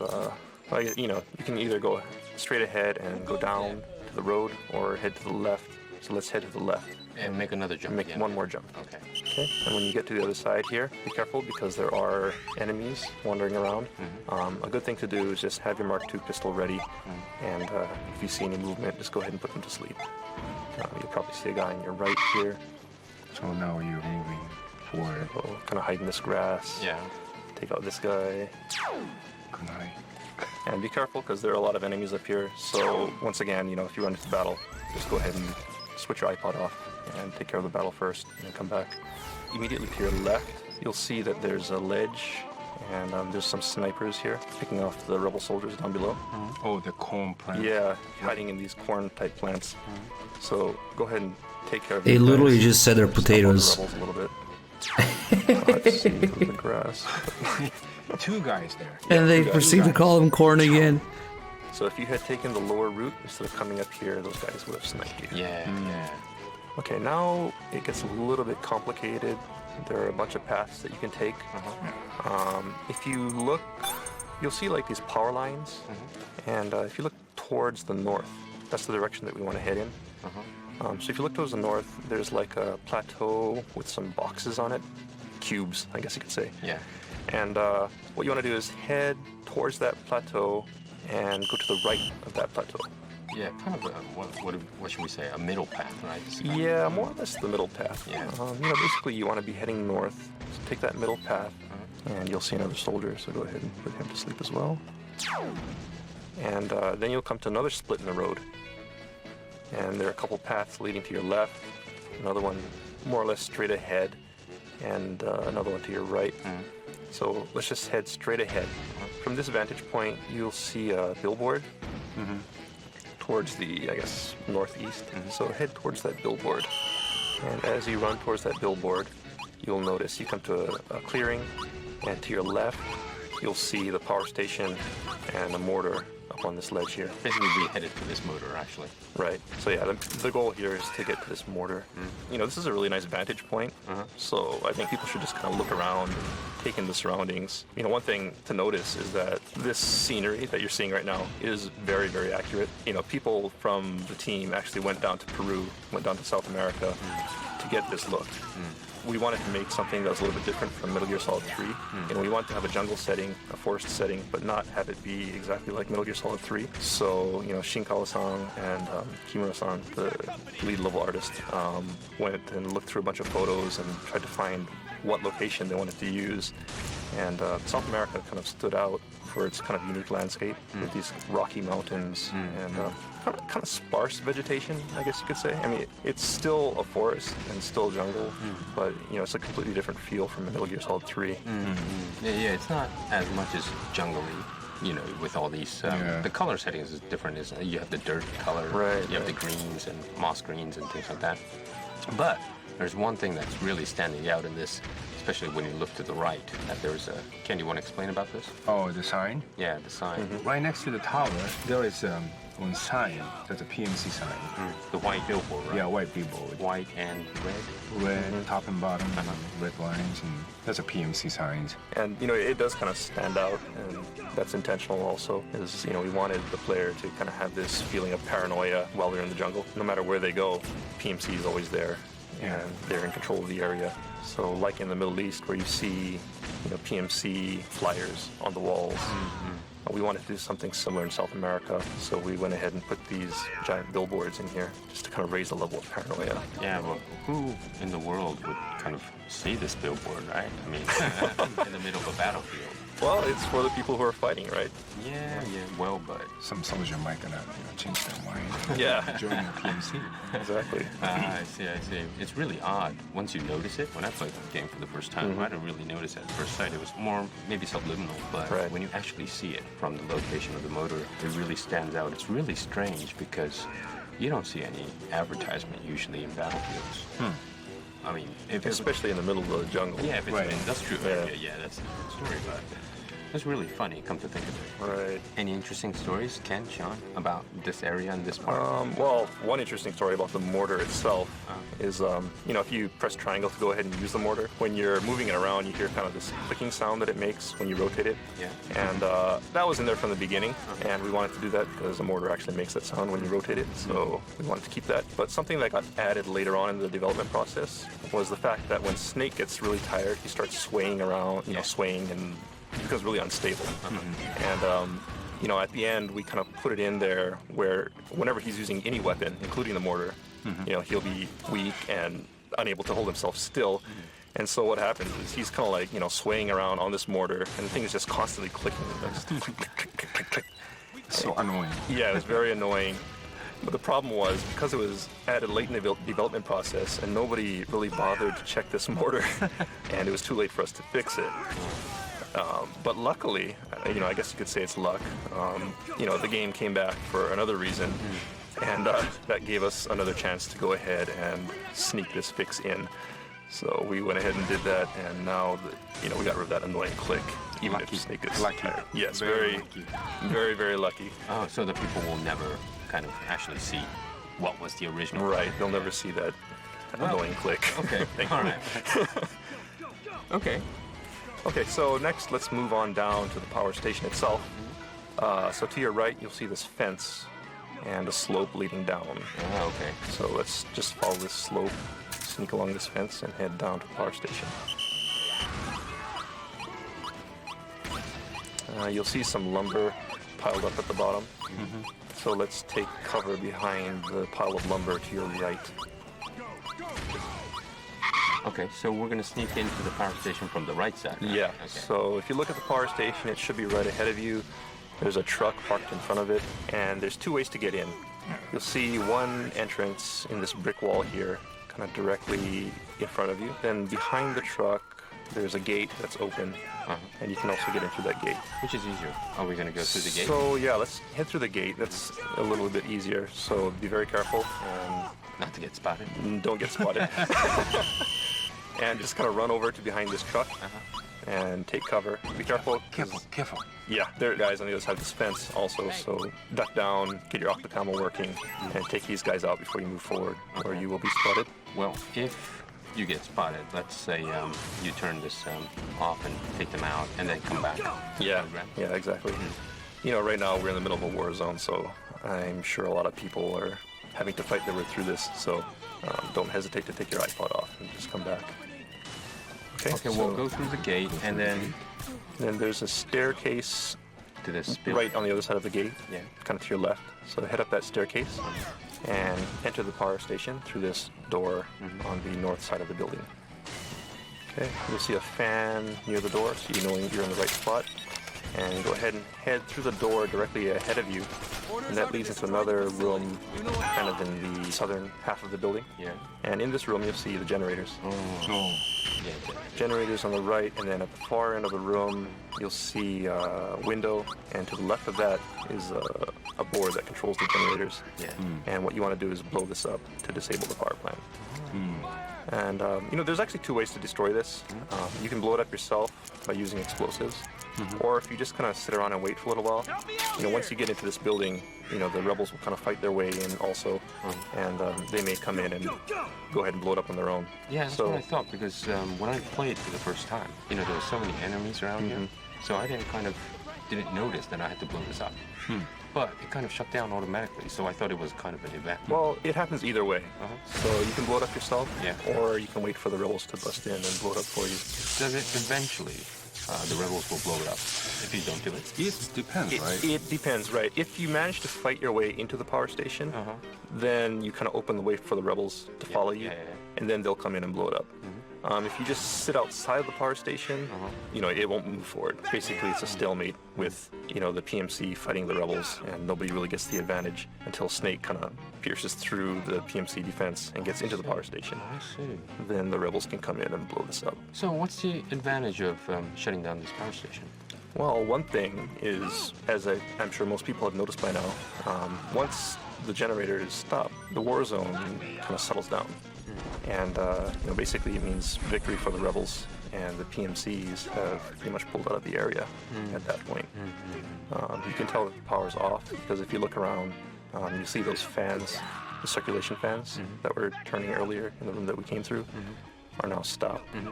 And the generator will no longer be humming, so you know that you've accomplished your mission and the rebels have succeeded in shutting down the power plant. Okay, so what you want to do is there's a window at the, near that control panel that got blown up. There's a window to the right of that, so let's just go ahead and jump out that window and go in behind the power station. If you climb up this ladder, it goes up onto this this tower. Okay, so we're gonna climb up the ladder. We're climbing up the ladder now. Okay. One thing I want to point out too is, a lot of people don't really realize how much effort goes into making the Octocam for Snake. But every surface in the game had to be assigned a certain Octocam texture, including this grate on this electric tower. Some really interesting patterns that you can take. So if you go down and take this Octocam, you can see Snake kind of has this fishnet kind of texture. Yeah, it's kind of a snake-looking, fishnet-looking pattern. So you can get these kind of cool patterns. And one thing to point out that some people may not realize is that you can actually save these patterns. And oh, that's right. Right. So yeah, maybe let's just point that out. Here comes the lies. If you go to your menu, the sweet lies of Show Stone. You'll see, there's cloth and chest. So go ahead and select cloth. So right now we have this camel called fence camel. Right. So that Sean just picked up. So I have the fence camel, and if you select from the camouflage menu, you select cloth. And at the bottom of that, you'll see an option that says to register camel pattern. If you do that, you can register it as a new camel pattern, and it'll be added to your list of patterns. And you can select that at any time during the game by loading that pattern. So, no matter what stage you're on, you can load these kind of interesting patterns just to kind of customize Snake's looks. So, it's kind of fun. And there's some pretty weird patterns in the game too. Like, if you lay down between two surfaces, half of your body is on tile and another half is on some kind of grass. Or, some people might want to go and gather some patterns. It doesn't do that. But anyway, here goes the sweet lies. Electric tower. If you head to the northwest corner of the tower, you'll see there's an electric line heading off to another tower to the north. And you can actually hang off of this line and head to that adjoining tower. So let's go ahead and do that because there are some really cool items on that side. So go ahead and jump over the fence, grab onto the wire, and just kind of inch your way along to the other side. Okay, now this reminds me, when I first played, as I explained, that I didn't turn off the power plant. And I was just, sneaking. There's a lot of enemies, but I knew there was a way to get to the other side of the power plant. But there was a wall that, resisted for me to get there. And I knew I had to kind of do this stunt. But since I didn't turn this off, you get this electric shock. I bet a lot of people had this when they first played. They didn't know how to turn this off. And I had to fight. I think not died, but kind of fell off a couple of times. Because people start noticing you and start shooting you at the same time, and electrifies you as well. So I was like bashing my buttons to, just say, Snake, move. And then at the very last second, I think this was programmed as well, that you could actually make this stunt to the other side. No, because you fall off the second you get electrocuted. I thought this was a trick. I didn't know I had to turn this off, the whole time. You can't fight your way through it. When I first played it. We had this gorgeous playroom. Few little lies in this. School, actually, in this economic building. And I had the luxury to come in on a Saturday or Sunday. Sunday. To finish the game. And Ken was doing some editing and, work stuff. And I was just constantly, playing with Ayako. That was really funny because you guys played through the game like all day or something. Yeah. Because when we came in Sunday, we were doing this MGS4 for Europe. And we had to be the product managers.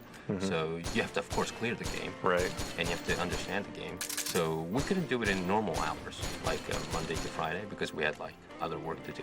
So Ayako and I decided we have to spend the night in the office or come on Saturdays or Sundays. And since no one is in the office. Well, a lot of people in Kojima Productions was, you know, working night and day. But this room with this luxury couch and a 50-inch projector and 5.1 surround system, we had this, we call it the Hideo room actually, because Hideo uses this room to show for the the guests. presentation. Yeah, presentation, things like that. But we had this luxury time Sunday. Nice. Sit on the couch, and then we played all day. But Ken didn't tell me that I had to shut this power plant off. He didn't care. And he was Or maybe teasing me. he just wanted to see you shock yourself. You know, I just wanted to know, like, you know, how many people will notice, like, you know, this trick. Well, Ken always said that. Ken always said when I was stuck in other places as well. He didn't give me, you know, he gave me hints at the end when I was constantly trying to, like, defeat the boss or something. Yeah, that was. Oh, that was Vamp. Vamp. Oh, I couldn't figure this one out.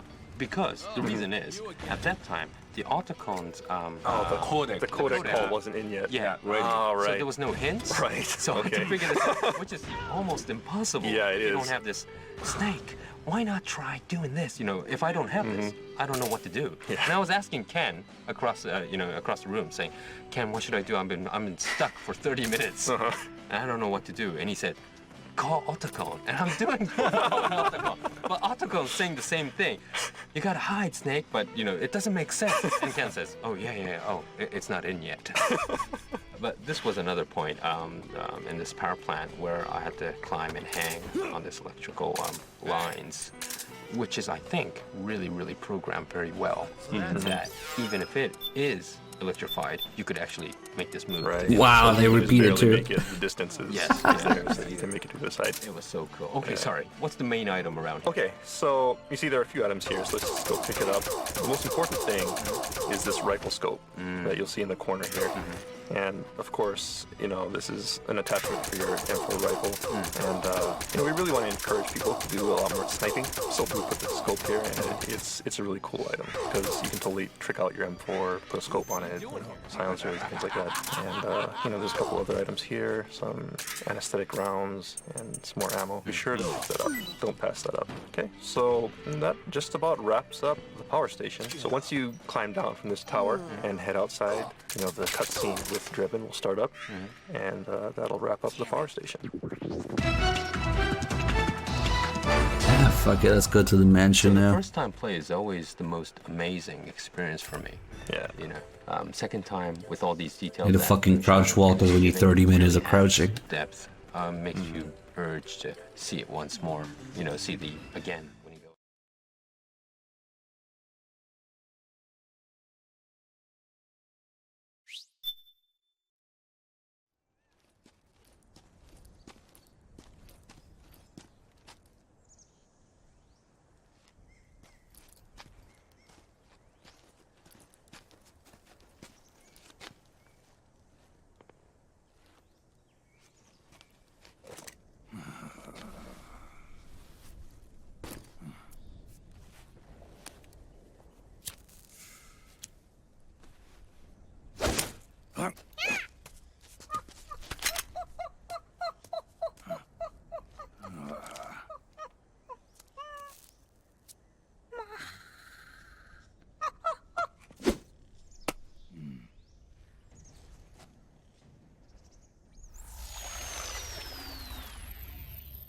Yo, over here.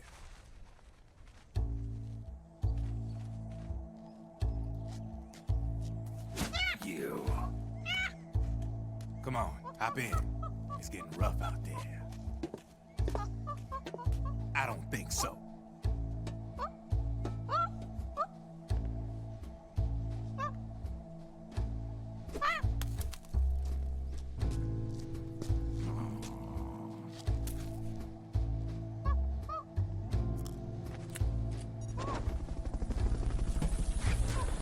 We meet again. You've been following me. You seem like an interesting guy, so I decided to check you out. Sit down. A lot of legends about you out there in the intel community, especially in the CIA. You know those nanomachines I injected you with back in the Middle East? They let me track your location.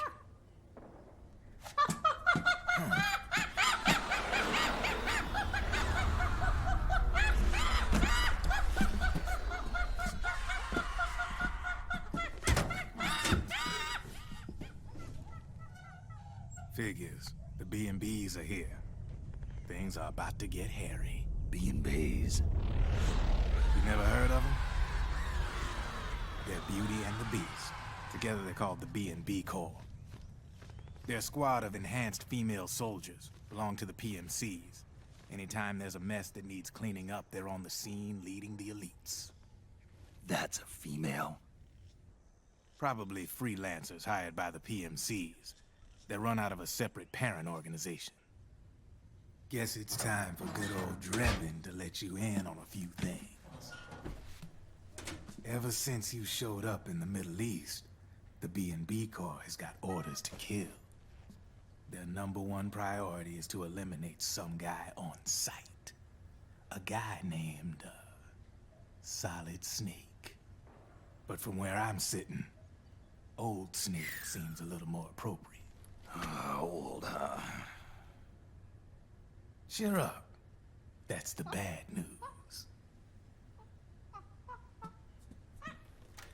Word on the street says that beneath those ugly-ass suits, the B&Bs are real babes. Drop dead gorgeous. They also say each one of them's been traumatized by war. Badly. They weren't even soldiers to begin with, you know. More like victims of war. They suffered shell shock on the battlefield. Post-traumatic. It damaged their minds pretty much beyond repair. So the only way they could cope with the reality of battle was to become war machines themselves. The remnants of their human side are buried deep within. The beast, that's what you see on the outside. War transforms a snake into beasts.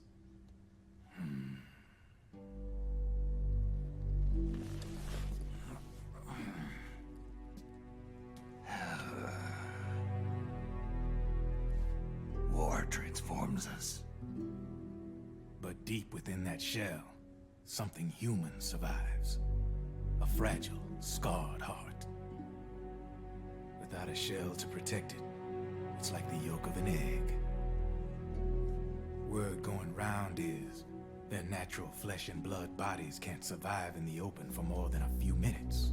And they've been convinced that by killing Snake, their minds will be cleansed. They think it's gonna free them from all the pain, and all the fury, and all the sorrow. Which makes these babes pretty much obsessed with killing you. 4 B&Bs have been identified so far. The one you just saw was Raging Raven. There's also Laughing Octopus, a master of mimicry, and Crying Wolf. She runs on 4 legs. And finally, the mistress of mind control, Screaming Mantis. Mantis? Yeah. There used to be a guy by that name in the US military. A Russian psychic. He could control people's minds. I guess she inherited the title. She keeps the other B&B's minds in check with her powers. Octopus, Raven, Wolf, Mantis. You got it. They're the Snake Hound unit, and they've got you in their sights. Shit. I'd hate to be in your shoes. Drebin. I thought no one was supposed to be able to hack into the system. Are you with the Patriots? No, sir. I ain't no lale-lule. I mean, I'm no patriot. You can say patriot. I guess that means you're clean, right? The nanomachines I got in me are different from the military kind. No speech restrictions for me. What the hell are these Patriots? Are they human? Not anymore, they ain't. They're the law of this world, created over the course of history. They're what holds this world together, keeps this whole mess in check. I can't even get the MGS2 quote right, so whatever. Flashback it. The Patriots are America. the world's greatest military power. They are the war economy. Which makes you and me just cogs in a much grander schematic. I mean, someone obviously had to start the whole thing at the beginning. But now their law has taken on a life of its own. A life of its own? Yep. The country, the war economy, it ain't run by people. It's run by the system. No need for high-level decision-making authority. It's all handled by a massive, yet simple information processing system. An AI. It works just like natural law. The world's a much simpler place than most folks realize. Okay, fuck off, Drebin. Hey, let me take a second to thank you guys for all the gifted and resubs and stuff. We actually hit the marathon sub goal. So just like I thought, this is gonna be 35 hours of nonsense for my PS3, and then it's gonna be another 32 hours or so. So next we're gonna do just 1, 2, 3, 4 story playthrough. That's actually gonna be a marathon. And yeah, thank you guys for all the subs, resubs, gifted subs. Ramsdale gifting the sub to Jester, Snake with a 60 months resub, 7 Vappy with 29 months, and also gifting a sub to Kefka, nice, and Ray JD with a 13 months. Thank you guys. Yeah, marathon is coming. More of a reason for me to like not stay up 35 hours. In fact, it's you again. we're heading to bed right now. This freaking crouch thing. I feel so stupid walking like this, but whatever. You're just making yourself slower for no good reason. But we need that crouching time.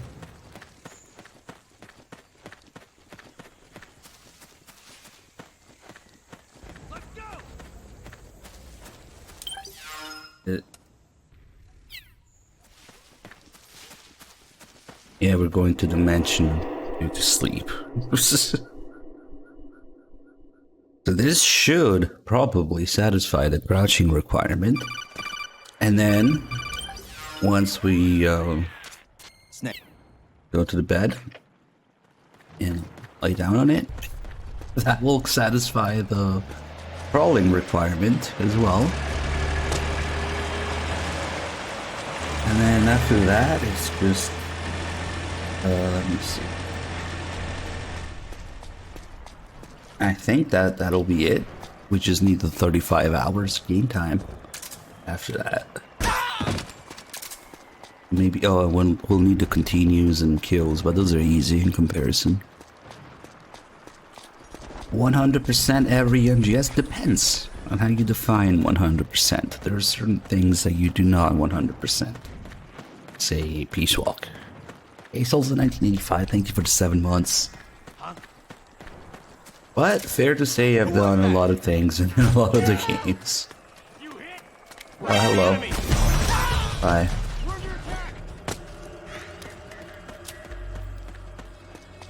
It's the enemy. HQ, come in. Okay, Dim. Seems legit. Nah, it's not the vehicles that's the problem. Those are fun, actually. Especially in co-op.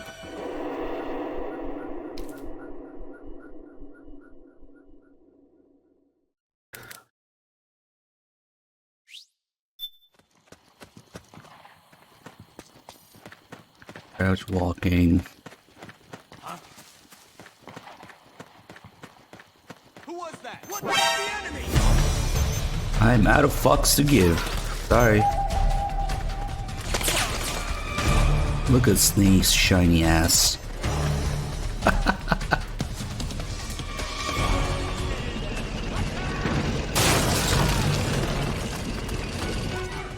Snake, the rebels have got an armored dozer.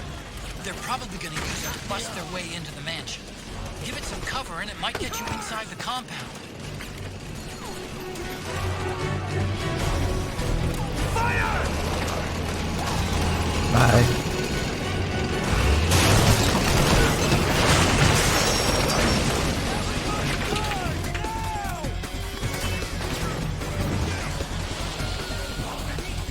Oh no! Naomi's lab is This guy somewhere keeps inside dying those here. Proceed immediately. Infiltrate the place and find out where she is.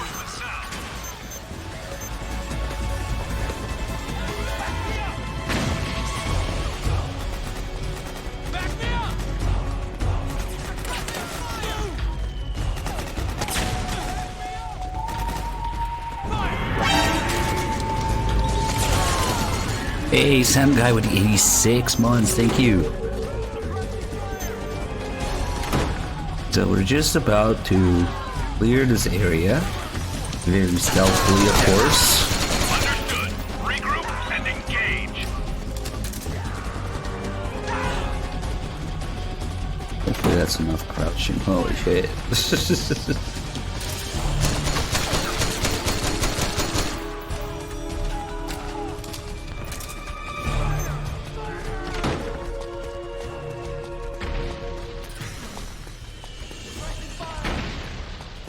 Alright.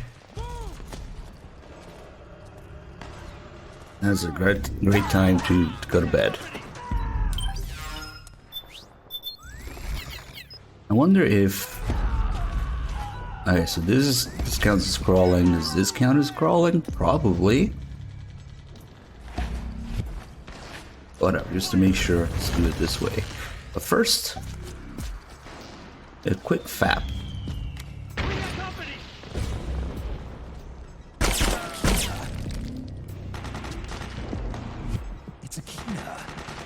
Snake's recovering very quickly.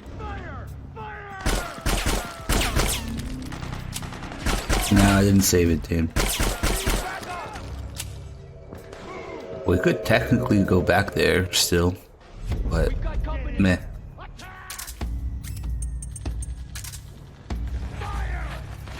Alright, well, that's it. People are gonna be killing themselves outside, killing each other.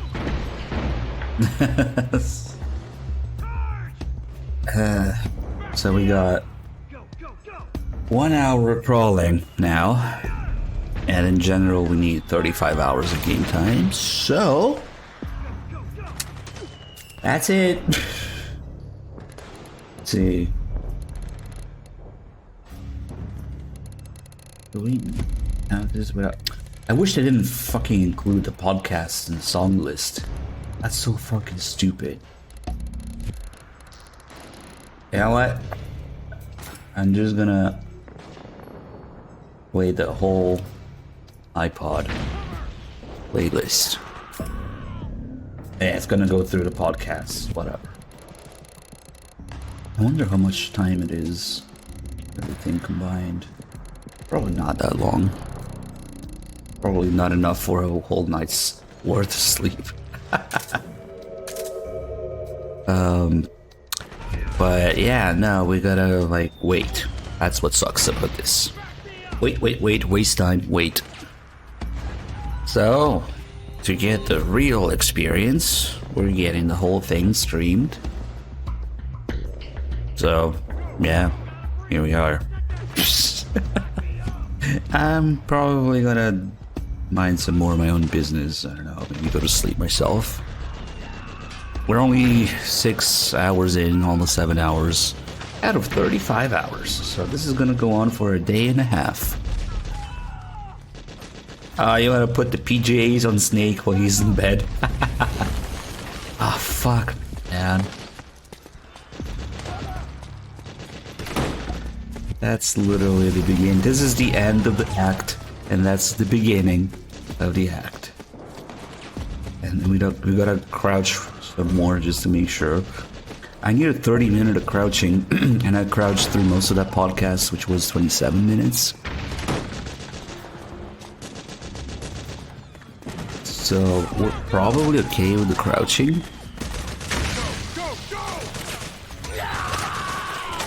Let me just walk there. Oh god.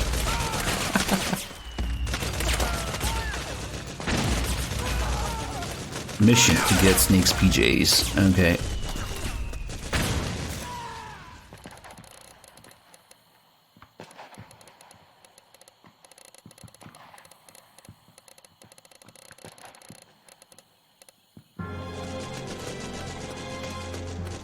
It's only 30 minutes because we did an hour in the box and an hour against the wall.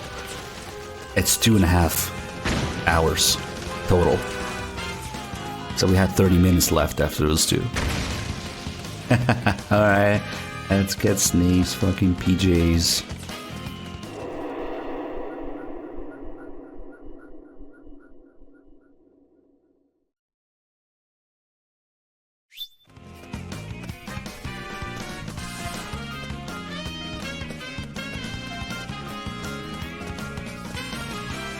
Soft and silky. Oh, fuck. Yeah, we literally sat in the box for an hour and then we sat against the wall, crouching for an hour.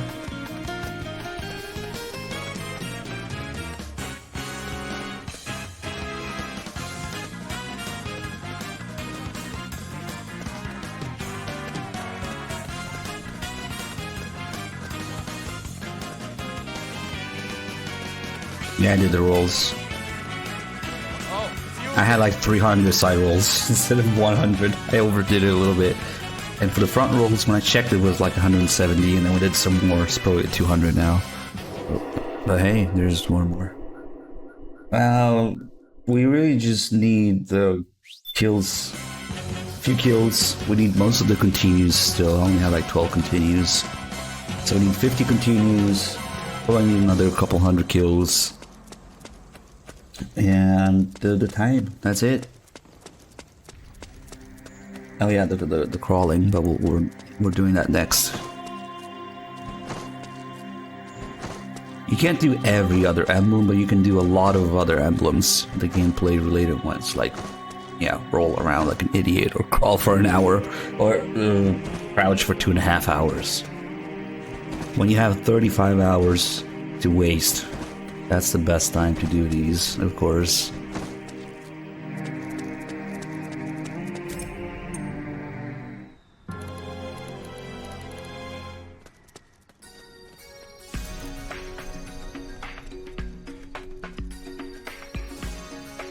I'm pretty sure we're 200 rolls now, or whatever.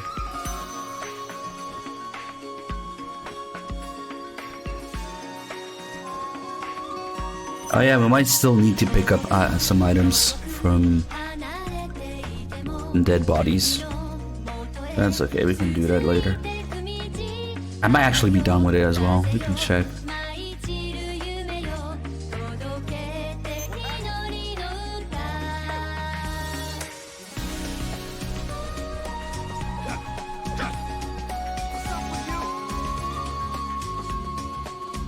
Snake's PJs.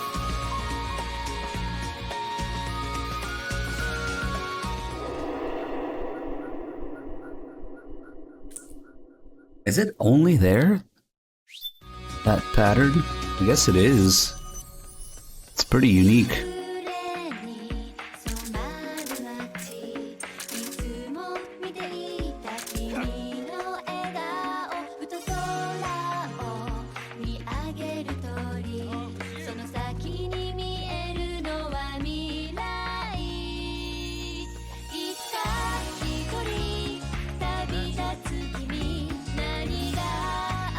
There's also the red pattern stripe.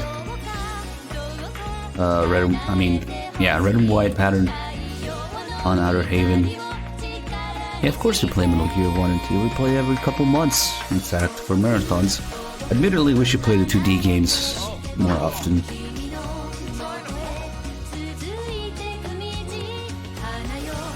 Where the fuck am I going? Okay. It's weird doing this in reverse. Snake's pajamas.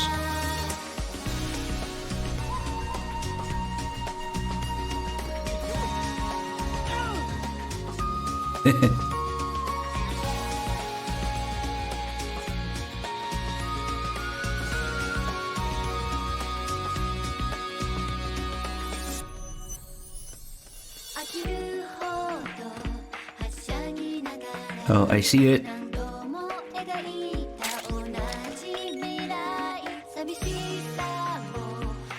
Oh, these guys are all the way here now. Nice.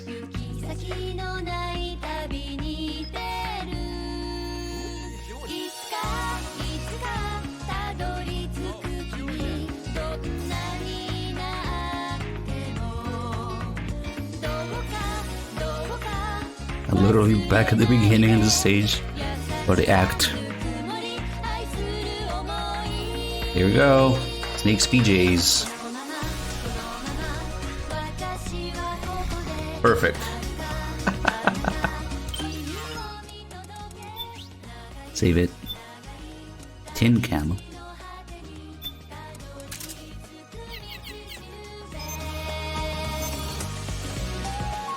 A bacon.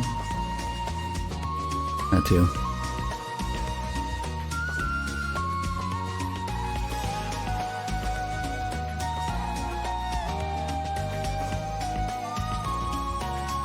Yeah, I still have to play Acid 2.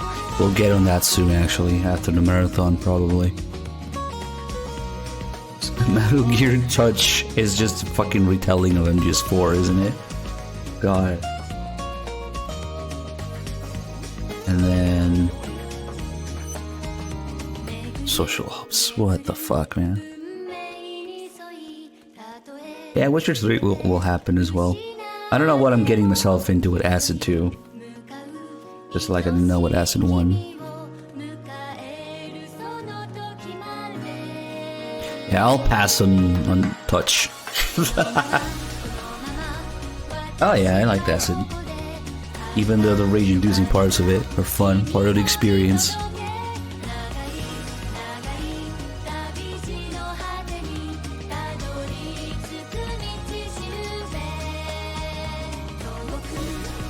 Where the fuck am I going?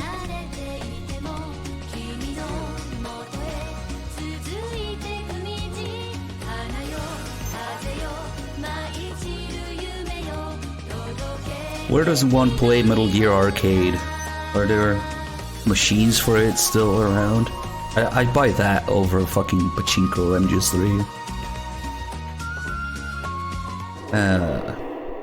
Be nice to get your hands on one of those. But then you need multiple to like play with people. That's fucked.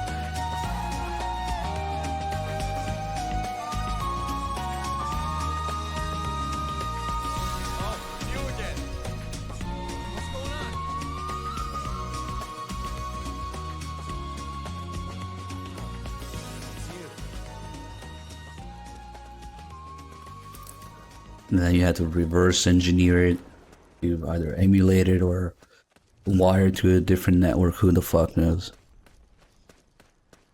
What happened?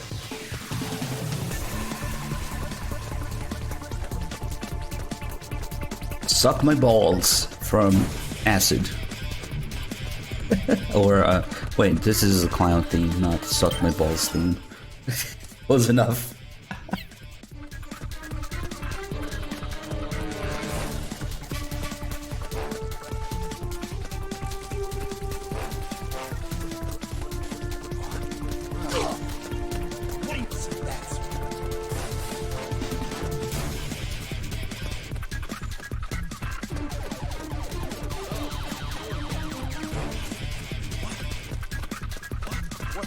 There's gonna be a whole lot of gameplay. Sleeping. Snake sleeping during gameplay. If only we could keep him asleep the whole time for maximum RPing. He only sleeps a few seconds. But then I don't know if that counts towards crawling, so maybe it's better not to.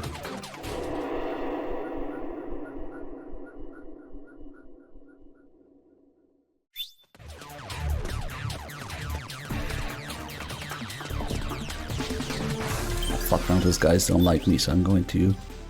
Because I had to casually slash them. I'm going to disguise myself in this very inconspicuous disguise.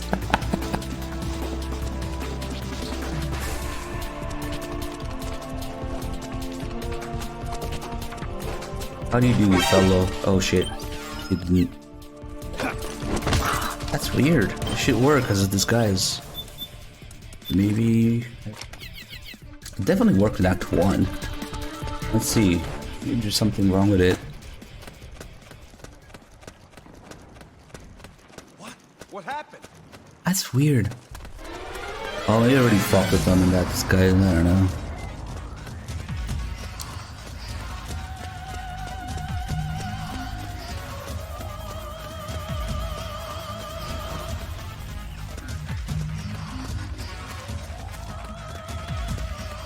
Oh, it's in first person? I didn't know that.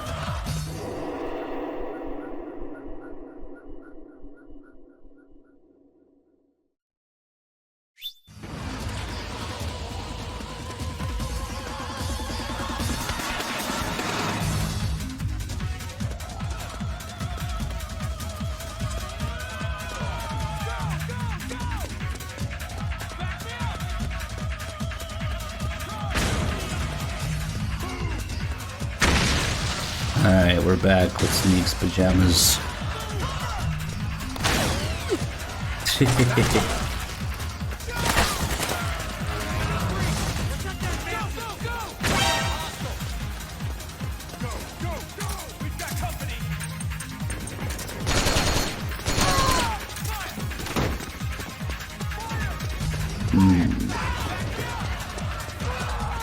Understood.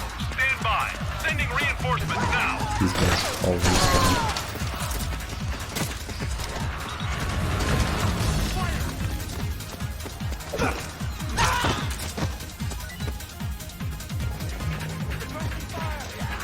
Close the door. Connect.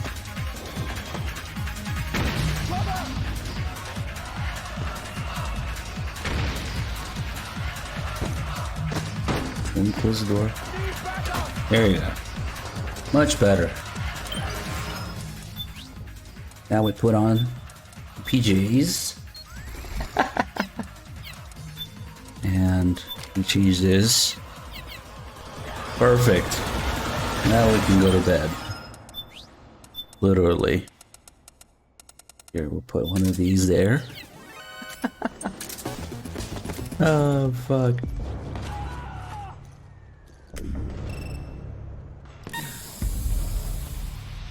Okay. Unfortunately, Snake only says sleep a few seconds. Holy shit, you found it for... Oh shit, that's expensive. That sounds expensive. Alright, well... I don't know. I guess that's it, guys.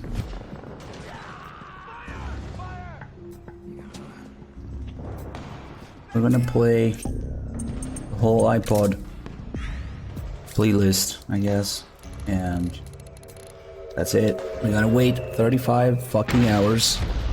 Let's put on a message.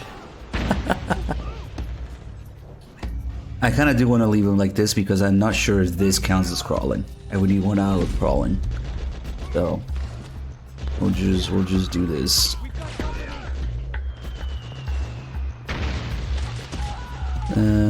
So, yeah.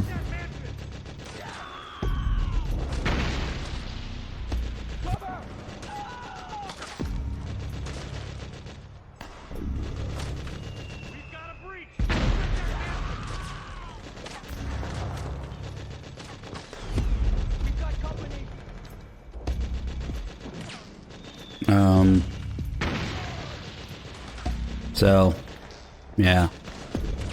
I guess those guys are gonna be killing each other forever outside. Alright guys, here comes a big meme part where we AFK for a long time. Instead of just like an hour or two. Alright, feel free to hang out, chat, meme, lurk, or whatever else. The stream is gonna keep going. And I'm gonna be back later, I guess. Oh yeah, let's play the whole iPod thing. Curious to see how long the whole thing is. We're exactly 7 hours too. It's sleeping stream.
Go, go, go!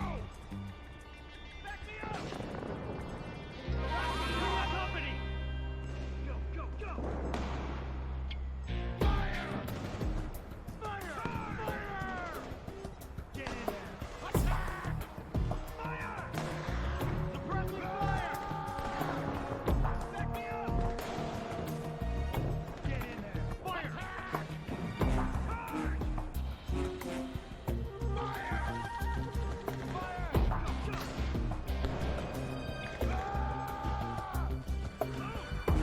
We got company! Lock me up! Fire! Charge and fire! Move! Fire! Fire! Go, go, go! Back me up! Cover!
Back me up! Back me up! Suppressing fire! Move! Go, go, go! Charge! Fire! Cover! Fire! Back me up! Go, fire! Go. Get in there! Attack! Move! We got company! Back me up! Go, go, go! Fire! Fire! Charge! Move!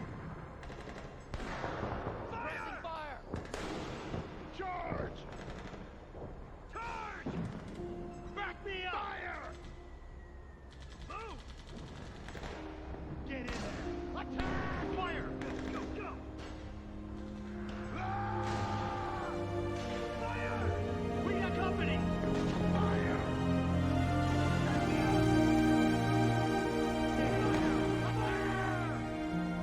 Go, go, go! Fire! Suppressing fire! Back me up! Move! Charge! Cover!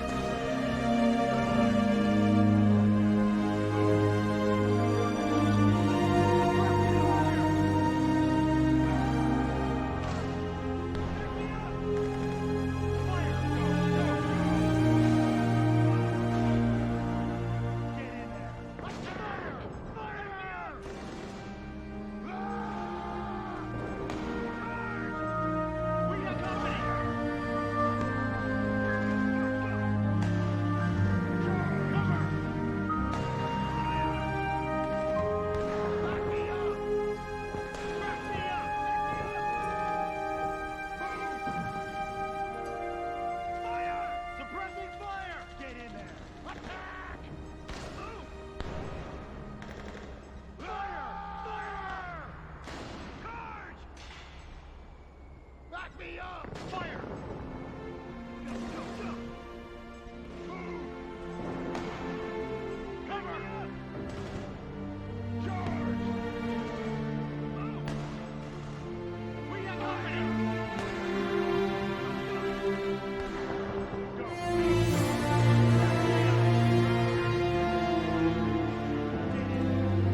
寂しさを共に抱いて行き先のない旅に出るいつかたどり着く君どんなになってもどうか忘れないで優しさぬくもり愛する想いこのまま私はここで遥か彼方君を見届け長い旅路の果てにたどり着く道しるべ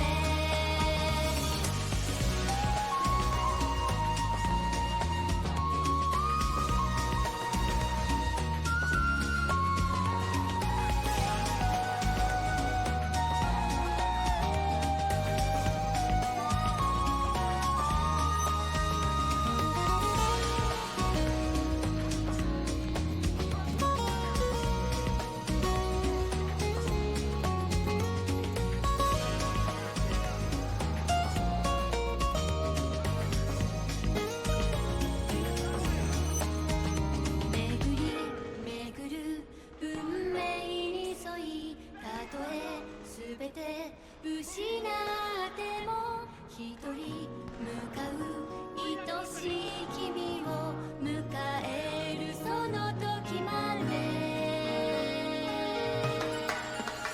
このまま私はここで遥か彼方君を見届け長い旅路の果てにたどり着く道しるべ遠く離れていても君の元へ続いてく道花よ風よ舞い散る夢よど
got company!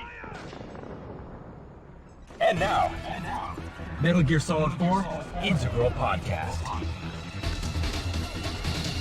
Recorded at Konami HQ in downtown Tokyo, this is your host, Ryan Payton, for the exclusive in-game broadcast of Metal Gear Solid 4 Integral Podcast. Welcome to the first ever Metal Gear Solid 4 Integral Podcast, number 1. It's going to be included in MGS4. As you know, playing through the game, as you're doing right now, you've got the iPod equipped, and you're listening to this show, and you're going to be able to download future shows in the coming months. But first, let me introduce Aki Saito, who's joining me on the program. Hi, everyone. Thanks for joining me, Aki. It's kind of weird. We're in the future now. It's 106 days in the future that we're recording this. Yes. Or that we're broadcasting. So we're recording this in February, knowing that this is going to be burnt onto the Blu-ray disc for millions of people to enjoy. It's exciting, isn't it? Yeah, I've never been burnt on a Blu-ray disc before. Me neither. So people listening to this, they come across the iPod in MGS4. Yes. They come across this episode, and they're wondering, now what exactly is this, and what is this for? Yes. Good question. This is well, actually, there's a lot of meanings, isn't it? Yeah. I mean, to ease the tension when you're playing the game, right? Things like that as well. You can play your own music. You can play this. You can ease the tension by listening to our voices, our stupid conversations. Yes. And you also ease the tension of Snake. Yes. Because his sight gauge will fill up if you're listening to music, exactly. Or if you're listening to this program. Metal Gear Solid 4 Integral Podcast.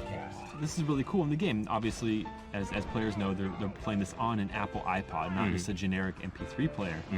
Now, Aki, you worked on this project. You worked on getting approvals from Apple. Can you talk about that process of getting the iPod into the game, which is very cool? Yes. Well, Kojima Production always comes up with cool ideas, and at that time still is. Everyone has an iPod as their favorite music player. And we thought, as Hideo, Mr. Kojima, is a great Apple fan as well, we thought that why not we put the actual iPod in the game and for Snake to use as an item, which is a cool idea. So it was really fun working with Apple because they're really nice guys, actually. And you're a super fan of Apple. Well, yes, me too. Hideo and I are the last sole survivors within the company to have the Mac PCs on our desks and work on it. But you take it a step further. You have a competitor's laptop. It's a PC-based laptop. Yes. With an Apple sticker over their brand, over their logo on that laptop, so people from a distance think you're on a PowerBook or something. Yeah. Well, that's actually I customize inside as well. So because at home I've always been an Apple user. And it's I changed the inside as well, and it's I don't know, it's just more fun when you're working. Right. You don't get dull, and you want to work on a computer that you love. Well, you like to be that rebel, Yeah. Well. But it's funny. But it's funny because you don't have to be a rebel if you're outside of Japan, like especially like in the States. You see Macintosh, you see MacBooks and all over the place. But but really. The iPod is synonymous with MP3 players, and so we've gotten the game. Did you have to go through a bunch of different checks? Well, yeah, I did a couple of rounds of trying to get approvals, but what I did was this was really cool.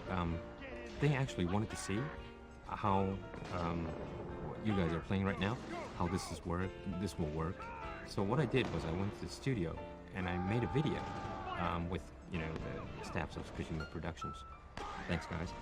And we made a cool video, and made sure that can be played on an iPod as well. Oh, slick. So I sent that DVD over to Apple, and they really loved it, and they gave me approval on that. So cool. Screenshots, usually, this happens only on screenshots and text-based explanations. Sure. But I thought, this is... You want to see it in motion, right? Yeah, so, usually you kind of ask them to come into the studio and that kind of thing, but that wasn't possible, so I made a cool video, and they seen this part of what the players are doing right now. So everything was recorded, sent to Apple. They loved it. It was great. Perfect. Metal Gear Solid 4 Integral Podcast. So the plan for this podcast, and I can actually say podcast now because I kind of steer away from that word sometimes because it's really a radio program and not necessarily everybody's listening to it on an iPod. So why call it a podcast? But this time we know everybody's listening to this in the in-game iPod, you can't download this on our website or through iTunes. This is exclusive to MGS4. You can listen to this program, and we're gonna have future programs as well as music that will be coming out in the coming months after the release of MGS4 that you can be able to download. And we're gonna be talking about the making of the game. It's kind of like a director's commentary, which is it's something that's never been done for games before. I mean, this format. Yeah, this format is really cool. I mean, usually director's commentary or making of is done on a bonus disc or things like that. But of course, we could have that. But it's so cool as an item in the game, and you actually have to collect them, right? And when you find it, you want to listen to it, right? And you could actually still play the game while we're just chatting away and blabbering about all sorts of stuff. And we're going to be providing background info on the game, about different areas of the game, like the creation of those areas, as well as strategies, so how to defeat bosses if you're so inclined. But the question is what to do about spoilers, and I'm still thinking about that. Metal Gear Solid 4 Integral Podcast. As Mr. Kojima surmised on the Japanese side of this podcast, on the Japanese version of MGS4, this is probably the listener's second time through MGS4. I don't know about you when you played MGS4, but you play it once and you know that, the second time I'm going to try this different route, or I'm going to try these different items or these different weapons. I'm guessing most people are going to be listening to the iPod through the second time through, because the first time through you want to listen to the Harry Gregson Williams soundtrack, right? Well, no, the first time actually you were so tense trying to clear the game. Yeah, you didn't even know what's going on. Yeah, so I did know what the iPod, you could use the iPod, but you have to use it as an item. Right. And you want that solid eye as well, Sure. that you and I the love rations, so much. yes. Yeah, the rations. So, yes, I think second playthrough, third playthrough is what everyone's listening right now. So as players have probably noticed, if this is the second time through, their items and their Drebin points are going to carry over to the second playthrough. And so they can use the second playthrough to try to hunt down items that are not found in Drebin's shop, or rare items like some kind of face camos. So there's a lot to go through on your second time, your third time through. I mean, this is a time of fun, isn't it? Yeah, I mean, you're now easy about the routes and what's going to happen. Right. You're more explorer, and maybe sneaking as well. Yeah, you're better at sneaking. Yeah, you're going to try a lot of things. Since you're listening, actually, you should be more easy and enjoying the game, actually more relaxed, and listening to this radio program at the same time. I think it's a fun experience, isn't it? Yeah, absolutely. So I'm looking forward to hearing us do this on June 12th when the game launches. Now, don't forget to check back frequently to download new episodes of the MGS4 Integral podcast on the same spot you found on your iPod in the game of MGS4. And also don't forget to check out our other show, which is on the web. You can subscribe to it through iTunes. It's our normal podcast. We do it every week. It's usually Ken, myself, and Aki or Mark. And we do that every week. We're approaching the 100th episode. And you can download that like on your computer. And we give you an update about what's going on in the world of Kojima Productions. Not necessarily all MGS4 stuff. So. It's a good show. I like it. Yeah, it's a lot of secrets given away as well. Yeah, a lot of leaks, a lot of information leaks. That's how we roll. But this is going to close the inaugural MGS4 Integral Podcast, number 1. I hope everyone enjoying it, and I hope everyone finds their way to play it, because there's various ways. My recommendation is try just sneak everything through. It's gonna be really fun. Yeah, definitely. Play it as a sneaking game. Yeah. Not as a straight up action game. You're gonna enjoy it. Yeah, it is. Thanks, Ryan. Thanks for having me today. Oh, thanks, Aki. All right, that's going to wrap up this edition of the Metal Gear Solid 4 Integral Podcast. Be sure to download future episodes available exclusively through the Metal Gear Solid 4 game. From all of us at Kojima Productions, thanks for listening and thanks for playing. We're out of here.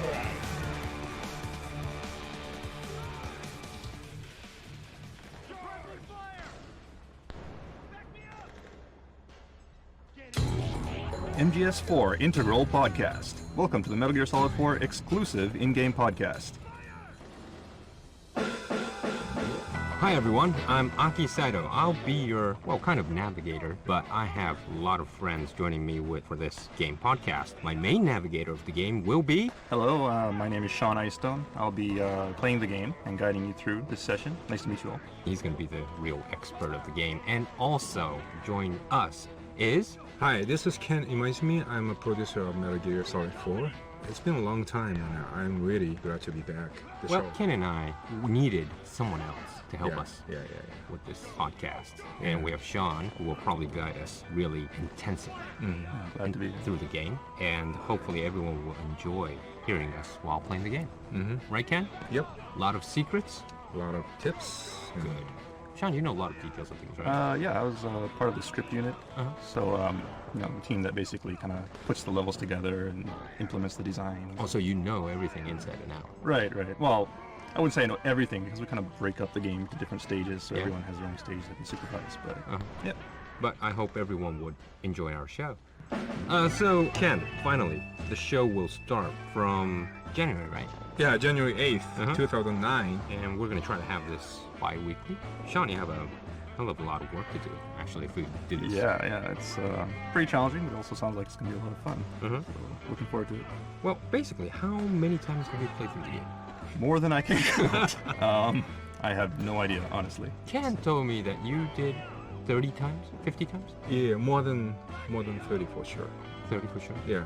Then, Sean, you did more than that. Yeah, I don't know. It's got to be over 100 Wow. by now. I mean, you know, if you count, you know, like from the very beginning, you kind of playing through the incomplete stages, and then, you know, towards the end when we're trying to debug everything, and playing through it over and over again. So yeah, it's. Well, we might He's get... kind of sick and tired of, you know, Yeah, playing this game. yeah. You know, like one day he was like puking, you know, when he was. Really? In the studio? Wow. Is that motion sickness? No. A lot of things going on in Just sickness. Wow. Okay. Well, anyways, we're going to try to guide you through, you know, a different perspective of MGS4 and guide through everyone who's probably will have a good time listening to this podcast and playing at the same time. Yeah, totally. And it's more of a developer's take on the game, you know, giving a little behind-the-scenes info to the players. Well, since, you know, Ken's going to be probably useless, I'm counting on you. Oh, that's Thank cold. I'm gonna watching you guys. Great. I Ken's have gonna just you. have some I have you. some coffee and just gonna play his you know his games on his phone. Anyways, three of us will provide you Integral podcast bi-weekly and hope everyone would enjoy. And make sure you tune in on the 8th of January. And Sean, you have some note that you have to tell the users, right? Yeah. So 8th of January, what we want you to do is everybody to tune in and gather at the Advent Palace lobby. The Advent Palace, of course, is the stage in the Middle East. Yeah. One of the first stages in the game. And what we're going to do is we're going to walk everyone through the game and through that stage. So what we want you to do is go to that stage, enter the Advent Palace, and be sure to trigger the checkpoint. Once you trigger the checkpoint, save the game, and be ready to load it 2 weeks from now, on the 8th of January, and we'll give you a walkthrough. All right, everybody, you got that? You memoed that? So you have to be at the Advent Palace lobby, and make sure you save it so you can start it from there. Ken, anything you want to add? No. Okay. I'm okay. Sean, I'm really relying on you on this one. I'm just okay. watching. All right, thanks, guys.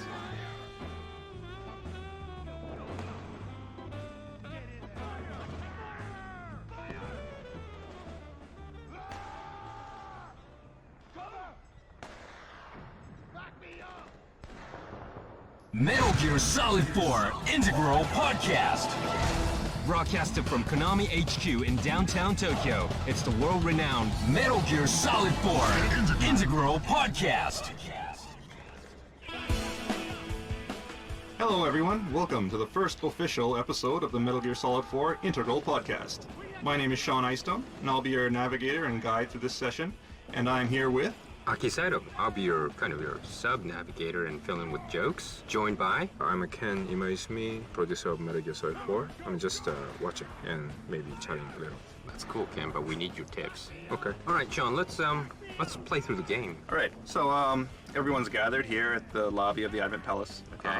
So first of all, I just want to tell everyone, just stay where you are, don't move. We have a few things we want to explain before we begin. Okay. Okay, so throughout this tour, and this doesn't apply to just this tour, but through all these game guides, there are going to be parts, sections where we're going to tell the user to maybe equip a certain item, like the solid eye. Yeah. And that's really useful for looking around for items. And, especially night vision. Right, night vision and things like that. But the only problem, of course, is that you cannot equip night vision. You cannot equip the solid eye. Oh, no. Oh. While equipping the iPod. Yeah, Right. that's true. So they have to stop and then... Right. So what we want you to do is just switch items from the iPod, and what that'll do is it'll pause the broadcast, pause your podcast here, and switch to the solid eye, confirm the location of whatever items you're looking for, and then come back and your podcast should resume where you left off. Well, okay, that's handy. Not too complicated. So, all right, everyone. You should be in the lobby of Advent Palace. You'll see in the center of the lobby, there's this big carpeted area. So I want everybody to just kind of walk over to that carpet. So what we want to do is put on your solid eye and enable night vision, and kind of spin around, and you'll see a Playboy over here on this couch. The couch in the corner. Right. In front of that is a Claymore mine. So the first thing you want to do is kind of crawl up to the Claymore mine and pick that up. This is just too obvious, right? I mean, well, it it is obvious, yes, but you know, there might be newbies out there who just started the game. Surprise. I thought of a better way to do this. So I was in bed trying to get some sleep and it was bothering me because I was thinking about this. So it won't be very long. I'm not saving you from the podcast, but if we just go here, because these fucking guys in the back were fucking driving me insane too.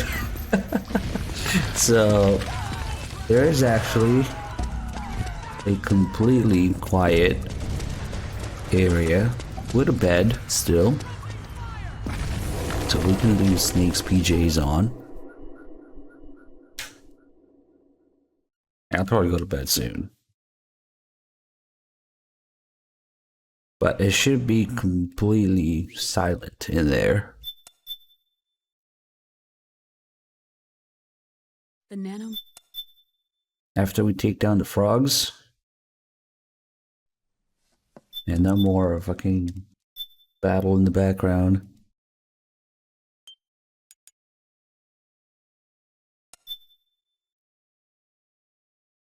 I guess it would do good to save as well. More quiet sleeping, yes. I don't want the fucking frogs snoring though, so we'll fucking kill them.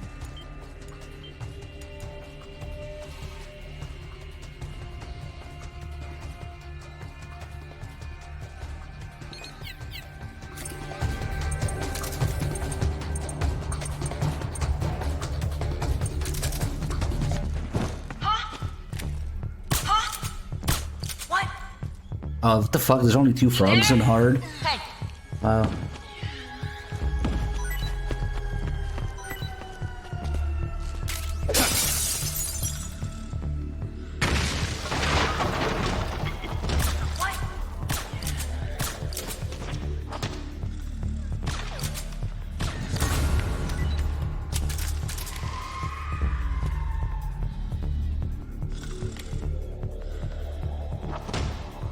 What is the problem here?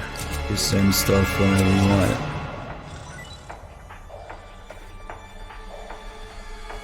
Do you guys want the frogs snoring in the background or not?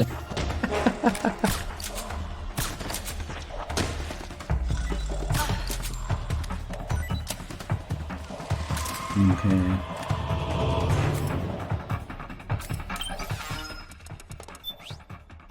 A better way to do this. Nah, they're gonna wake up here. Because this is a perma caution. When you sleep people during scripted fights, they stay asleep. But, yeah, now we're gonna fucking burn them. So they don't fucking snore all over the place.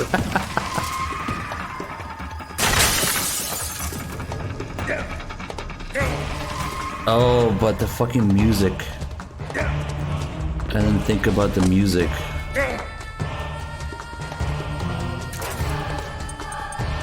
Hopefully the podcast, the iPod is long enough. Because the fucking music stays on even after the caution. Damn. Wait a second. You can turn off the music in this game. Ah, there you go. I almost forgot about that. Okay, that's much better. I don't hear any snoring, so I don't think we missed one. Nah, that's better. Oh, maybe just too All right. excited about getting the Playboy. Right. They Good see night. Playboy and they just kind of dash towards it. Was this a kind of an intention? I mean... Yeah. Well, you know, throughout this stage, you'll see a lot of traps basically set throughout the Advent Palace.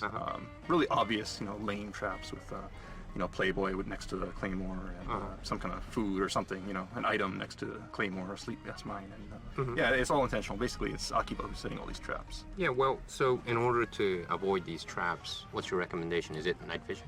Basically, night vision is a very good strategy. What they can do is just enable the solid eye, and when you spin around, if you see the item, you'll see the trap in front of it, because the Claymore mines will kind of glow. And yeah, just crawl up to it and pick it up, and it'll be added to your inventory. Cool. Okay, so where do we go next, Sean? All right, next. Do your night vision thing, spin around, and you'll see a sleep gas mine in the corner there. That's a trap too, right? That is a trap. And the goal here, some people may not realize, is that you're actually supposed to follow these sleep gas mines to the top of the building. Because if you spin around, you'll see that there are several ways up. There are a few staircases and corridors around here. But the correct route is marked by these sleep gas mines. Oh, seriously, I didn't know. I just went, you know, I knew the Did stages. you play a game? Yes, I played this game? Okay, I played it through, but, you know, I don't think it was a guide to tell you which route it is. I mean, I thought it was just a trap. I mean, I search everywhere, basically in the floor. And then, oh, I can't go here. I must go there. But that's a very simple solution, isn't it? Yeah. So basically, you want to follow the sleep gas mines up. Okay. All right, Sean, where we go next?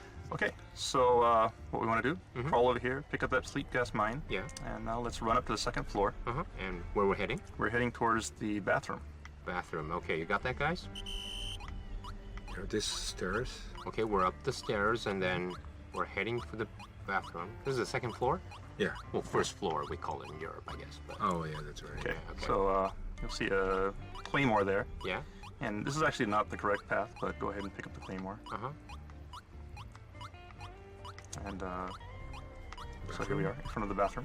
Yeah. So we took the right once we came up the stairs, and we collected the Claymore, and we're in the bathroom, right? Right. Okay, guys. Remember that Claymores show the incorrect path, but you know, there are some hidden things off the shortest path. So there's a lot of goodies in the bathroom? Yeah, well, not exactly a lot of goodies, but you know, there are a few interesting things. Yeah. So first of all, let's go into the women's bathroom. Was that the interesting thing? Hey, I mean, come on, we're in a game. Okay, let's check it out. Take advantage of it. Yeah. So on the left, you'll see the women's bathroom. On the right is the men's bathroom. So you got a smoke grenade there. Yeah, we got one item. Right. What's this? Okay, so you see on the wall here, if you go into first-person view and look at it. There's a sign here. There's a sign that basically, you know, kind of shows you the correct way to use the toilet. Right.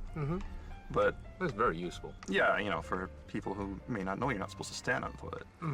But what we really want to look at, that's kind of interesting, is if you look behind the character's head, there's a little something there. What is it? There's kind of a little dot there. Well, maybe you can't see it too well, but that's actually a bandana. Oh, I see. I get it. So that is actually Snake. So you guys got it? I mean, go to the ladies' room, go to the first stall. Well, it's on the second stall also, but there's kind of some wood really blocking hard to it. see it, Yeah, there's a, what do we call it? Sign. A placard. Which is Snake, actually. Right. Cool. What he's doing in the women's bathroom, I don't know. Cool. So every time you create bathrooms, you check bathrooms all over the world? Yeah, we do intensive research. Good, you know, good. Fly out to Alaska, check the bathrooms there. Especially the ladies' Middle room, Eastern right? bathrooms. Oh yeah. Right, definitely. Ken? Me? Yeah, you check the You, bathroom. right? No. You took check. videos, right? Yeah, I did. Good, good. But enough. Ladies' room. Let's, where are we gonna go next, Sean? Okay, next I want to take you into the men's bathroom. Oh, sorry, I'm not interested. Well, sorry. If you look, there's a hole in the rear of the women's bathroom, so we'll just go through there. That was very handy. So we're now at the men's room. We're now at the men's room, and what we want to do is kind of go through this other hole in the back of the men's room. Right. Okay, we're through. Okay. And then head to the right, and you'll see a doorway on your left. Yes. You want to just stop in front of that doorway. Don't just run in because there is a Claymore mine there, and you'll blow yourself up. If you crawl through that door, you can pick up the Claymore mine, and up here on this table, you'll find some instant noodles. Oh. Hide-chan ramen, right? Yeah. This is a really good item to boost you up, right? Oh yeah, it's a very good item. It restores a lot of health, and it tastes great. So, where we go next? Okay, so next, what I want to do is head back. You hear Otacon going on about some kind of trap. You should be standing right in front of the infrared lasers. Lasers, yeah. Okay, so what this is it's a trap laid by Akiba, and you can't go through here right now, so don't try it. You'll just kill yourself. But what happens is later on, Akiba will come and disarm this trap. Yeah. Some people might not realize is that you can actually jump over the hole once the lasers are gone, and you can pick up a really nice item on the other side. Oh, really? Oh, you can't do it now, right? Can't do it now because there's the trap there. But once it's gone, you can jump over this hole, and on the other side there's a GP30 grenade launcher. Cool. Really? Can't see it from here, but it's just around the corner there. Okay. So we'll save this for later. Right. So after the event, during the frog battle, let's keep that in mind and pick that up later. All right, then where can we go next? Okay, so next, let's head up to the 3rd floor kitchen. So let's go upstairs then. Yeah. What you want to do is head through the hole in the men's room and head out into the hallway here and take a right and just follow the hallway and it'll go until you get to the staircase here on your left and head on up. Oh, by the way, I tried, when I first played the game, I tried using my cigarette and things like that to, of course, make that infrared lasers obvious, and I thought I could pass through it. I kind of died a couple times. 4 times. Yeah. I died so many times. Yeah, but I kind of realized. So we're going on the stairs. Upstairs. Upstairs, and we should be actually guided by this sleep gas. Right. Yeah. Sleep gas mine. So pick that up. So you're on the stairs, and you're on the 3rd floor. You're going to the 3rd floor. So I'm on the 3rd floor. And take a right. Take a right. Yeah, that's basically the only way you can go. So you can make a right. And what do we do? Do we? You'll see a sleep gas mine kind of down the hallway. So stop at the doorway in front of the sleep gas mine and head through that. Okay. And you'll find yourself in the kitchen. Okay, everyone ready to be in the kitchen? We're in the kitchen, so make sure you guys are in the kitchen right now. What we want to do is look into these ovens here. In the ovens? People may not realize it, but there's something cooking in the oven. Wow, what is it? What's this for? It's actually cakes. Some kind of French cake. Actually, a lot of people probably won't realize this, right? Right. I mean, it's just kind of hidden in these ovens here. Okay, so next we'll head up to the dining room, kind of across the room here. So we go out of the kitchen to the dining room? See these windows on the opposite end of the kitchen? Yeah. And on the other side of that, there is the dining room. Okay, everyone go to the dining room. This is really well-built facility. I mean, there's the kitchen and the dining room. Oh, we're in the dining room? Yeah. We are in the dining room now. Okay, so what we want to do now is there's some items here, and so once again, we want you to use night vision, and you'll see some items here. One of the first iPod tracks is right here in the dining room. Yeah. But be careful, because there is also a Claymore mine next to that. Yeah. So pick that up. So I kind of think that everyone will know, but when there's a kind of a valuable item, there's always should be a trap. Yeah, really close to it. In this stage, yeah, it kind of works that way. And well, one thing I want to point out here is just take a look at this, big glass window here, which is looking into the kitchen. Yeah. Right. Okay. One thing that people may not realize is just how much trouble it was to get this glass window in here. Why? Why is that? Because it actually, consumes quite a bit of resources and memory. We started out with this glass window here, and as we were going through and the stage kind of filled up with things, we were told that, there's not enough memory, so we had to get rid of it. So it was taken out. Yeah. But now it's back in. Towards the end, basically, we had the programmers kind of scramble and do what they can, and, the designers trying to find shortcuts and tricks, and finally be able to get this glass window in here. Oh, so definitely we shouldn't break this window, right? I mean, you should not be shooting it like I am. Yes. Right now, Sean's shooting through this black, big glass window like crazy, and shot all of them. I think everyone probably does it. That's the fun thing about it, which is really fun to break something. Yeah, it's just break everything. So I want everyone to remember how difficult it was for the whole team to create this big glass window, right? And bottles and... Okay. All right. We're gonna step out from the dining room, Sean, and then... Okay, so next, let's head over to the bar. The first thing that you want to do is face these windows here, and the door that you want to head through will be on your right-hand side. So turn to your right, and there's like a little table next to it. So let's go through that doorway. And then we want to go to the bar. Yeah, the bar. So we go through the phones, and then we find the bar. Yeah. Right. Cool bar. Okay, so there's a bar here. All right. Okay, stop once you get out to this kind of open area. Yeah, in the hallway, yeah. In the hallway. Take a look up, and you'll see this big canopy. Yeah. With some nice light shining down. We really had to work hard to get this in here also, because what we really wanted to do is have like this really nice lighting effect. with shadows coming down from above, and really kind of an atmospheric kind of touch to it. You know, there's like dust floating around in the light, and, shadow coming down from the canopy. PS3 stuff. Yeah, right? very, very next gen. You know, very nice. And useful thing about this also is after you get to the top of this stage, you know, the Haven troopers. Yeah, we're gonna go into the battle. Right, Yeah. will come in and they'll catapult in. And from this vantage point, you can actually see them coming in. Because the way they enter battle is they launch in using catapults. Yeah. And from this vantage point, you can actually see their shadows on the top of this canopy. Right. So you can actually see their route that they're taking. Cool. When they come to attack you. And so if you look at that and you follow the shadows, you can actually anticipate where they're going to come from. So, you know, if you have the time, you can lay maybe some claymore mines or something like that, and lay some traps for them, since you know where they're coming. Okay. All right. Let's head next. Okay, next we're going to head up to the 4th floor. Okay. Head over here, pick up a sleep gas mine. Is this the only sleep gas mine around here? There is actually another sleep gas mine.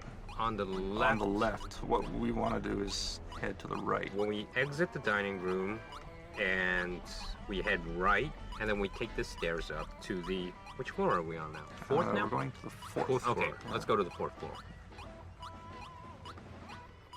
All right, finally. All right. Here we go. Now we're out here, and you'll notice a rat. And what I want you to notice is that rat that kind of scurried away when you came. Yeah. Upstairs. Follow that rat, and he'll show you something kind of interesting. Yeah, there's a kind of an opening. Right. Yeah. You know, another Metal Gear tradition. You know, where there are rats, there are very often ducks. Yeah. And there is actually a duct here that many people will probably miss because it's a little hard to notice, you know, unless you follow the rat. Yeah. Well, actually, I miss this. Really? Yeah. Let's go inside. Well, you know, I'm not going to go in right now. I mean, there are a few items here that you can pick up. But, you know, basically what I want people to do is remember that this duct is here because when, you know, during the frog battle, you can actually crawl into this duct and snipe some of the Haven troopers from above. Oh, really? Yeah. Didn't know. Didn't know at all. I was just shooting during the Haven battles. This could be cool. So, all right. Now, one last place that we want to go to is, of course, the bar itself. Okay, let's go to the bar then. So go ahead and crawl in. There's a sleep gas mine here, so be careful. So we take the sleep gas. We're in front of the bar, which is a big bar, isn't it? It's a big bar. Yeah. There's a lot of bottles. But if you look closely, one of the bottles is a little different. Which one? For those users who want to take a closer look, go ahead and enable your solid eye and take a look and come right back. At the far end, you'll see that there is... Oh, I think a lot of people got this, actually. Regain, right? Yes, yes. So you climb up the bar and grab that. It's a small bottle, but a lot of power, right? Yeah. Yeah. And then, okay, we go inside the bar. Inside the bar, and then there's a few more items back here. You know, some ammo and another Hidechan. Hidechan ramen. Ramen, right. Yes, the noodles. Right after this, you kind of go and see Meryl, and the event starts up, so I think we'll end here. So Regain is really popular drink, Ken. Popular in Japan, yes. Well, you know, maybe most of the people doesn't know Regain is a real drink. You can buy it. It's really, really popular drink in Japan. When do you drink it, Ken? When I'm, you know, get really tired or, you know, something like a bad thing happened. This is really funny because in Japan, it's very so natural and normal to have these energy drinks. Well, I think, you know, in the U.S., there are a lot of people who drink them also, but Really? it's just we don't have Regain. Oh, okay. Although, while I'm in Japan, I did actually drink Regain. It's pretty good. I mean, like 20 years ago or so, Japan had still had a lot of energy drinks. Right. And back then, I think, when I was living in the U.S., didn't have so much that kind of type of super energy drink. That's true, yeah. I think it is a little bit more recent, maybe. A lot of people in America don't know that Regain is a real product, but, you know, one other thing that a lot of people don't realize is that Calorie Mate from Metal Gear Solid 3 was also a real product, right? Yeah, that too. That's really common in Japan as well. Right. It's sold everywhere. Yeah, some guy eat the Calorie Mate for the lunch. For lunch? Or breakfast. Yeah. I actually eat it for breakfast. Really? Quite a few times, yeah.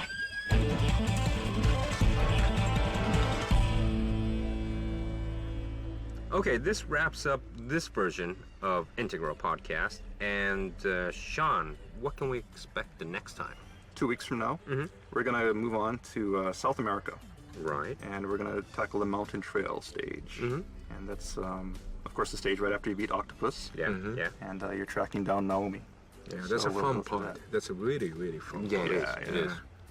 I mean, it's kind of like, you know, a pure sneaking mission, tracking down someone. So yeah, that should be a lot of fun. Okay, so where's our meeting point, Sean? Okay, so what we want everyone to do is go ahead and beat Octopus, and once that cutscene ends, just go ahead and save it, and we'll start from there. Okay, all right. Thanks for all your navigation, and thanks for your input again, Ken.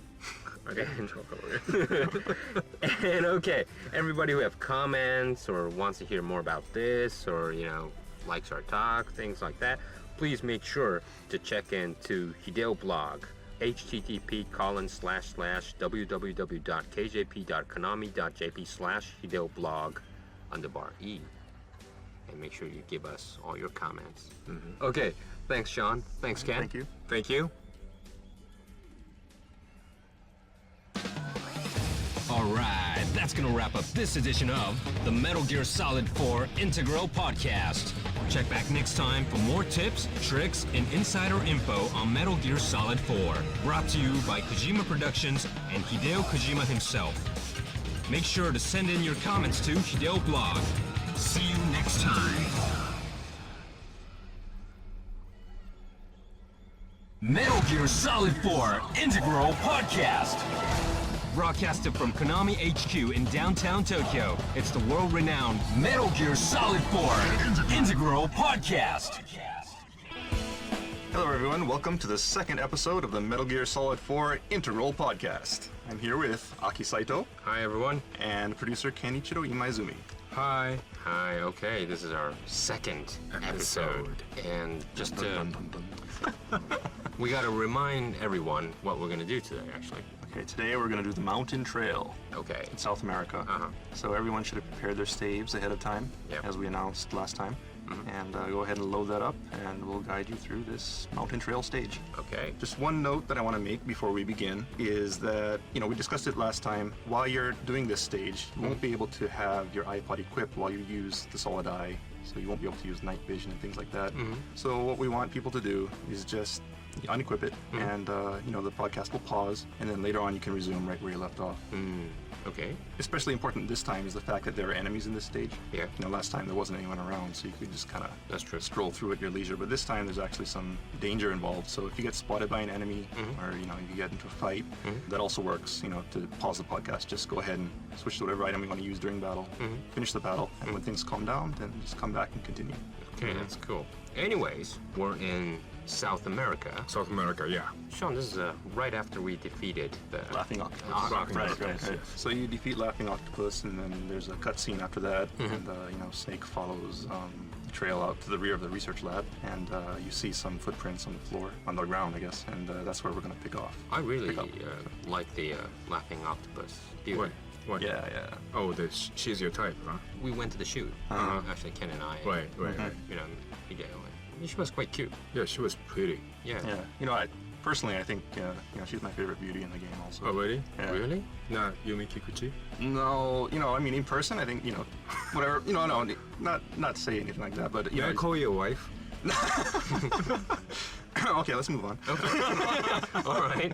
Okay, everybody, our reset. We're at the starting position, just right after the event, and okay, we gotta go find Naomi. So we're gonna have some little bit tips and fun throughout the scouting event. Anyways, Sean, let's shall we move on then? Okay. Well, you know, before I move a little bit, let me just point out that for those who just came in here from the cutscene, you may not know this, but you can actually backtrack and go back to the research lab. So for those who want to pick up an item, there's a Hide-chan ramen there. Oh, it's tasty. It's tasty. I didn't know that. Oh, you could go back. Well, I was so just urged to just go find Naomi and things like that. But so just, you know, just a small tip. Okay. But anyway, so if you want to move on, let's go ahead and equip our Solid Eye. Take a look at the footprints here. Okay. So go to night vision mode and look at the ground. Okay. We're looking at the ground right now, and we see lots of footprints. Yes, we do. And remember, we're looking for Naomi. Yeah. You'll notice that one of the footprints is a little different from the others. Small feet, big one feet? set. Well, not necessarily small, but do you remember what Naomi was wearing? Yeah. She was wearing a white shoe. She was wearing high heels. Right. Yeah. So you want to look for the high heel footprints. Oh, okay. Yeah, footprints is kind of separated. Right? Yeah. And it's kind of like a, smaller than the normal footprints, kind of like a little triangle. Triangular shape. Yeah, this one here, yeah. Yeah. So those are the ones that you want to follow. And basically that's the gameplay, throughout this stage, is you follow these footprints and try to find Naomi. The thing that you want to be careful of, though, is if you get too carried away looking at these footprints, you may get ambushed by the enemy because there are guards posted around the stage. So look at the footprints and proceed, but with a little bit of caution. Okay. Okay, so what I'm going to do now is I'm just going to follow the trail. All right, this is just a one path. Right. This is quite easy right now. Just one way. Until you get to like this big kind of dead tree. Yeah. There's like a little like dead end to the right. Just go ahead and pass that. To the left, right? So we're proceeding to the left. Right. Yeah. The left side. Ah. Okay. Okay, and it kind of. And then it opens up. Up. Now, if you look at the ground here, you'll see that the footprints kind of vanish. Yeah. But that doesn't mean you can't track. Oh, really? Because if you look closely, you'll see that actually some of this grass is kind of, pushed over and trampled. Oh. So if you ever lose footprints, just look for the trampled grass, and that'll tell you which way to go. Oh, I see. So you don't have to use the night vision to see this. Right. Well, yeah, the grass you can see with your naked eye. So, that's... And, the normal grass, the color is a little different, too. A little different, yeah. Yeah. It's like when you trample grass, it kind of gets a little... green and... smushed. Yeah, kind of yellowish, brownish. Right, kind of. right, Yeah, right. I see. So this is a basic scouting technique. Right. Wow. Okay, we come here and it kind of opens up a little at this point. You'll hear, a codec coming in from Otacon. So, if you look at the footprints here, you should be able to see the correct route. Right. You see the footprints, and you see Naomi's footprints heading off to the left. Right. Which is the correct route. But for now, we're going to head to the right because there's something here that I want to show you. Sean, could you, go back to the point where we were? Okay. There were several paths. Okay. How many paths are there from here? So you come up. Yeah, from the grass. There's a huge boulder in the center here. Yeah, right. This huge rock, yeah. Yeah. So the left is the correct path. The right actually leads to that dead end that we saw earlier. Oh, I see. It's like a little drop off. Yeah. So what you want to do is take the center path. Okay. Let's go to the center path. Okay. Yeah, you'll see a single set of footprints heading in that direction. Okay, got it. So go ahead and follow that. Okay, let's go there. And you'll come across some trampled grass. Maybe you'll see an item in the distance. And when you get to this bend, just kind of slow down a little bit because there is someone on the other side. And when you get there, just stop for a minute. Don't get too close. What is he doing? Okay, so we see someone here. Yeah. And what is he doing? I hear water. Water. Yes. He's peeing, Ken. Yeah, I know. Ever since, the original Metal Gear, it's always been a tradition to have somebody peeing somewhere. Peeing somebody, yeah. Right? Why is it? Yeah. It's very natural. Very natural. Just in this game. Add more realism? But anyways, we're taking some sort of distance and just watching this guy pee, but I noticed that he's not, stopping. Yeah, he'll just pee forever, basically. Well, yeah, he has a huge tank. He drank way too much beer. Yeah. Cool. Yeah. The thing I want to point out is that just look at this detail and listen to that sound. You can hear him. It just sounds like he's having such a wonderful time peeing. Yeah. And the stream just looks so realistic. And what boggles the mind is that we actually had to make all of this. You did the motion capture and everything? Put all the, we had to make the motions and put the effects for this water stream and, sound effects and. Wow. A lot of effort went into making this guy, this P look really good. This real PS3 stuff. Oh, yeah. Real PS3. We can do PSP. True. Okay. So as long as we, keep this distance? Yeah, as long as you keep a distance, he'll keep on peeing for all eternity. If you go ahead and cross the bridge, he'll stop peeing. And that's just to keep people from looking at him from the front using a sniper rifle or something like that. And seeing something that they shouldn't be seeing. Oh, yeah. I get it. It's funny enough having a guy peeing off this cliff, but in Metal Gear Solid 4, all the collision detection is very accurate. Yeah. And you'll see there's a barbed wire fence in front of him. And when we first placed him here, he was just kind of peeing. We placed him in a spot that looked natural, maybe. And what happened was, the urine stream kind of hit the barbed wire fence. So he was just splashing urine all over himself. It was really disgusting. So, wow. Yeah, unfortunately, we had to adjust his position and move him forward a little bit. But in any case, enough about that. Okay. I think we have been talking about a pee thing for 5 minutes or something. Yeah. But this is important, Ken. This is really important. I mean, real PS3 historical. Stuff. Historical. Metal Gear Solid. Okay, now, Sean, you're going to take this guy out with an MK2, right? So go ahead and equip your MK2 and put this guy to sleep. Okay. And what we want to get here is some really tasty items. Yeah. You know, of course, he's holding an M60E4. Yeah, cool. But more importantly, the item he was next to is a foregrip B. Oh. Yes. And this is a very useful item. Yeah, very, very useful. So people should not just dash off and follow Naomi, but see this P guy. Exactly. You know, as entertaining as it is, you know, there's a purpose for coming here. And that's to get that foregrip B, you know, because it really stabilizes your machine guns, reduces recoil. Very useful. So now you're going back? Okay. Okay. So now I'm going to backtrack. So just go ahead and go back the way you came. Out towards, you know, the boulder. All right. Then we're going to head the correct path, right? Yeah. So, you know, you'll see some boxes off. I guess, you know, when you come in from this angle, it's to your right. And that's the correct way to go. Okay. If you're ever lost, just equip the solid eye, look down at the ground, and you'll see Naomi's footprints. So follow that, and you'll come to a bridge. Very beautiful bridge. Yeah. You see this nice river here. Oh, that was where we were, actually. Right. Yeah. So if From you look, the distance on the right. Yeah. So if you look to the right, you can see, you know, our sleeping friend over there. Yeah. Let's just move on. Okay. You'll see some boxes at the far end of the bridge, so just sneak up to those boxes. Right. There is an enemy on the other side of this bridge, so be careful. Don't get spotted. And just, you know, kind of wait till you can see him. Yeah. Have your Mark II ready. Oh, there he is. He's there. He's coming from the right. And just, you know, put him to sleep. Okay. Okay. Well, Yeah. Well, this is another location where there's a lot of paths. Yeah, so there's a lot of paths here, really easy to get lost. There's one, the left, and the boulder? second, right, passing that big boulder. And there's the second path from this left. And then how many more? And then, well, there's one kind of towards the center, and there's like a branch, you know, kind of like a gate-looking thing over it. And then there's another one here to the right. Wow.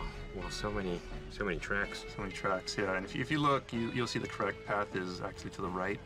And by the way, if you have, you know, your solid eye equipped, you can see some graffiti on these rocks. Oh, wow. I mean, you can see it with the naked eye as well, but it's a lot easier with the solid eye. True. Okay. All right, now, which way do we go? Which path do we take? Okay, so the correct path is to the right. Yeah. But let's go straight ahead. Take the center path with this kind of gate thing over it. Yeah, there's wooden kind of gate on the top right. Yeah, okay. There's something there that I want to point out. So let's just head straight on. It's like we passed the gate and we're... Okay, so you'll come to a shack here. Don't just go running in because there is a soldier in there. Okay. And you'll alert him. So just kind of stop when you have a good view of it. Yeah. And if you look in front of the building, you'll see this kind of white board. Yeah. Yeah. Now, you know, it's written in Japanese, so I think a lot of people maybe had no idea what this is. Well, yeah, this is for testing your eyesight. You have to actually say the right or the left or down where the circle is cut. I see. So it's a circle, and you know the part that's missing, you have to say left or right. Yeah. Oh, that's interesting. Because you know, in America, we just letters on a board, and you know, you just kind of read. They'll randomly choose letters from the top line, the second line, and you keep on going down. It gets smaller and smaller as you go down. Well, this is the same way.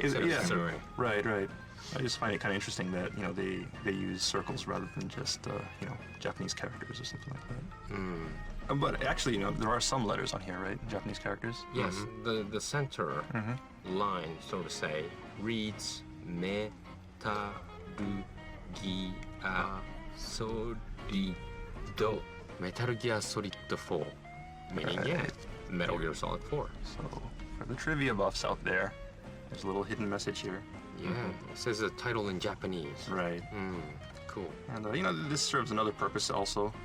If you equip your night vision and look down at the ground, you'll see that actually there are a set of footprints on the ground that are, it looks a little bit more worn, you know. A little highlighted. Right. Yeah. And that's actually the correct position to stand in when you look at this thing. So if you stand at that position. The distance, right? Right. And, you know, equip first-person view, then you can test your eyesight. Maybe, cool. You know, test your monitor. You know, how good is your monitor? Are you using standard resolution, you know, 720? You know. I have really bad eyesight. Or whether or not you need glasses in real life. You know, I mean, that's... God, really? I can't really see from here. Okay, anyway. Anyway. Okay. Just a little bit of trivia. So before we move on, let's just go ahead and take a look at this shack here. Be careful, though, because there is a soldier in this building. Inside? Inside. So what you want to do is just kind of sneak up, don't make any sound, and sneak up to below this window. There's a doorway, and there's a window to the right of the doorway. So Sean is right now, going to the right side of the building, right? Oh, you're going through the window? Yeah. Okay. Did you hear that? Yeah, he said, never spat me. Right. So, it's just kind of, this guy is laying a trap for you, and he's really confident in his ambush abilities. He's kind of boasting to himself there. All right. But, it's just kind of to point out that, there are places like that in the game where, we have certain scripted events, and if you're really sneaky, then you can hear lines or see things that maybe you wouldn't see if you just kind of ran through. So keep an eye out for that kind of stuff. So now we're going to go back? Right, so let's head back to the open area. So let's go back to the open area, back through this gate. One more time. And one more time, and we're in this open area. So make sure there's actually a soldier. So make sure you don't get spotted here. Right. Be careful. Just go ahead and put that guy to sleep if he's woken up. So we head off. This time you'll see a bunch of boxes. We came through earlier, and the correct route was to the right, next to these boxes. So let's just go ahead and take that route. Okay, let's go to this correct route. Then shall we walk a little bit up this route? Yes. Okay. We walk to this route, so there's a lot of grasses that are, leading the way. Yeah. Trampled grass. Trampled grass leading the way to the correct way, and just kind of stop when you get to the end of that grassy area. Okay. Yeah. And there'll be a kind of open area at the end of that. Yeah. What's that? It's a handkerchief, right? Ooh, it's a kind of a purple, light blue, light purple hanky. Yeah. Okay. Purple, like a I'm trying to explain to the people and make sure that everyone's following what we're doing as well. Okay, Ken? I mean, so we're in right in front of handkerchief. Right in front of handkerchief. Stop right here. And Sean, let's take a look around. Anything? Because there's lots of path leading. Yeah, there are a lot of paths here. There's also a sniper, so be careful. Where's the sniper? The sniper, if you're looking at the handkerchief, just look straight ahead. There's kind of like a stair. Yeah, there's like kind of like an old trail leading up. Yeah. And at the very top of that, there's a sniper. Oh yeah. Kind of looking off to the right. So be careful not to be spotted by him. In addition, you'll see a trail leading to your left. Another one going straight ahead. And another one to the right. Okay. Right. And where are we gonna go? We're gonna. Okay. So first of all, let's look at this sniper and see where he's looking. He seems to be looking to the right.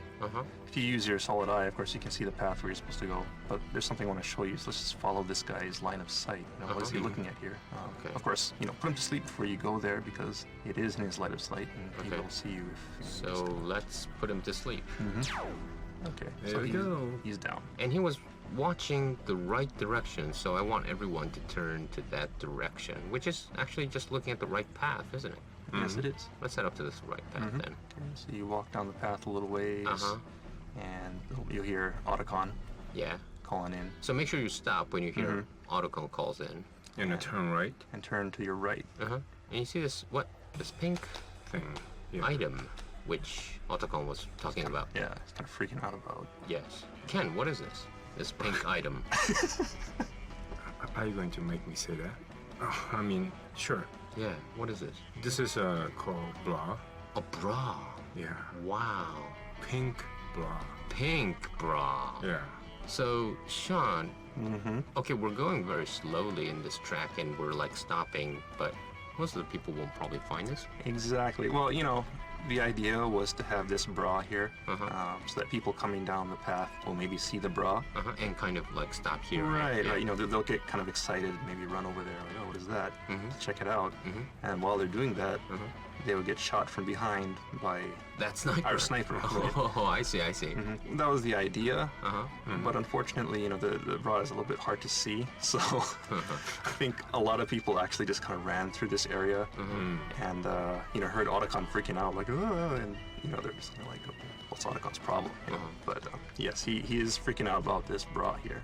So he knew about this, yeah. Yeah, he has very good vision. He saw the handkerchief. He sees the bra. So. Cool. So, this is Naomi's bra, right? Yeah. It may or may not. We're trying to make the player think that it's Naomi's bra. One of the things that was in the game originally, one of the ideas that was floating around anyway, was that enemy soldiers are leaving these pieces of clothing around to intentionally lead you on the wrong trail. And you'd follow, the trail of clothing, and at the end of the stage, there'd be a naked female soldier there. Cool. Yeah. That's a cool idea. But for various reasons, that was cut. Okay, let's move on then. All right. All right. So we go to this path past this bra. So let's just keep on moving ahead. Through this. There's some trampled grass. Trampled grass. And be careful because there is So I want see something. Okay, Sean now kind of ducked down and he's crouching. Right. There's you'll hear Otacon saying let's try another route because this actually isn't the correct route. Oh, I The see. correct route So would stop be, there. Right. Yeah. Up to your left, but we're gonna stop at the end of the grass here. Okay. And you'll see some enemy soldier. Make sure you stay low, crouch down so he doesn't spot you. Stay in the grass. And just kind of put this guy to sleep. Okay. Okay. And then there's kind of like a ruined house, a brick kind of thing, and you see someone inside that. Yeah, and he seems to be doing something there. Yeah. Wow. He's found something, right? Let's just put him to sleep. You know, he's preoccupied with his business, but you know, if he notices us, it'll be inconvenient. So let's just put him to sleep. Okay. All right. And then we go. Well, where are you heading? You're heading to the right side of this building. Right. Let's just go around to the back of the building because there is a little treat hidden behind here. Oh, okay. Let's go to the back and stop here to pick up an RPG. Yep. So there's an RPG in behind of this. Okay. So go ahead and grab that RPG. And then go around the house. Yeah, just go around, and you know, there's only 2 paths leading to this house, so let's take the other path, not the one that we came from. The path leading on ahead. All right. So we're moving to this path that was. Where does this lead back?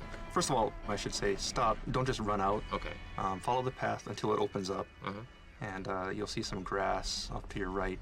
Just kind of take cover behind that grass because you'll notice that there is a soldier behind this pile of boxes. There's 1, 2, 3, 4, 5 boxes here. Yeah. So what you want to do is, you know, just kind of take this guy out because that's inconvenient. You know, if you ever see guys aiming their gun at you from behind these logs or boxes, then that's a sign that you're on the wrong trail. Oh, I see. I see. Right. So. Okay. So where are we going? Okay, so we put that guy to sleep, and let's just move on. Which way are we going? Okay, there's 2 paths here. Right after you put that guy to sleep, path to your right leads down to the river. Yeah. We're gonna take the path that's kind of like straight ahead, leading forward to a path into some grass. Yeah, to the left side, right? Straight ahead, yeah, kind of to the left. And we're gonna take that path. Okay, let's move on to the path. Trampled grass, and there's an open. Oh, there's an open area. Something. So let's stop at this open area and. Sean, what is this? We see something in the middle. Is actually a crop circle. Wow. And if you step into the crop circle, yes, you'll hear some. We hear sounds Yeah. when you step into this. You know, someone talking about an alien abduction. You know, fans of the series will recognize this line from Metal Gear Solid 2. Right. For those of you who don't know what he's talking about, suggest you go and play the game because it's a lot of fun, and it would be a spoiler if we explain anything. Yeah, true. Can you hear that again every time you go to that? No, actually. No, just the once. You hear it once, and the reason for that is if you listen to it all the way to the end, you actually get a little bonus. You get some driven points for that. You know, you want to make sure to listen to the end of that flashback. So be sure, you know, don't just run through onto the river, because if you keep on moving ahead, you know, the audio will cut out, and you won't get the driven points. Oh, I see. So you have to kind of stay within that. Okay, then where should we go? Okay, so the next thing is, you know, you're going to cross this river and continue on with the second half of the stage. Okay. Which just beautiful water. So let's stop in front of this river. Okay. Well, yeah, first of all, just look at this water. I mean, this is just great. Yeah. So on the right side, we see right now we're seeing small waterfalls, and the water is coming towards us. Let's walk up. Sure. Just a little bit, and then let's stop in front of this waterfall. Okay, let's stop, guys. Wow. It's beautiful. This is really, really PS3. Yeah. Of course, one thing that, you know, I want to point out also is that, you know, as beautiful as this water is, you know, you should also pay attention to the sound here, because there really is a lot of stuff going on with the sound via the program. You know, it's not just like, you know, a standard waterfall sound looping, you know, and the volume getting louder when you get closer. There's actually a lot of subtle sounds that kind of only play when you get within a certain proximity of the waterfall to kind of really simulate that feeling of being right there in a waterfall. So beautiful. Just kind of, you know, the details that go into making all these environments.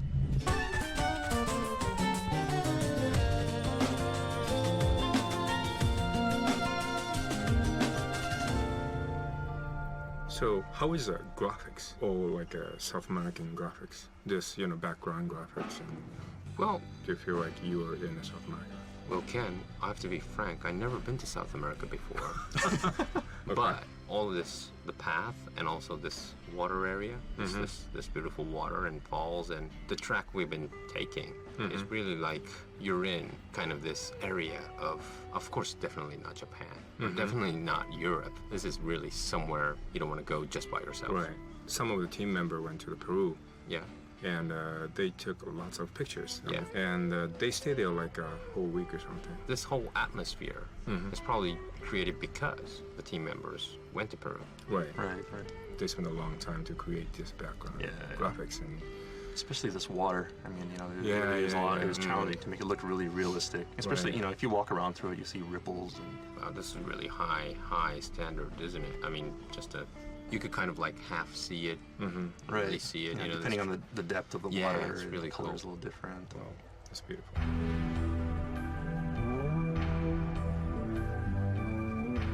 Okay, so what we want to do is have you just kind of, you know, climb out of the river and trigger the checkpoint on the other side. Here, Otacon, and save it? Yeah, save it. As soon as you get up to the other side, you'll see Mountain Trail Riverside is the checkpoint. Go ahead and save it there, and in 2 weeks' time, we'll resume from this point. Okay, so it's really complicated. I mean, this tracking area, we could predict which route the obvious route that everyone took. Right. So we'll always mention compared to that. So this is the normal way, but let's take a right or left so that you won't get lost. But of course, as a podcast, you could listen to a number of times and try what we did. Yeah, sure. You know, if you don't succeed the first time, just go ahead and try again. Well, thanks, guys, and we'll be back in 2 weeks' time to finish it'll be the latter half of this tracking stage. Yes. Yep. And see you, everyone, in episode 3.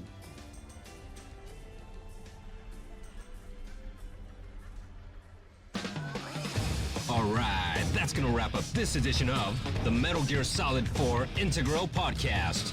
Check back next time for more tips, tricks, and insider info on Metal Gear Solid 4. Brought to you by Kojima Productions and Hideo Kojima himself.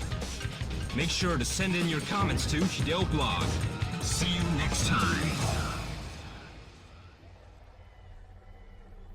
Metal Gear Solid 4 Integral Podcast. Broadcasted from Konami HQ in downtown Tokyo, it's the world-renowned Metal Gear Solid 4 Integral Podcast. Hello, everyone. Welcome to episode 3 of the MGS4 Integral Podcast. I'm Sean Eystone, and I'm here with Aki Saito. Hi, everyone. And producer Kenichiro Imaizumi. Hello, how are you guys? Okay, this is our 3rd edition of the Integral Podcast. I've been holding up. It's all right. Been busy, but surviving. Yeah, what have you been guys up to these days?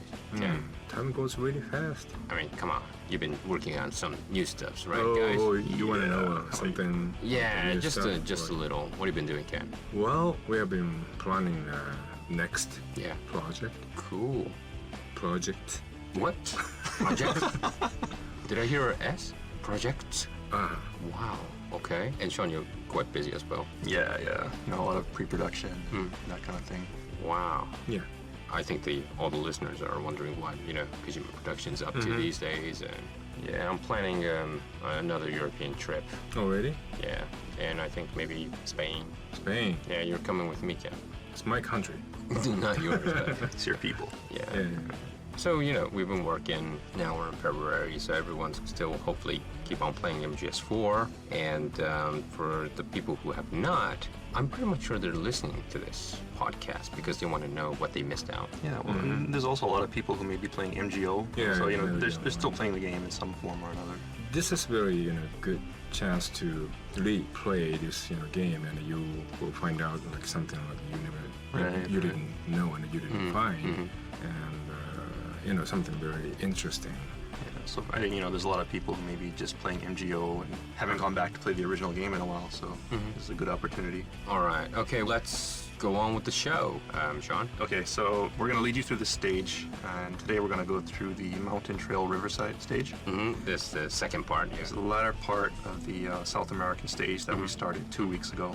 So if you recall, we just crossed the river, and we're tracking down Naomi, and we're going to pick up where we left off last time. And just to remind everyone, there are sections in this game where we'll tell you to use, say, an item like the solid eye. Yeah. Just remember that you can't have the solid eye and iPod equipped at the same time. So just go ahead and switch it out. The iPod podcast will pause, and when you come back, you can just pick up where you left off. Likewise, if you get spotted by an enemy, just go ahead and do the same thing and pick up where you left off once the situation calms down. If you put back your iPod back on, you could resume where you left off. Right. Yeah, the iPod has that feature. So. Okay. Sean, let's start the latter half of this tracking. All right, everyone. So load your game, and you should be right around the water right now. Near the waterfalls, I guess. Right.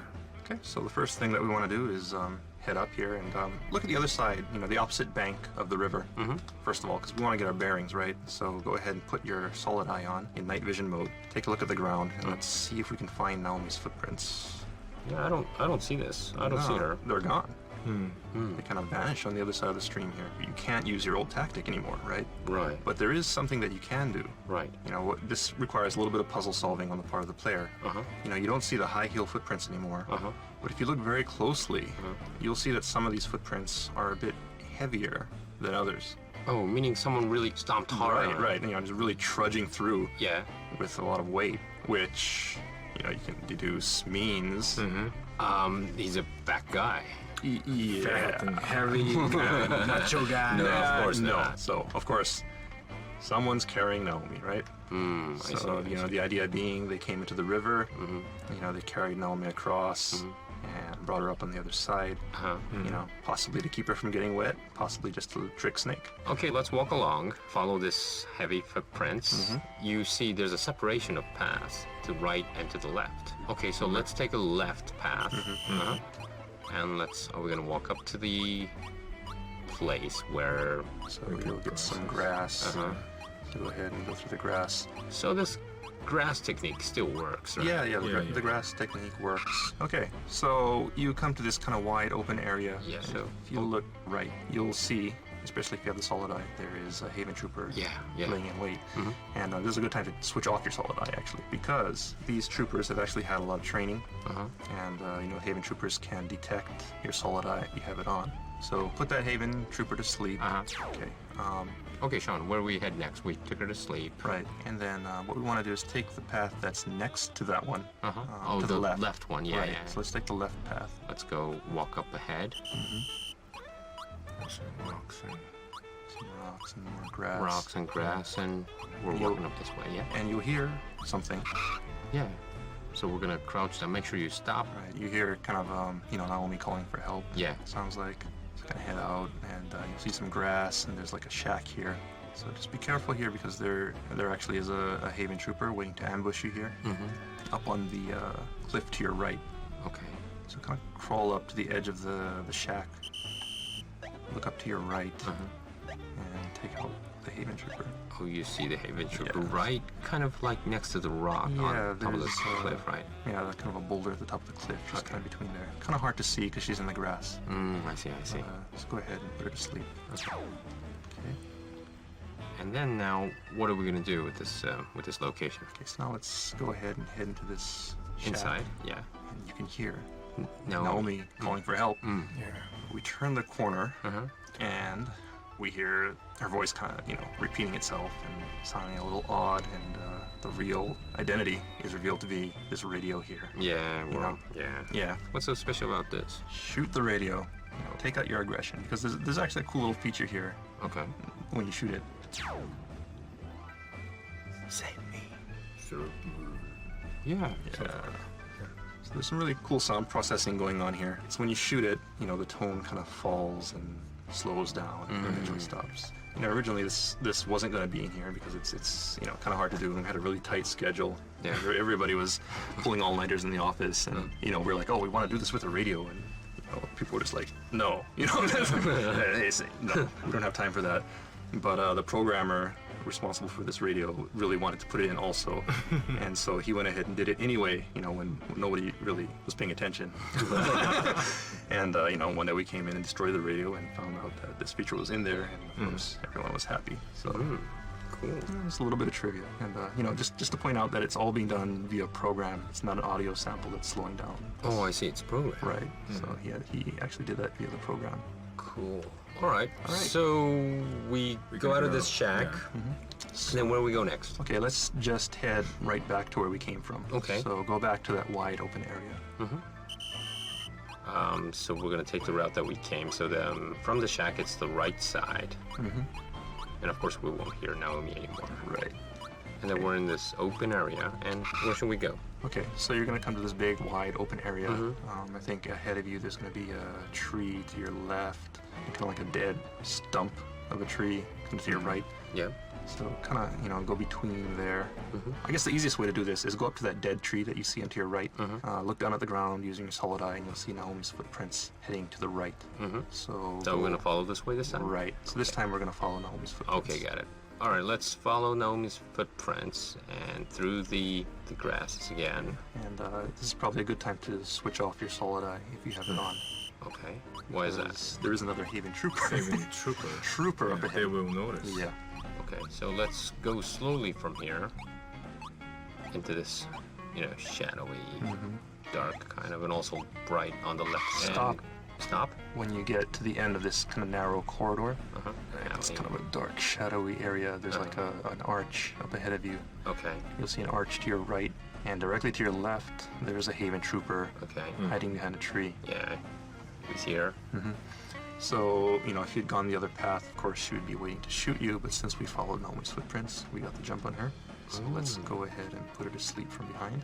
There you go. Okay. All right. And now, you know, I think it's a good time to explain a little something that maybe some people aren't aware of regarding, you know, ways that you can get items from enemies. It's kind of more of an advanced technique, I guess. Some people may not be aware of it, but you can actually hold enemies up by drawing your gun on them from behind and do a body check to get weapons from them. Okay, well, we're gonna try that using her. Right, so let's try that using the Haven Trooper. And the reason for that is that I want to point out that there are variations to this body check pattern. Cool, okay. To do this easily, you know, we put the Haven Trooper to sleep. To easily hold her up, go next to her and wake her up. So crouch down, press triangle, you know, Snake will whack her, you know, pat her a few times to get her to get up. And as soon as she, you know, is gonna wake up, what we want to do is draw our gun, point at her from behind. And hands up. Right, you'll say hands up. Right, She'll hold her hands up. And I think, you know, a lot of people just kind of stop here. You know, they're afraid to lower their weapon because they think, you know, the enemy's going to turn around and attack them. But actually, you know, you have some leeway here. You know, they won't try to attack you for quite some time. So you can go ahead and lower your weapon and come around to the front. And when you get close to them, you'll see an icon come up on screen. Yeah, triangle. Triangle, right. So if you press that, you can go into a body check. You'll see symbols come up on screen every once in a while. Just press the triangle. And she will speak. Right, she'll be speaking. You can do this, you know, as much time as you want. Oh, really? You just keep on pressing triangle. She'll be laughing, and, you know, there's some interesting voice effects you'll hear here. And of course, you know, and